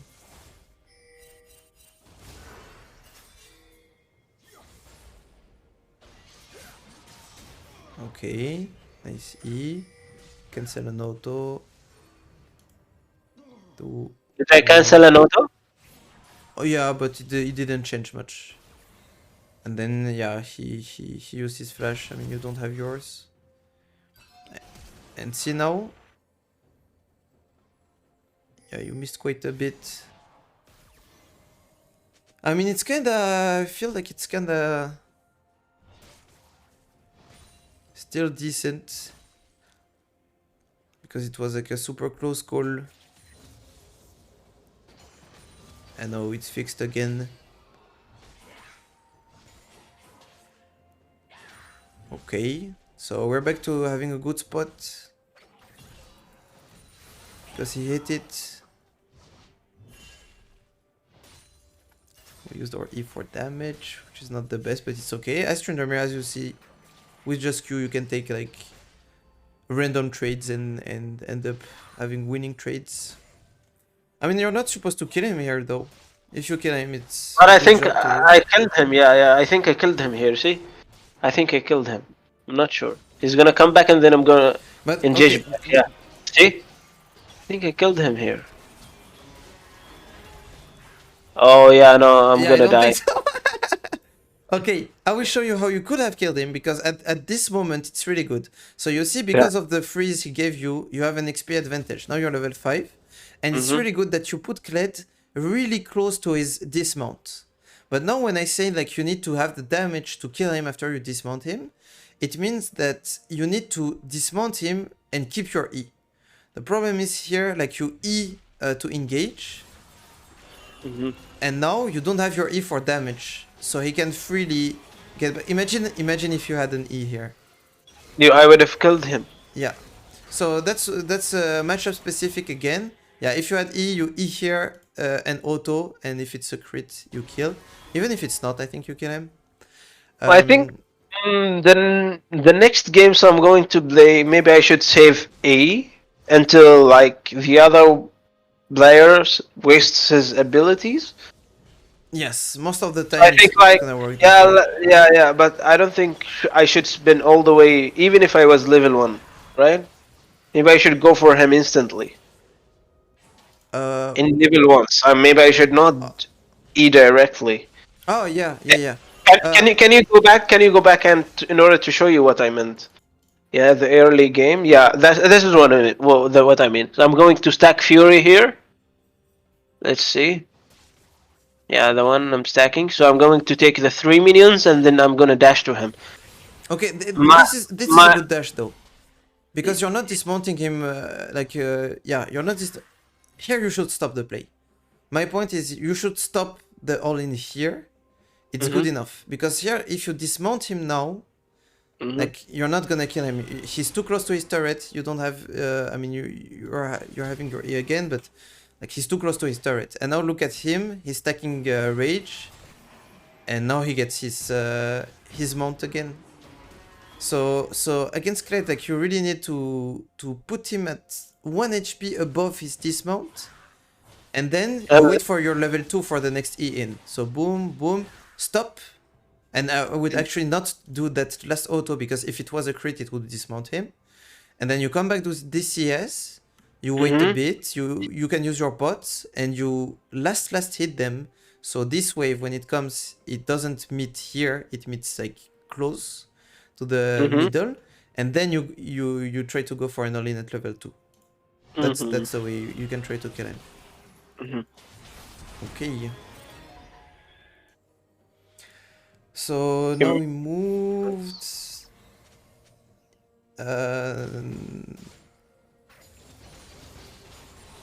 So yeah, he did damage. So now we get a good wave. And now yeah, as I said, like it's matchup specific. So you dismounted him with your E. Should have kept it. And now at this point, I have to admit, if it was a really good Kled player, like I'm sure, like here you're gonna have some opportunities to come back. But if it was a really good one, you're doomed. Like there's nothing to do anymore. So it's really good that now you see that he went mid. So I need to fix my wave real quick. So one thing that I said is, so you make your plan and then you use your abilities to follow this plan. Here, if your plan is to crash, you should use your E in the casters. Like your E should hit every single minion. It's okay if you take 1 or 2 turret shots. Like we saw the guy ulting and backing, etc. So you need to use your E. Here you use it to last hit 1 CS. And now look at all the autos you need on these casters. And you miss some. So you would have had more time to get the plating earlier, so back earlier, so come back on the lane earlier. So that could have been the difference between losing not this one, but probably the next CS. Like here you would be there earlier. I mean, you shouldn't. I shouldn't have went for the blade. Oh yeah, yes, you can go for the plate, but it's just like you needed to. If you want to push as fast as possible, you need to use your E, go for the casters, and hit as many minions as possible with your abilities, like so it goes as fast. Because if you get the minions faster, you get the plate faster, you get the reset faster, and you come back faster. And it can be only the difference between getting 1 CS or not getting it, but it can be the difference later between getting your Kraken or not getting your Kraken. So so everything snowballs in this game. Like of course in gold, like you're not getting punished by missing 1 CS of experience or things like that, but I mean you are getting punished, you just don't realize it. Like it's just the way it goes. Okay, here for example, you could have kept a freeze if you wanted. How do we do it? Because it's only 3 CS, right? Here you can keep a freeze. So I can take away the minions by moving far away. Yeah. So you wait for them to kill that minion and you stay here. You don't go far away from the beginning. And once it's killed, now you drag them.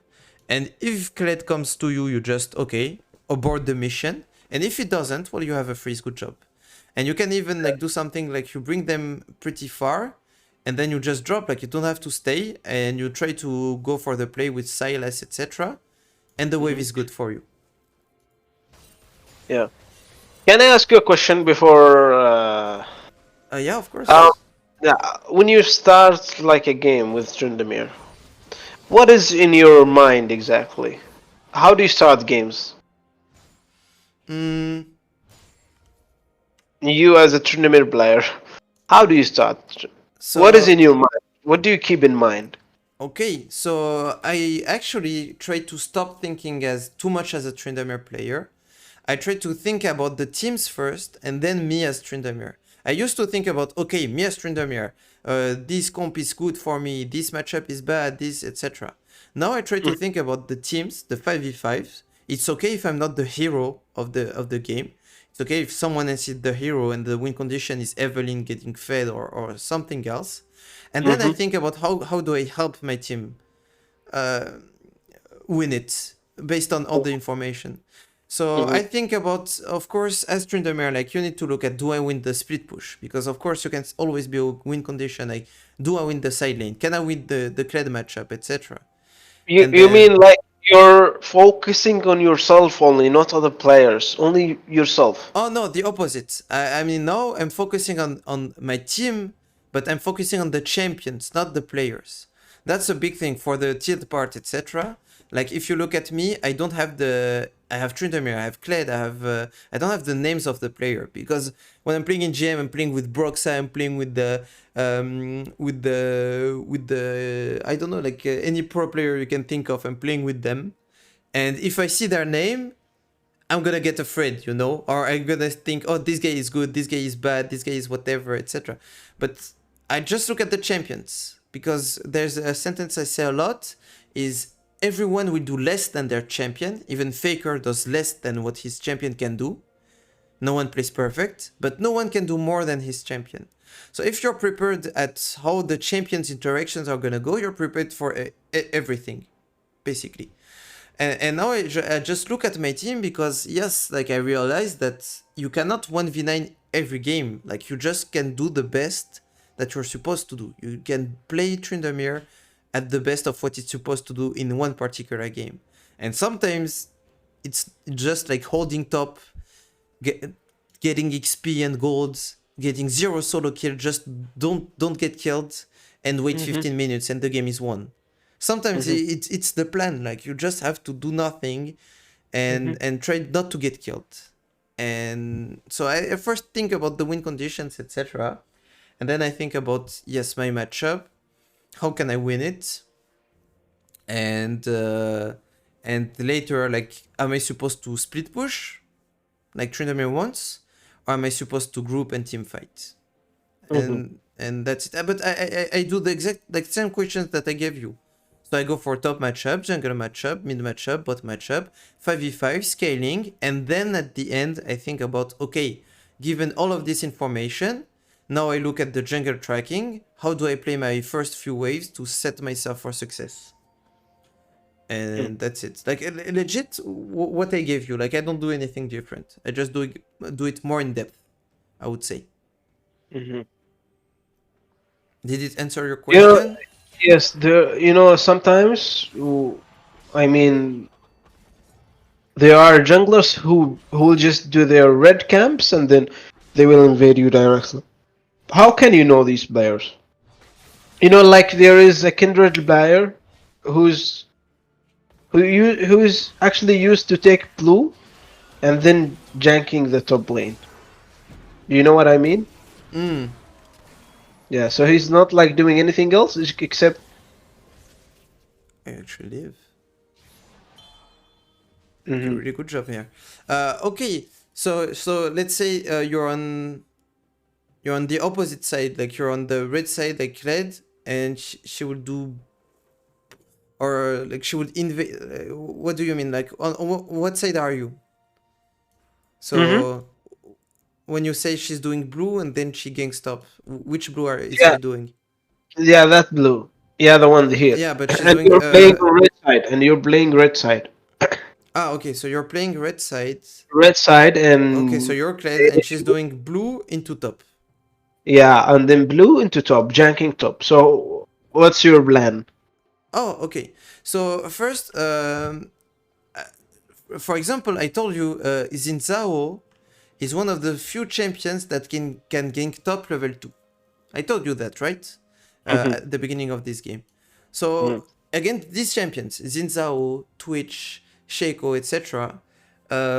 I have two ways because again, it's not the player. It's the champion. Like imagine you have a Graves and he's doing blue and then he comes top. Well, you just E out and you're fine. And he lost a lot of time. So it's not the player the problem, it's that his champion allows him to do so.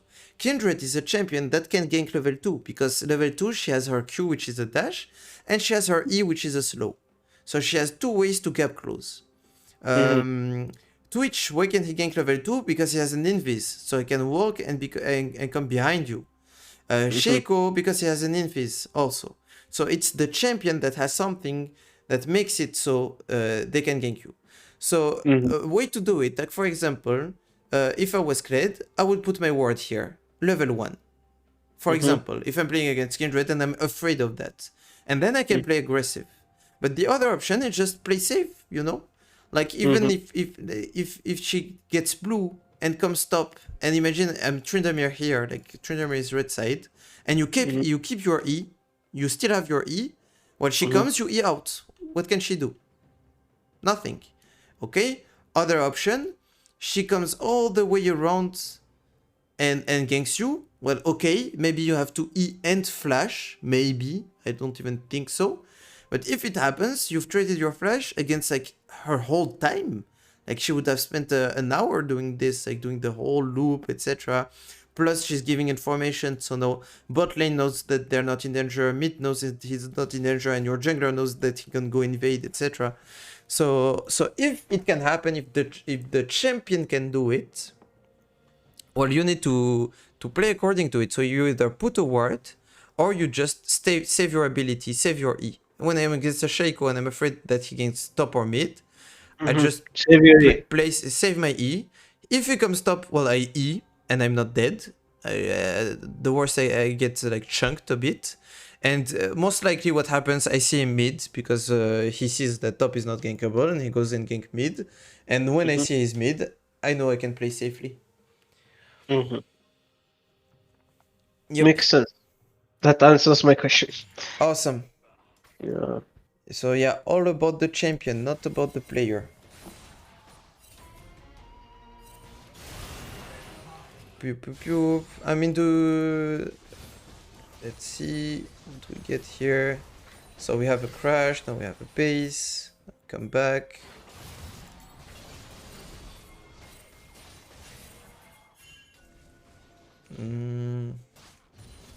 So you're gonna end up killing him here. Let's see if you do what I was talking about. And it ends up getting you a kill.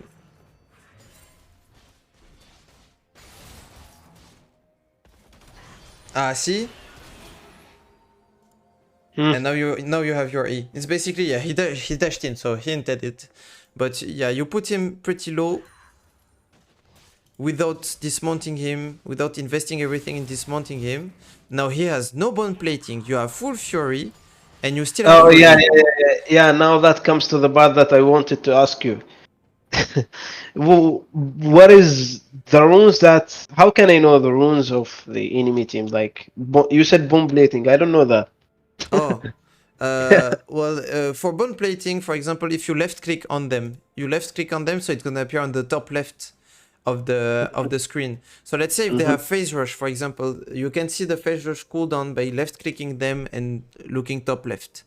Same for bone plating, same for like different runes. But then you have like some runes that you cannot see in game. And then like these ones, like you can't know if he has alacrity or something else.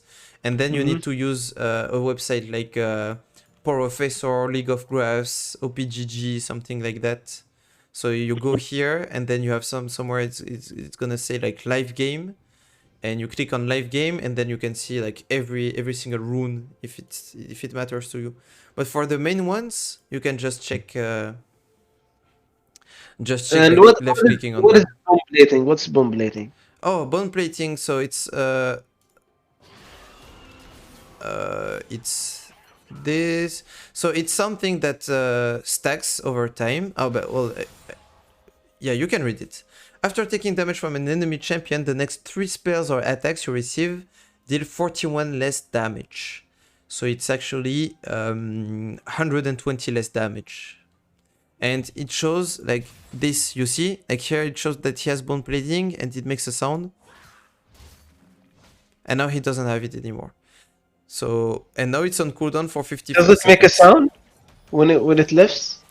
No, it makes a sound when you hit. It makes a bit of a something like that. If you look at it, I have never heard about that. Yeah, okay.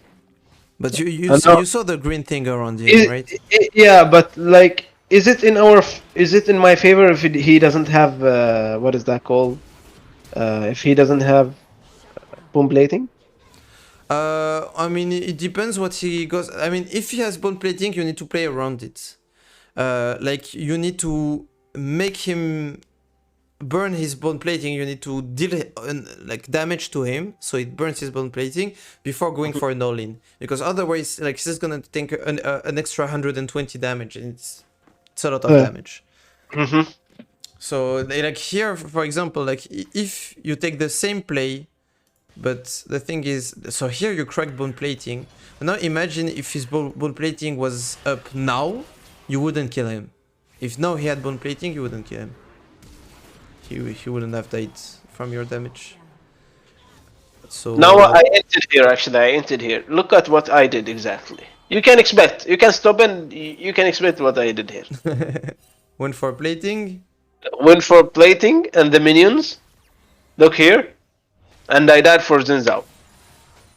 I mean, if See you here? get the wave, I'm actually not that. It's actually not that bad. It's int. No, I don't think it's. I could go back with 600 gold with minions and reset and then come back without Yes. giving 3 kills. Okay. Yeah. I'm gonna tell you if it's int really. Jungle tracking. Okay. So Xinzao is doing bot to top. We know that Kled was here level 1. So after doing so now you can track Xinzao by tracking Z. Basically. Look at them. They're exactly doing the same thing. Right? And now they're gonna match on top scuttle. Like that's classic top bot to top situation. Right? Then they're gonna like shit is gonna happen, shit is happening. And now what side of the jungle is gonna be up? Boom, bot, bot. So most likely they're gonna do bot to top. Man, he did not back, Zin. Okay, this Zin is a madman. I mean, so now he's doing bot to top, and you can track him by tracking your Z, right? Look at them, they're still on the exact same timer. Bot to top. Guess what's gonna happen next? They're gonna look for a fight top, and if there is no fight, they're gonna reset and go to bot lane. No shit. So you can look at Z. This guy is on his buff. This guy is on his buff. And now we see Xin ganking bot. And dying. So you can't know. Legit, you cannot know. What if he plays for Drake? Like there's a Drake up on the map. We have no vision. What if he goes this camp, and goes Drake? I mean, let's see how much time do we have. But you see what I mean by dragon tracking? Okay, we have information on Drake. Then it's probably int. But because you have a ping on Drake, and it's been so long without seeing Xin. So you see what I mean? But I mean, in general, if you don't see their enemy jungler, just reset. Reset, no matter what. Okay, right? that's what... well, your friend that's master playing Tryndamere would not agree with that. Because for me, that's what's called playing aggressive. Playing aggressive is based on how you play, based on lack of information. So I talked about it maybe... I don't know, it's an hour or a half ago. So you have some players, they will be like, I'm Tryndamere, I need gold. I don't know where the jungler is. There's a chance he's bot. So I will take the extra wave and the extra plate. It's gonna help me win the game. And then you have other Tryndameres who are like, man, I don't see the jungler, he must be topside.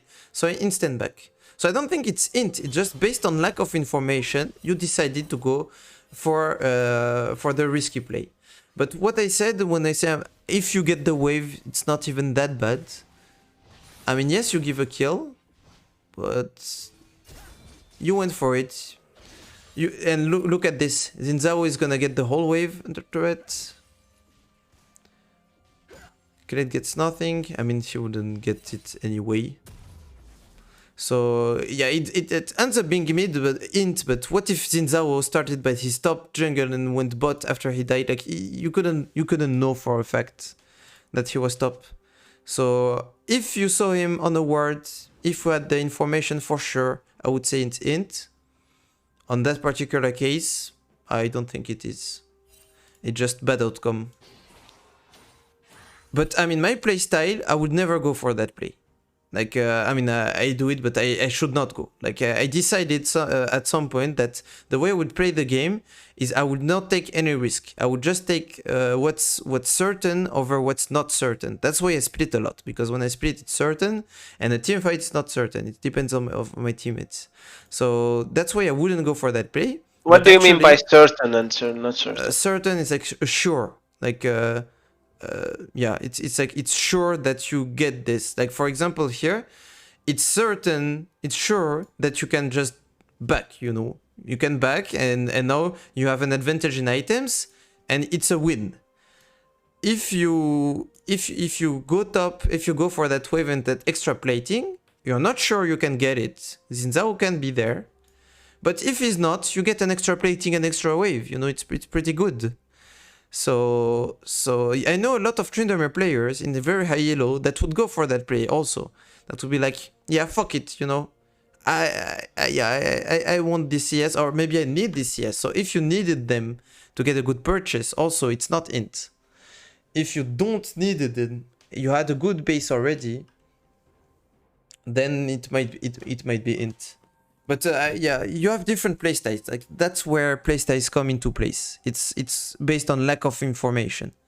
With the same information, you're supposed to play the same way, because there's one good play. But when you don't have the information, you make a decision. I go for it or I don't go for it. I believe, I think, I flip, I bet that he's not there or he don't. So that's why I'm not that mad at that play. Okay. There is also another thing that I want you to ask. When you dive someone, so should you click that thing in the keyboard which is next to the number 1? Is it target champions only you're talking about? Yeah, target Yes. champions. Yes, How can I do this? How can I do this? I don't understand how to do it actually. Okay. I know how to press it, but how to apply it in the game? Okay, do you have it as a toggle first? Treat target champions only as a toggle. Okay. Yes. Basically, so you see my mouse, it's becoming red when I press it. For me, it's on my mouse. Yes. It's basically like when you're gonna dive, and when you know you only want to hit the enemy champion. I mean, you just press it once, you take your play, and then you press it again once you're done. For me, so the way to practice it, because I've played like 3 years and a half without it, and then I got coached myself, and someone told me like it's really important to have it. So I forced myself into using it. And still sometimes I miss CS because I forget that I have it on, things like that, or I don't reset my my E with crits on minions because I have it on. It just, I force my brain to say, okay, when I go combat mode, I press it. Pressing it means combat mode. So even like level 1, when you start hitting the Kled in the wave, etc., I would press it as long as I'm in combat, and when I stop being in combat, I stop pressing it. So we're at 1040. So for example, here I would pew pew pew pew pew pew. So I would be normal. And when I know that I'm gonna E in, now I would press it, E in, take my fight, pew pew pew. So I'm sure I don't hit minions, etc. And now I go back, because as I said that you should go back, and I press it again. So that's the best way to practice it. Just consider combat mode, fighting mode. You press it, and then once you're not fighting anymore, you're farming, you press it again. And also, it's really good to have. I don't know if you have a button for attack, move, click. Yes, I have it. A. Okay. Well, the good thing is even when you have it activated, when you have target champions only, you can still attack move click and hit minions. So that way you can keep it on in a team fight, and if you need to hit minions to reset your E with crits, you can attack move click and then you dash again on the enemy, and you still have your target champions only activated. Yeah, that's makes a little sense. tip. Okay.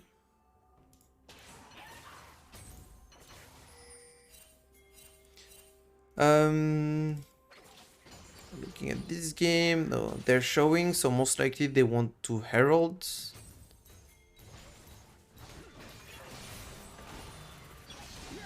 I think it was a really bad E. So okay, first thing first, how I'm gonna use my abilities here. As long as they are not hitting me, I can hit the minions, try to hit the minions as fast as possible. Like I'm not in a danger. If you hit them, the minions are gonna hit you, and you want to stay healthy. As soon as they hit me, I will W. Here, like they hit me, they got aggro, I will W. As we said, the W, it's 1,400 gold worth of AD taken from them. So W instant. As they hit you, you W.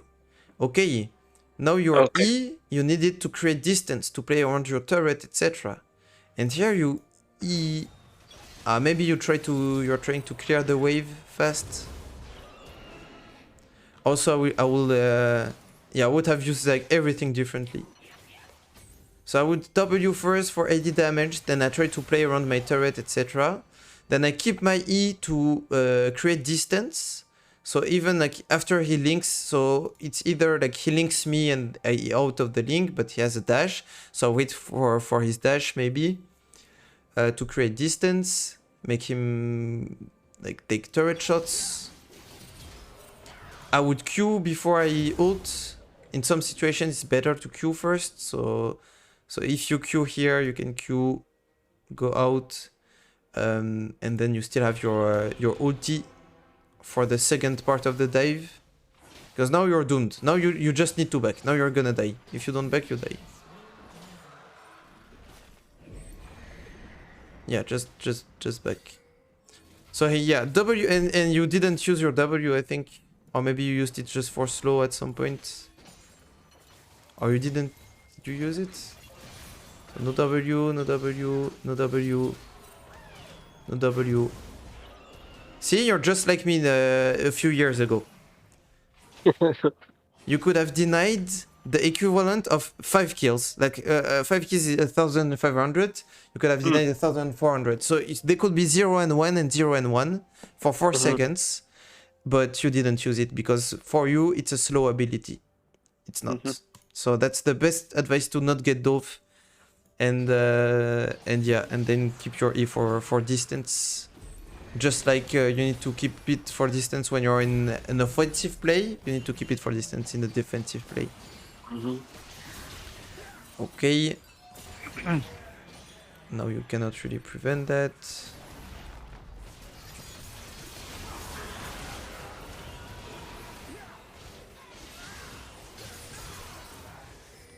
I mean, it kind of works. You do 2-4-2 in a 2v3 without ult. You trade damage on tier 2 top for damage on tier 2 mid.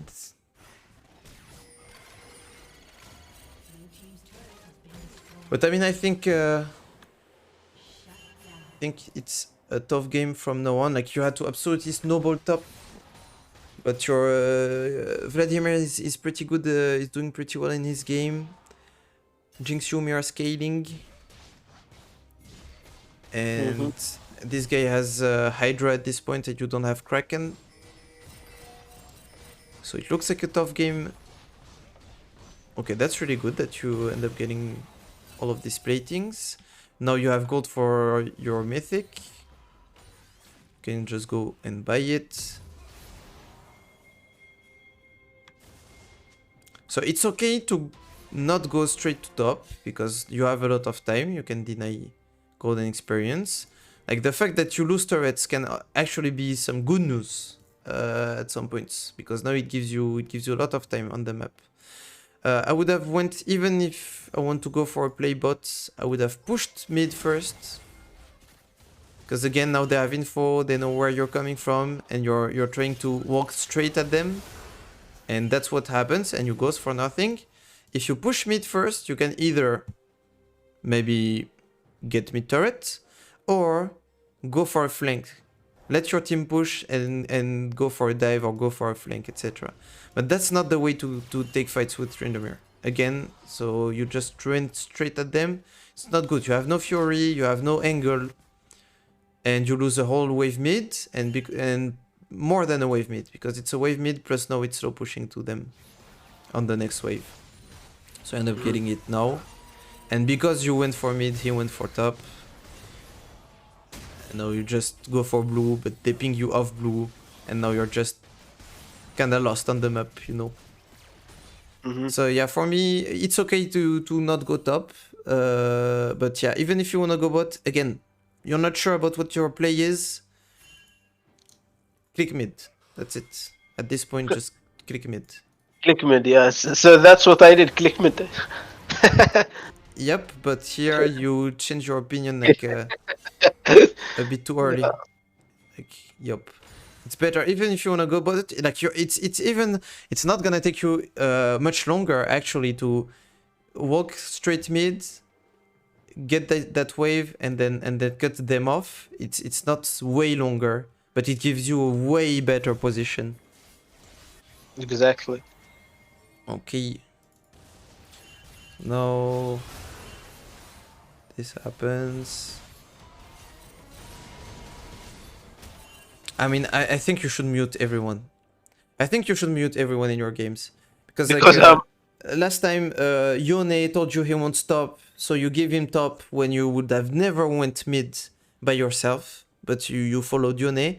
Here you went for the blue buff. If Zed didn't ping you off, you would have gotten the blue buff, but then pinged you off, so you didn't go for it.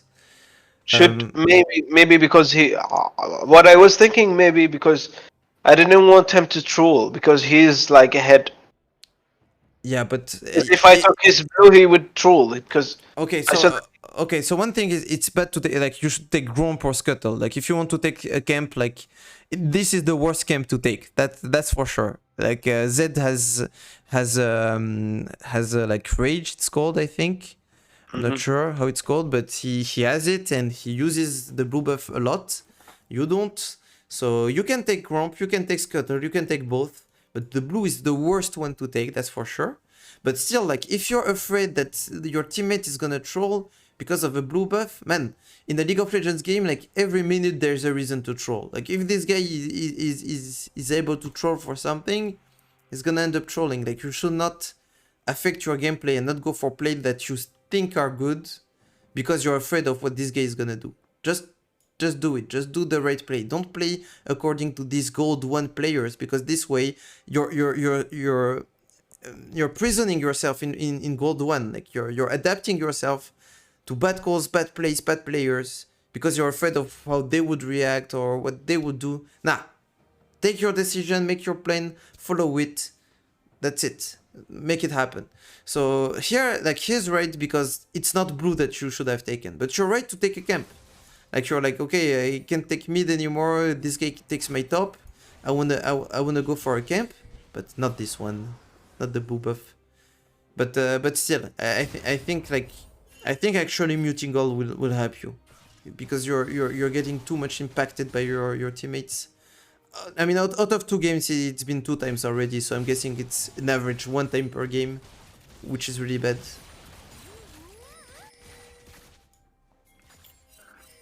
Okay.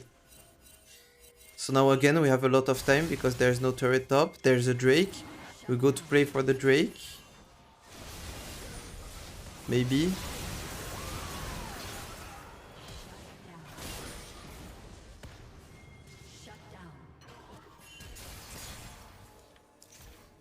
I mean, so we get mid prio. I like that. We see the jungler bot. The objective on the map is Drake. You have Zed with you. We have info on Zin. I would actually like try to flip the Drake like at this point. So either I try to flip the Drake, or either I go for Xin Zhao because it's not full HP. But the thing is, like, you don't have the wave to go for that play. To go for the dive. Where's your wave? Yup. I think, yeah, you would have needed that for it to be a good play. At least you have a flank position on that fight. But then you have no ghosts. And you're going for Vlad and not Jinx. I mean, at this point, like, this game is super hard to play. I don't have much to say, actually.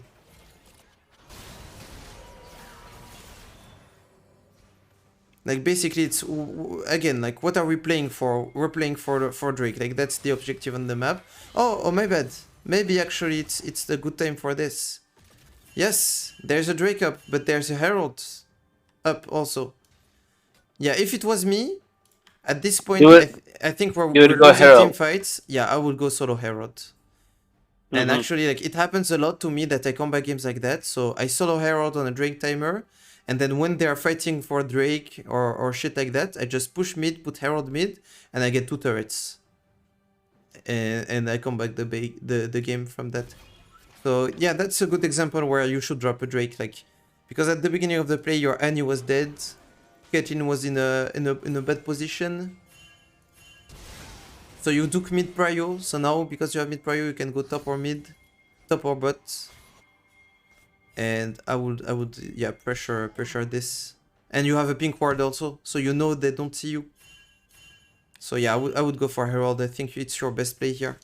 Like, nothing good can happen from there. Okay.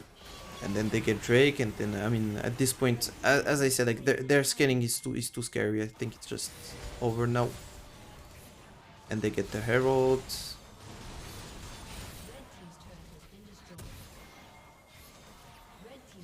I mean, so in that kind of games, you can look for shutdowns. So you have a shutdown on Jinx and a shutdown on Xin. So I would invest all of my resources to try to get those.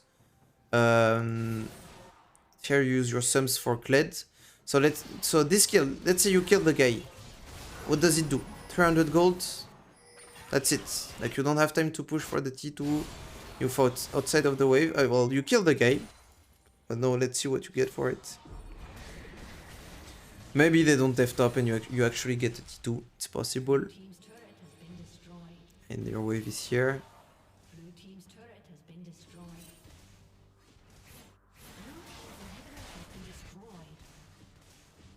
Yeah, I think you should have went for it. I don't know how much information you had on the map.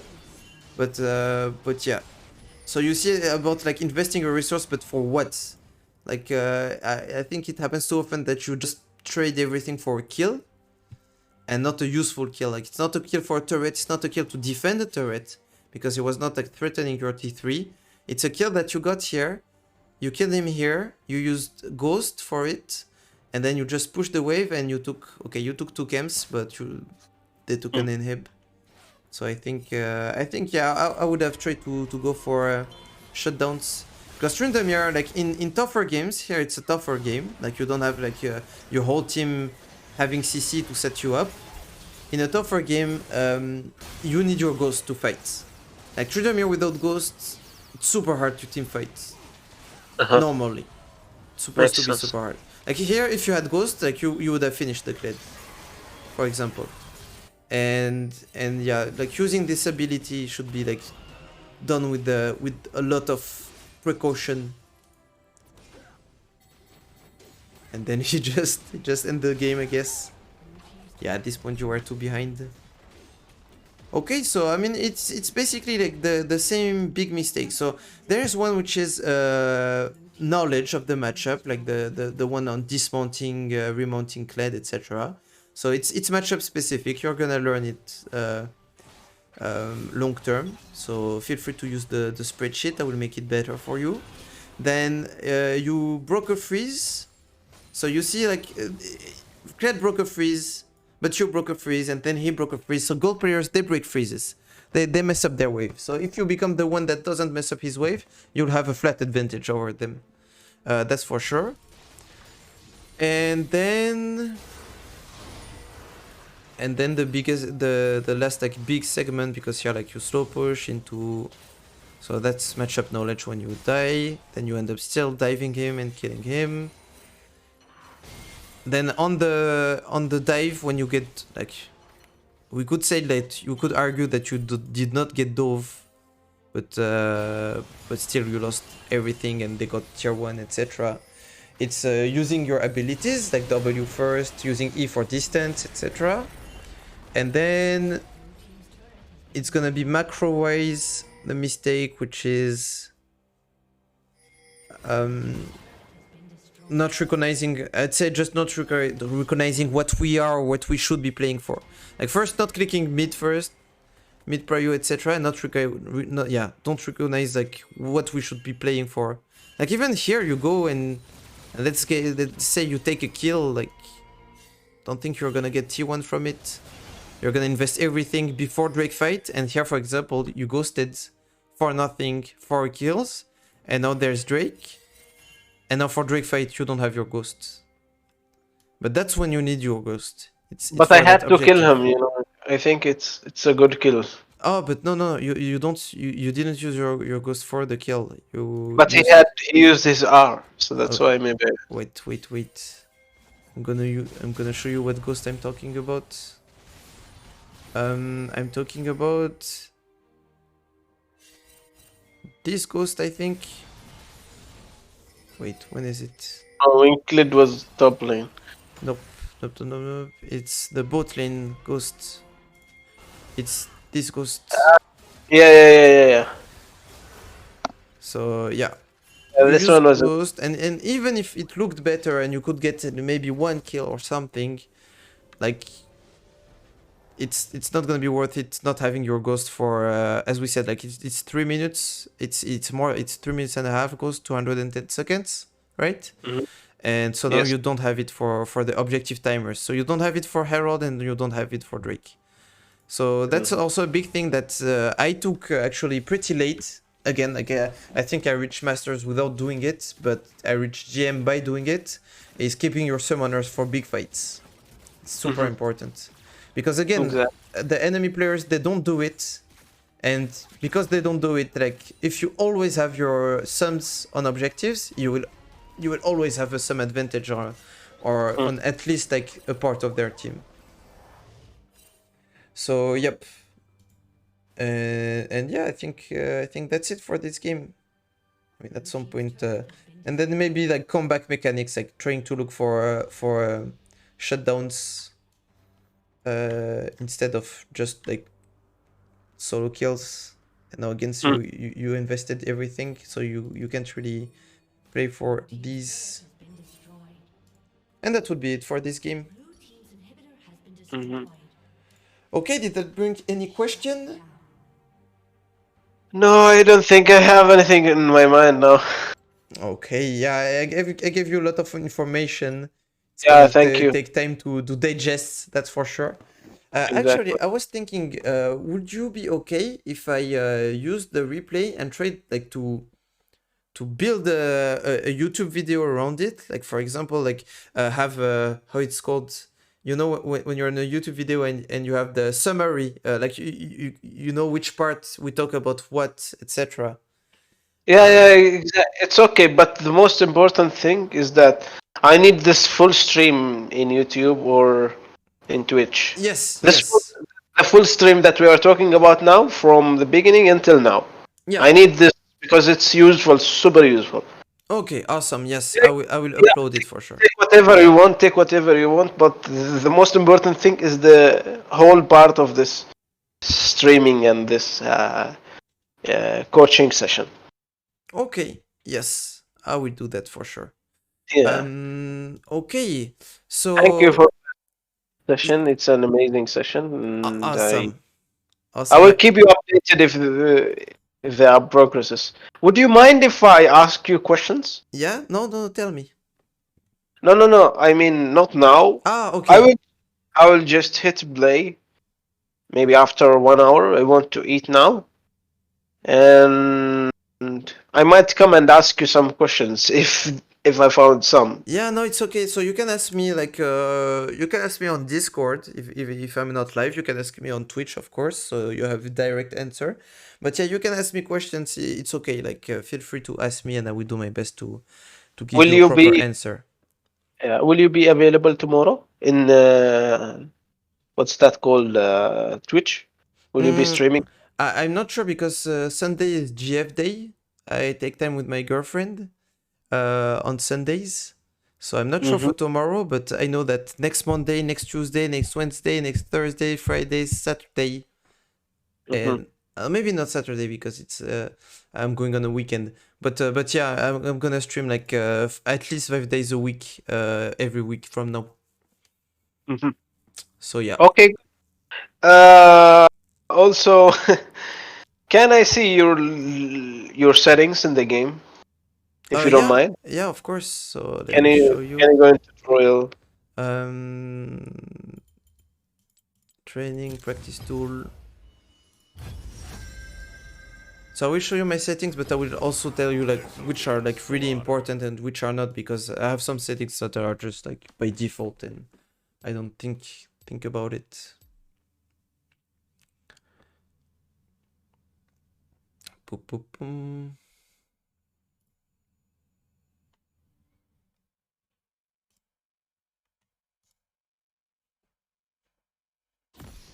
Okay, so let's see. First, like to level up my spells, I use Alt, like the button next to my spacebar, Mm-hmm. to level up. Super important on Tryndamere, especially. Mm-hmm. I would recommend having an item set also if you always play Trynd. It's How can I make this set? Can you teach me? yeah, I will show you. I will show you after. It's not Yeah. in game. Mm-hmm. Okay, then let's see.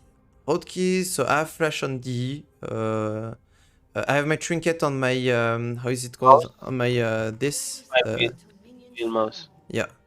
Um, no, of course I'm not in like I'm in quick cast. Um, Now, what is important? Why do I change whenever I get to an account? Player movement. So me personally, I have player attack, move, click on space. So here I'm playing space bar. I'm pressing space bar to be able to move, attack, move, click. So Mm-hmm. it's just because I'm lazy, and this way I don't have to move my hand. I actually have my camera lock on T and not on Y. So it's next to my R ability. So at first when I set it up to T, I used to press R for nothing. But again, I'm lazy with my hands, so it helps me like do less movements. Okay. Mm-hmm. This button, you should use it. I never use it, and it's a bad habit that I have, like the S button, like to just stop moving. When you Mm-hmm. see really good players, they would use it a lot, but I never use it, which is bad. So yeah, I don't use a button to put the camera back on my champion. I just, yeah, delock, unlock my camera. So that's all about the camera. Okay. Now, what's important? Camera control. So I told you T. Then I don't change shit. My pings are G. So it's G plus left click for normal ping. And then Yeah. G and yeah. Can I Normal see your ping. video settings? Video. Yes. And then I put H for vision ping also. Yeah, yeah. Now, let's see if there's anything important. No, here it's good. No, video settings. So I'm borderless, so I can alt tab and still have the game. And you have very high. Everything is very high. Yeah, I have a good PC. I have a good setup.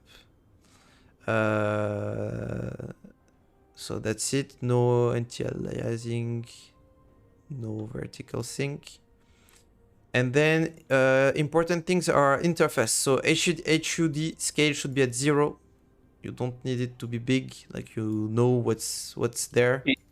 Mm-hmm. Cursor scale, actually, like I played on another account, a friend's account, and he had it super small. And actually, like yeah, I feel like it's better to have a small cursor. I actually like to have a small cursor. Like the bigger it is, like the more it hides your map, basically. So I like to have it at 6, because yeah, Mm-hmm. doesn't shouldn't be too big. Yeah. Then what else? Chat scale, I mean, depends like of what's comfortable for you. Minimap scale, I think, yeah, it shouldn't be like too big, but it shouldn't be too small either. So I think 33 is a good mark. Objective planning scale, I have no idea what that is, by the way. Oh, it might be the the vote thing. I'm not sure. Okay, then this you need to put it show loss of control UI, etc. It means that when you're not looking at your champion and you're taking damage, well, it shows that you're taking damage. So you see like the red thing, so it shows that you're taking damage. So it's super important. This also shows like the CC duration, etc. And yeah, I think you should put champion name. I think everyone should put champion name. Like or none. Champion name or none.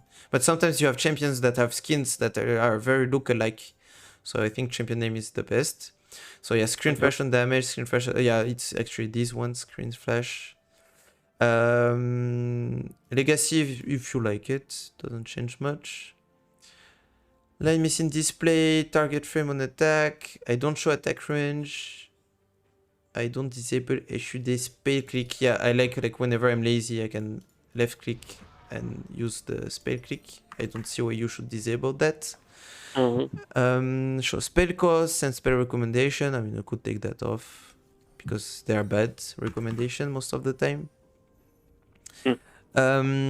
Neutral camps, show mini no. Mirror score or layout, show some more names. I mean, I could take that off actually. Team frames on left, that's your preference. Timestamps, super important to have timestamps in chat. So if you just time a summoner, you don't have you know like it's gonna be at 10:30 because it's 5 minutes as we just saw. And then here combat text, everything should be ticked. Okay. And emote off. And then game mouse speed, I have it on 55 because like I know my setups. Camera move speed, I think if you can afford to have it faster, it's actually better. So you need to start it like low and then get used to higher move speeds of camera. But I'm an old man already. So it's okay. I think we're at the same age. How old are you? I'm 25. Yeah, I'm 24. Yeah. So I'm getting old already for video games at least. Okay, move camera and revive. I mean, this I could actually take it off because sometimes I would be watching a play and like and yeah, it stops. So yeah, you can take that off. I don't know what smooth camera does. Don't know what that is. And then no auto attack, of course, no movement prediction, attack movement cursor, so you can still have some skill to it. Fixed offset. What is fixed offset? I think it's for the camera. So now it's locked, but you can do semi-locked. So for example, semi-locked, I put it here, and okay, now how does it work? I have no idea. But oh no, semi-locked, okay. Yeah, so I have it here and now it's locked, you see? I know legit no one that plays it in semi-locked. But it's something. So now it's locked, but I'm not in the center of the screen. So fixed offset is the classical one. So when it's locked, you're in the center. And then pre-side offset, I guess you appear a bit on the left when you're on this side of the map and a bit of the right in the other side. Yes. It's actually a good one. It's actually interesting for laning phase at least. Pre-side offset. I can't understand what are those. so my champion is a bit on the left, I think. Like if you look at where I am, like here I see the inhib, the turret on the very left and this on the very right. But if I do fixed offset, it's it looks, it's the same. It's really close to being the same. I think it makes like just a very little difference. So yeah, I don't know about fixed and prefixed and pre-side fixed. Like if you look at the rock, like it has a bit of a difference, but it's not a big one. But I'm unfixed anyway. And then yeah, that's it. That's it. Yes. So you have it all. So, okay. Thank you so much for the session. You're welcome. I told you I And would don't give you forget, the Tryndamere treatment. you gave me so much information. And don't forget to edit that page for the information because I want to read it. Like I can't read it and I have to click it 2 times. Yeah. I will edit it for sure. Okay, well, if it's good for you, it's good for me. I mean, usually at the end of my coachings, I try to ask for some feedback, but I feel like you gave it to me already. But I don't know if you've only gave me positive feedback. So is there anything like negative you can think of? Anything I could have improved or done Mm, better? Or you don't have to think of something, but if you have something, I need Actually, I it. have nothing in my mind because I'm speaking honestly. I didn't see anything bad from you. Awesome, man. I mean, That's you really give me your time to speak about every single detail without being lazy to speak about it. I mean, you were honest with the session. You give what you have truly. You're just not like want to have money and that's it.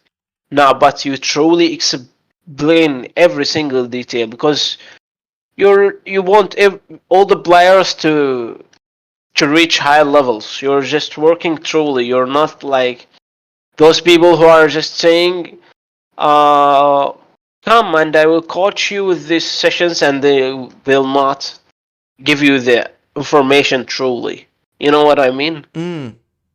Yeah.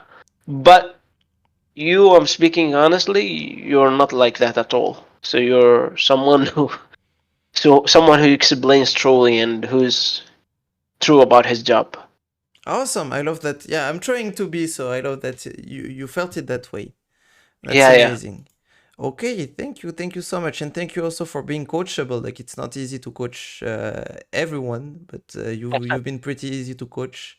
I mean, there's like the best way to. I mean, I was gonna say the best way to retribute me, but you actually paid for that session. But if you feel like it, if you want to, you can also like on the Discord server. There's a channel called Your Feedback. So if you feel like it, you can also drop a feedback there, and it would actually help a lot. Mhm. But either way, like Yeah. you've been here, you've been coachable, you've paid, of course, so you've done more than enough. So thank you for that, Sikat. And as I said, yeah, you can ask me questions. Feel free. Like you might not get an answer like right after, but I will answer everything for sure. And of course, feel free to come back to the stream, ask questions. I try to explain as Of much as course, possible at least. whenever you will be streaming, I will join your stream, no matter what. Even if I was busy, I will just look at you, what you're doing and stuff. Awesome. Thank you so much, man. Thank you. Thank you. Yeah, yeah. Man, you're so amazing. I'm not Thank you, man. exaggerating, I'm not exaggerating. I'm not saying words like that because you're so good and stuff. No, but I'm truly speaking, honestly speaking. You're Awesome. so kind, and I think you have a bright future in coaching and streaming and stuff like that. And I truly wish you all the best. Thank you so much. I'm for sure working for it. Thank you. Thank you so much. Thank you, bro. And see you. Okay. Oh, by the way, last thing, I will give you the OG role because someone left the server today, so you will have the OG role on the server. And what it does mean is like there's a website being created for CDK coaching because I'm not gonna be the only coach there, and you will have like lifelong promotions and reductions on the website by being an OG, meaning like you're Yeah. one of the first 100 to get coach. So yeah, good job for that. Nice timing. Yeah. Where is my name? Okay. Can't see it. Oh, you don't have it yet. Let me see. Share screen, CCAT, right click, and OG. Here you go. You have Yes. it now. Awesome. Okay, Okay, well, see you, Sika. Thank you so much, see and you. see you next time Bye. stream. Bye bye. And don't forget to upload the stream. When are you Yes. gonna upload it? I think it's gonna be probably tomorrow. I mean, as I said, tomorrow is Sunday, it's GF day. So if it's not tomorrow, it's Monday at the latest. Okay. Thank you. Okay. You're Bye. welcome. See you. Bye bye.